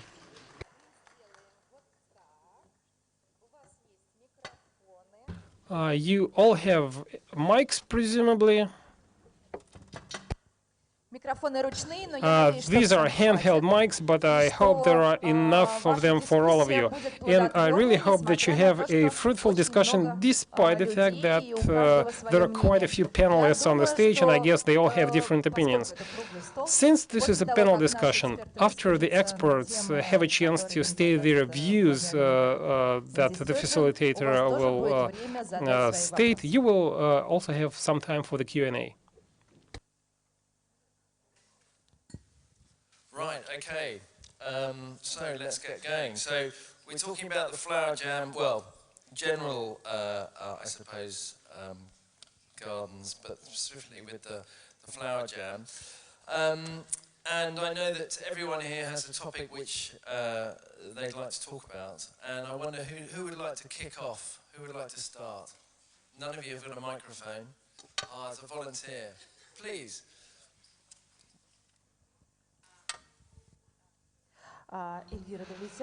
My name is Elvira Davletyarova. Actually, I work for the Landscape Design and Sustainable Ecosystems Department of the Russian University of People's Friendship. The first thing I want to touch upon is the one of the Flower Jam's show gardens, and actually I really like this phenomenon. It's not just a one-off event. Our department runs lots of international projects focusing on ecosystems and ecosystem services. So a show garden and permanent gardens that are scattered in Moscow thanks to the efforts of the Flower Jam Fest improve the quality of the ecosystem services and increase the number of positive advantages that can be monetized.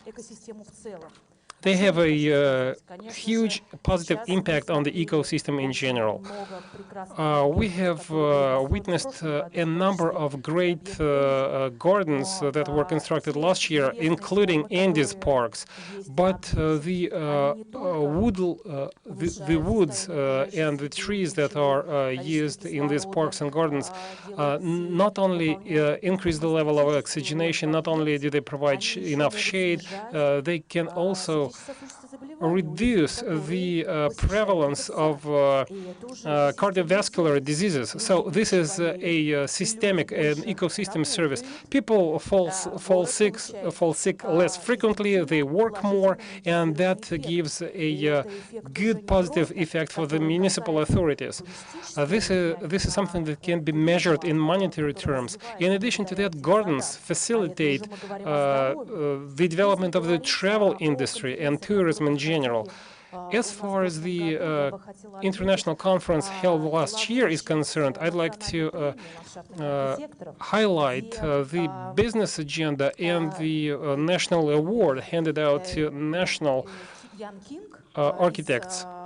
Young King from London actually stated that London does precise calculations on the profits derived by ecosystem services provided by a tree. So profitability per tree is something that they take into account, and like I said, it has a positive impact both on the well-being the social aspects as well as the cultural aspects of city inhabitants.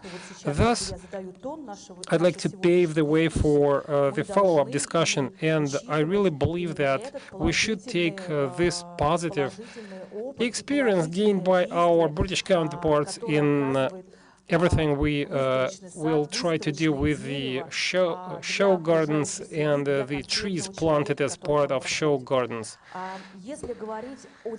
As for the trees in general, we are in a wonderful Aptekarsky garden, which is part of the Botanical garden. Not only is it a sightseeing spot, it's a sanctuary in the middle of a major city. So if you leave this greenhouse, you'll see lots of trees fitted with the so-called tree talkers, and it's part of the Russian-Italian study aimed at tracking the status of a standalone tree. So actually you can use your smartphone or any device, if you have the right app, to track the movement of fluids inside the tree and so on and so forth. I just wanted to mention that flower jam has evolved from just a show into a culturally and socially significant event. It is now a scientific phenomenon, I would say.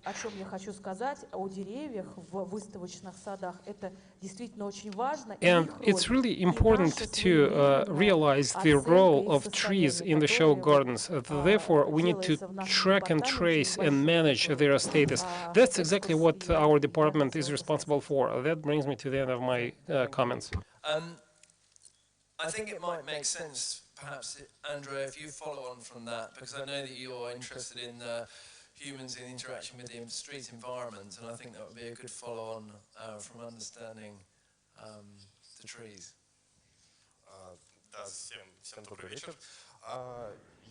Thank you. Good afternoon. I'd like to talk about people, those who use the spaces daily. Well, we install the gardens in the center of the city. And in the city, the problem usually is the long linear spaces with a lot of transportation transit. And the facades of the buildings are there, and we don't have anything in between.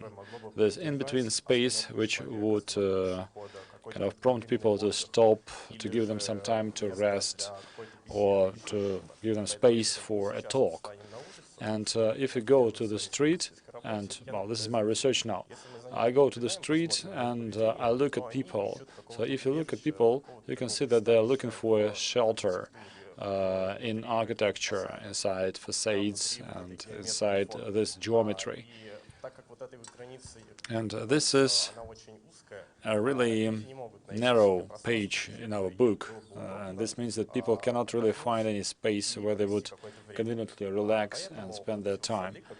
And these gardens, the jam event is arranging throughout Moscow, many locations, central spots. They really let people find a place to have these needs satisfied, and this changes their behavior. It would be really nice to have a look at the dynamics of these spaces, to see the transit spaces which didn't support any communication in the past, which didn't satisfy these needs. So it would be nice to see how these places change after gardens are installed there, how people start actively using these spaces. The gardens shouldn't be filled with interactive functions of something. They just should be there, and they should really denote a place as a place for people. So this is not just a transit area. This is a place where people can feel comfortable and spend time. And when people start using this, they will adjust the space to their needs, and they can use the things designed by the architects to satisfy their needs. And they can bring their table games, and they can stay there, enjoy their surroundings.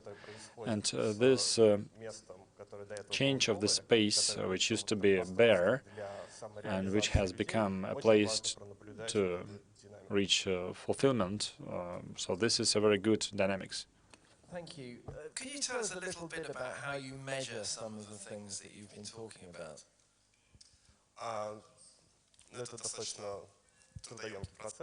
This asks for quite a lot of labor. So almost daily or with some intervals.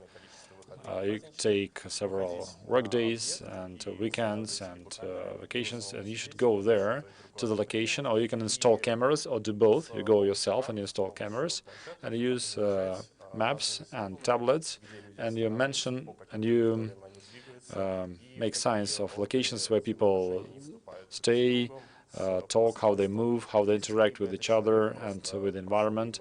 So say people just go by or take a pause, look at flowers, feel them, touch them, smell them, or say this could be a group of people who stay for some time inside the environment. They use niches, they use some locations which were designed on purpose or some other way. So they can use these spaces to communicate and just to be there in the open.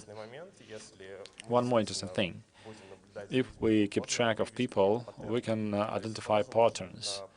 And you can judge by the behavior of people, whether they have come there from some other space or from the nearby buildings. Maybe they have a lunch break or a smoke break. So users like that, they don't like looking for some long-distance shelter. They will go 50 to 70 meters for a comfortable place to stay.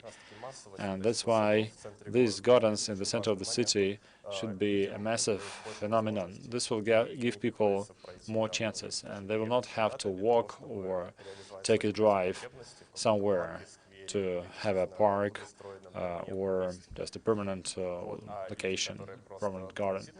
So those who pass by, they enjoy this effect.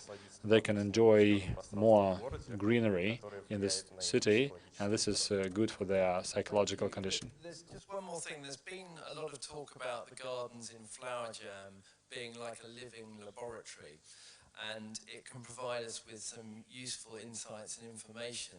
But how do you imagine that this information can be used in the future to make what we do better?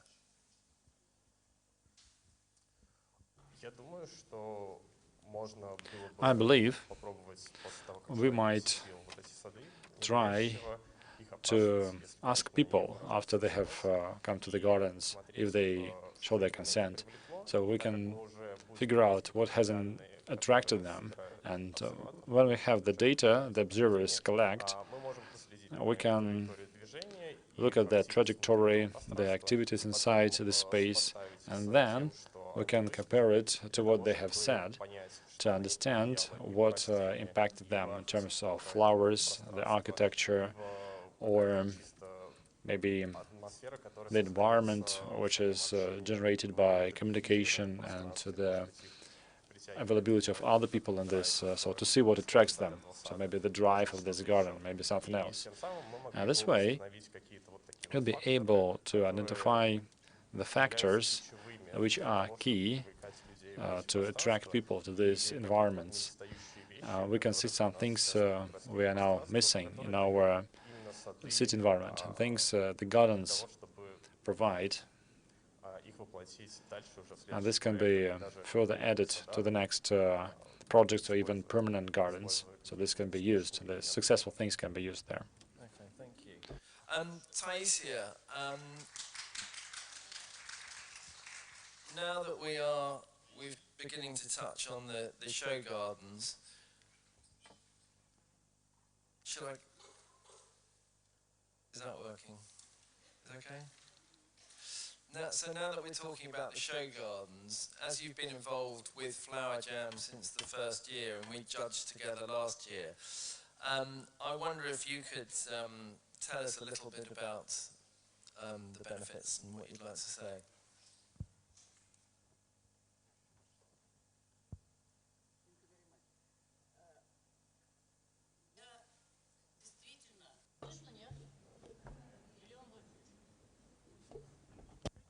Алло, о. Я действительно с первого Well, джема, I'm with you since the на котором first было достаточно jam, трудно работать, and it was quite потому difficult что to work он только there because свои первые it шаги was делал, как just taking the новорожденный, first и steps as a члены жюри recently born тоже child. так же And the jury members were also careful для того, in the things they чтобы did, как врачи не so навредить. that not to do any harm. You know, this is the doctor's motto. We didn't want to scare anyone away, and we wanted people to start their bold career steps. I believe that this fest cannot be called an exhibition anymore, and there are several reasons to this. Number one, every exhibition is short-lived, either 2 weeks, or 10 days, or 5 or 4 days, and so on. And this fest works for the benefit of the city throughout the summer months and even September. And the plants, so if you really take care of them, and that's what is done, the flowers and the plants, they show all the beauty they accumulate throughout the summer, the beauty initially designed in the project. And I believe that this fest shouldn't be called an exhibition anymore. This fest is improving the comfort of the city environment. Well, I'm a landscape architect. I have worked all my life in the city. I know the specific features of the city, and these things are really difficult. So this is well, a standalone education. Well, this fest is building in the city environment locations for short-term or longer-term recreation and relaxation. The jury's effort within the last 3 years have let us comprehend all this, and this has become a positive assessment for different jobs. And I believe the gardens where people can have rest, just take a seat, and to find a cozy environment. So these are good gardens. Here I agree with Andrei. So these are the gardens which perform their most important functions. Well, in winter, we have larger facilities, or like the big parks with skating rinks, we have the Moscow boulevards, and these gardens, they shouldn't be exhibitions anymore. They should be professionally functional. And I believe that these professional, functional words would be exactly the essence of my understanding of this. Perhaps now we're on the subject of the Flower Jam Gardens, just to understand a little bit about the process, specifically the mentoring. So Natalia, would you like to speak next? Have you got a thing?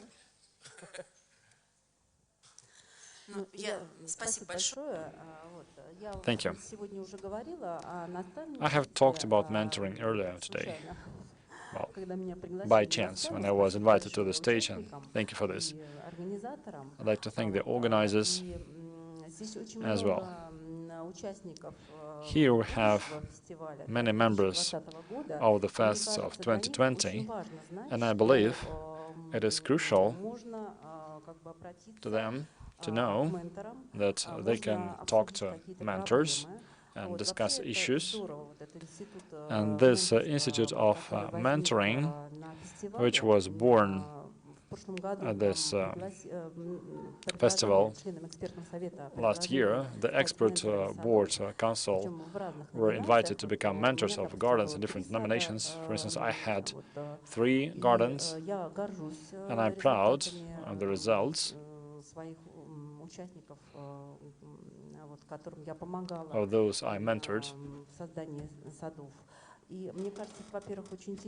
I believe this is interesting, and we can see the garden changing and transforming, we can help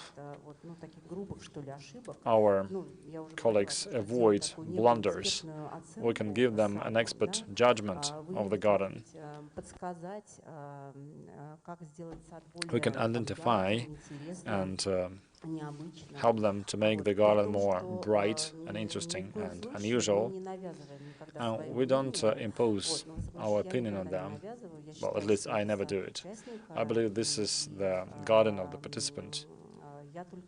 And the only thing I can do is give some advice or listen to people, because sometimes it's all that it takes, because the participants want to share. They want to give you, say, 2 options. And when they discuss this, they can determine it on their own. I mean, which option is the better.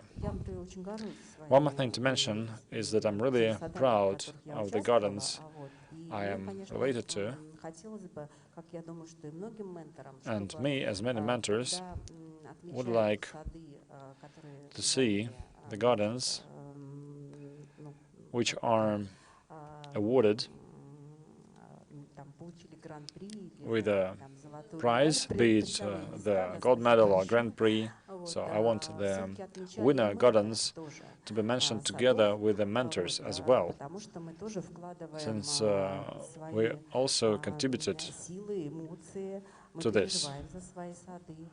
Emotions, effort, excitement. Well, it shouldn't be like the Voice, show when there is a contest of mentors. But still, I believe that this could be quite good for increasing the profile of mentoring and to make mentors more interested in taking part in this effort in designing gardens. And I wish all the participants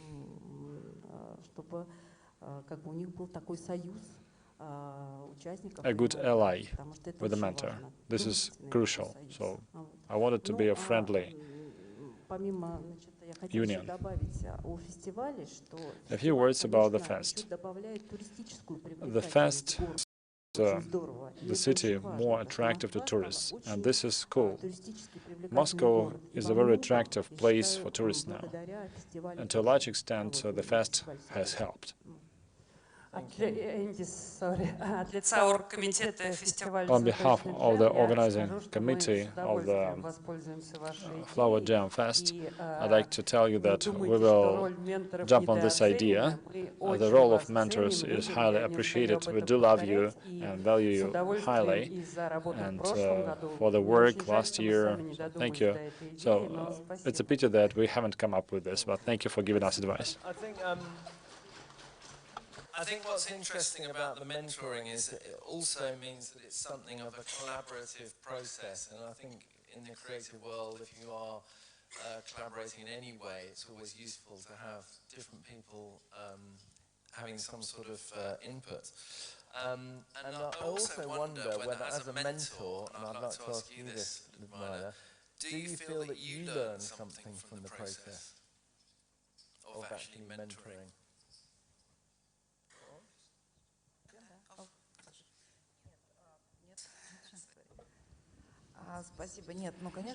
Thank you. Sure.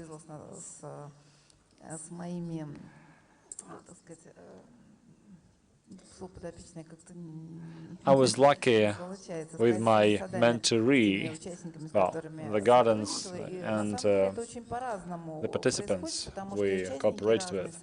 Well, it differs from participant to participant, garden to garden, and nomination to nomination. We're all different, and forging this relationship is a really interesting process. And say, with Patricia, we knew each other before, and I saw how the garden was born, so to say, and I saw the process behind this, and this is a long journey to this garden. And I agree with Natalia. Me and Elena Markidantova went to the Arbat Street to see the sunrise, And I believe that my function here is to pass over the flower pots. And so this is the author who is responsible for this. So this is the author's garden, the participant's garden. And with some other speakers, we clarified the variety and determined the selection of plants. And Nusner and the participant from Finland, we jointly kind of translated it into the language of climate. This was one of the tasks because, well, I had to look up or Google a couple of plants to understand this Italian assortment. So how to find something which will be kind of found in our plant nurseries. So how to find this match and how to answer the requirement from the mentor. Thank you very much. And Elena, I know that as in your role as president of the Moscow Association of Landscape Architects, you obviously have a particular interest in what's going on in Moscow and in the streets. And I think you're new to Flower Jam, so perhaps we could hear a little bit about your thoughts.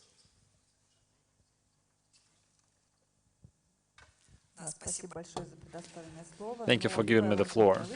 You know, any landscape exhibition is a place with a high concentration of visitors. And this is a place where you can show and share some trends and landscape architecture and show some landscaping developments, and there you can share the exhibits of art and science. And in the 21st century, you can see so many fests like that. And as Andrei mentioned, this is related to the needs of the urbanites. They want to have rest, they want to talk, to discuss things in the gardens, and maybe they can also copy some garden elements, and they can build their own gardens using these new approaches and tricks. And this is a social thing which is important to develop, and but it's not only the urbanites, but all the target audience should be also happy.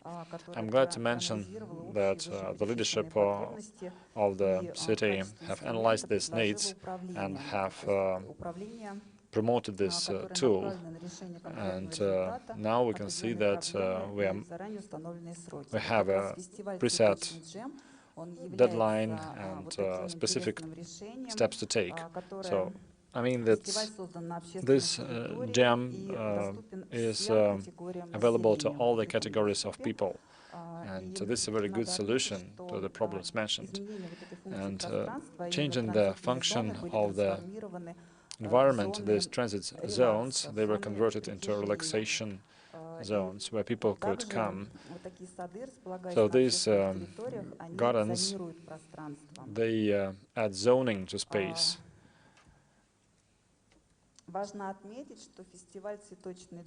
It's important to mention that the Flower Jam Fest is the only fest which has converted from special use to public use.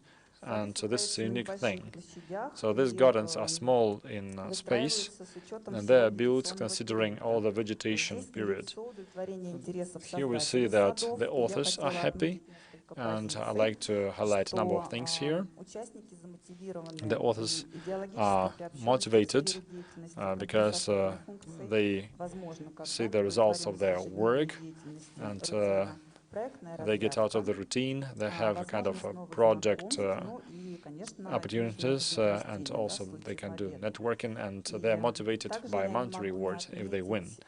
One more thing to mention is the role of the Flower Jam in making the garden activities and making the landscape architect profession more popular through beauty in its broadest sense.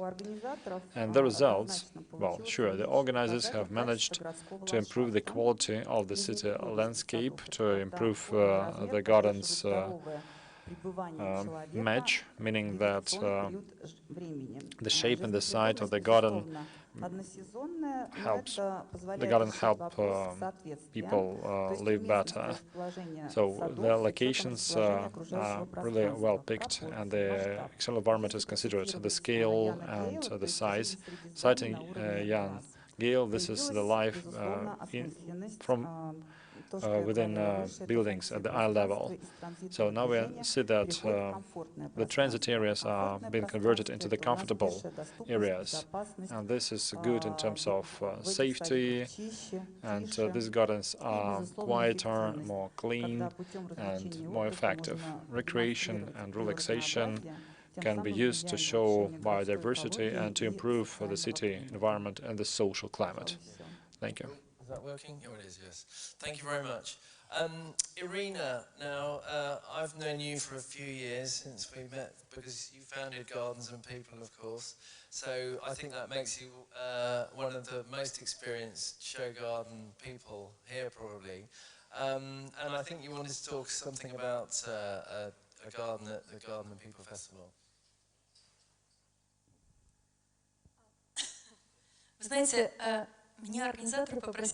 You know, the organizers asked me to say a few words about the Garden and People, and to begin with, I'd like to talk about the GEM show gardens. We talked with colleagues over this event, and when we consider the landscape designers and whether they're going to the new fest or not. And the thing is that many are afraid. Many are afraid, and that's why they don't participate. What are they afraid of? They're afraid of everything. For instance, the project might be done without any good location match. They're afraid of failure. They're afraid of picking wrong flowers or having poor maintenance. Well, colleagues, all those who thrive are afraid.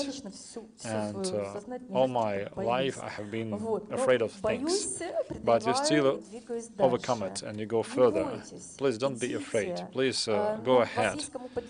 There are people to support you. Even if there are issues and failures, well, they happen, they're not ideal. Well, even if these are your personal failures, no problem. Go there, fail, and fail forward. I believe that the GEM event is a really interesting fest. You can get a very strong impact forward. And a few words about the things the organizers asked me to talk about. The Garden Remise project.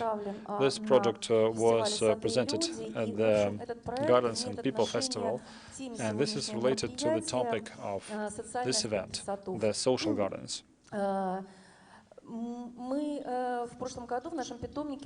Last year, in our plant nursery, we ran a two-day workshop on this topic. We built it in the nursery, and then it was brought to the fest. So I believe all of you know what I'm talking about, and I was interested in the project. And so, you know, the response was like that. Wow, this is so good. Finally, you remember what Remise is. So this is, and some other people said that this has no relation to gardens. And so I believe that this is a very interesting and quite telling thing. So about the humans and nature topic. A few words about the importance and the interest of developing the idea of Remise or harness. So this has been known since the 18th century, and so this issue hasn't been developed for private gardens. I believe this is really important to do it now, because in the private gardens, because this helps. For instance, this helps our people to get distracted from the gadgets and computers and phones. They can come and get absorbed in a different world to see the bees and butterflies around you, and maybe the heart of the small people will be touched by this. And I believe that this small reminders will happen, and sure, this is not going to solve any environmental problems. I believe this is more for awareness than for the environment. And I hope that those who are going to see these small gardens, they will treat the environment completely differently. They will treat waste sorting differently. They will understand that they need to replace the plastic bags with textile bags, for instance.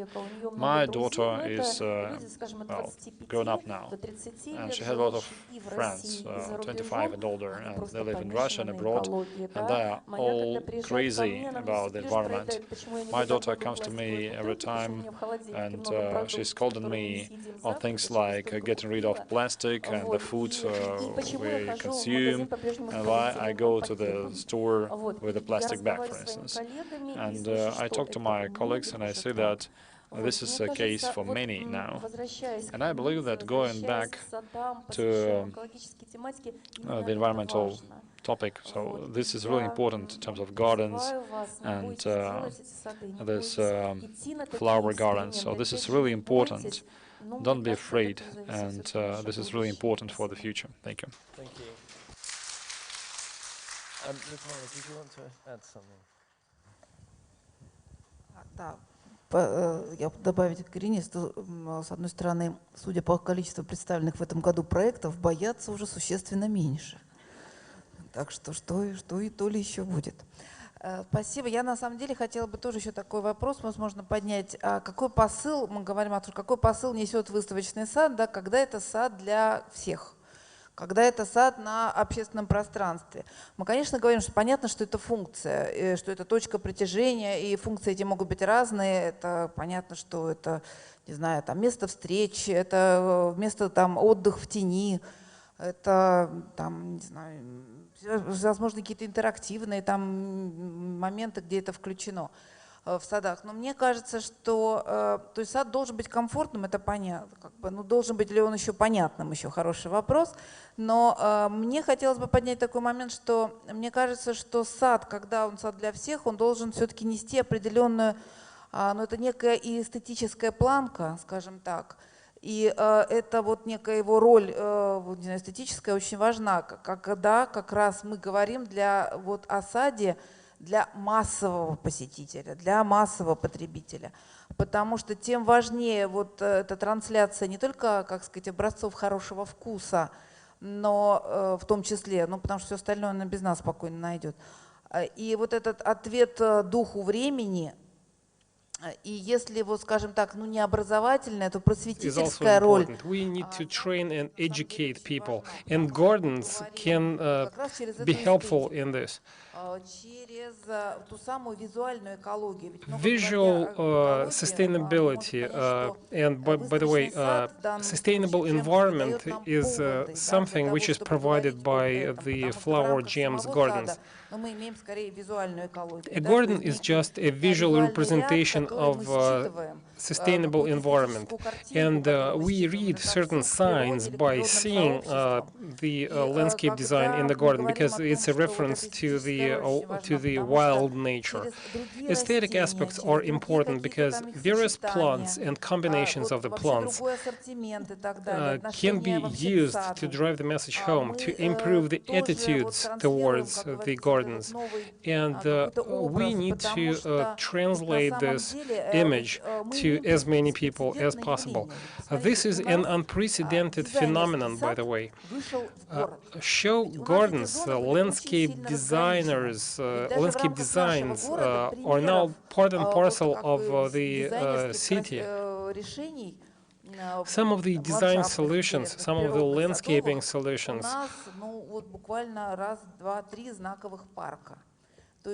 have, well, used to be present just in a couple of parks. And we thought that annual plants were the only way to decorate the streets of the city. And everything thought that it was the end of the story, and no one actually expected landscape design solutions to be integrated into the city streets. But there is currently a demand for the new aesthetics, and we can shape the tastes of the upcoming generations. Roses, well, a rose is a beautiful flower, but roses are not the only flowers that could be used in the city streets. Save for two major parks in Moscow, in the past we did not see such interesting and beautiful gardens and green zones. And thanks to the flower jam, in the past 2 to 3 years, we have started seeing more and more of such gardens in the city streets. And now people live within a different kind of aesthetics. And I believe that it's of utmost importance to focus on that. Only through these efforts will we be able to shape the demand for other types of gardens and for the sustainable environment. Visual sustainability is a must. Therefore, we have to create this and shape this image. There is such a thing in Russia as like a cottage house, just a piece of land where people would just grow anything they wanted to do. But they had nothing to do with beauty, while these designed gardens that are contemporary are becoming more widespread. And it's really important, like I said, I'm repeating myself, but nevertheless, we need to shape this new taste and translate the aesthetics to the upcoming generations. Maybe in the future that will allow us to change the perception of the contemporary parks and gardens. Currently, most of the parks are heavily criticized. Well, there are a couple of examples of landscape designed parks which are heavily criticized. But we need to promote and educate the public. You know, it's an important effort on our part. Environmental protection should be visualized. Thank you.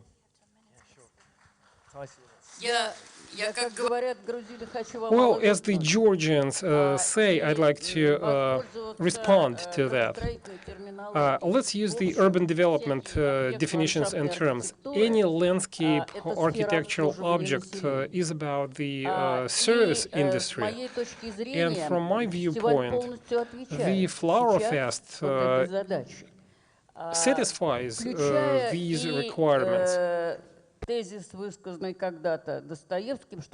Dostoevsky once said that it's the beauty that will save the world, and by that he probably meant educational aspects as well. So Irina is right in saying that we should not be afraid of promoting our profession. We should promote this functional beauty, but keep in mind that our efforts should also focus on the social aspects. That goes without saying, but as far as Dostoevsky is concerned, I believe that the main point that he wanted to drive home is that it's love that's gonna save the world. However, beauty can be can come in different forms, and the visual images can also be perceived in different ways. But the organizational committee has already embarked on discussing what the visual images should be. Just bright colors are no longer enough. Should the message be clear-cut? Well, that's what beauty is all about. Indeed, if you want to establish some functional space, you still might want to translate it and drive the message home in different ways. You know, because you might want to refer to different things. We have a wide range of different alternatives, which was not the case in the past. Sorry.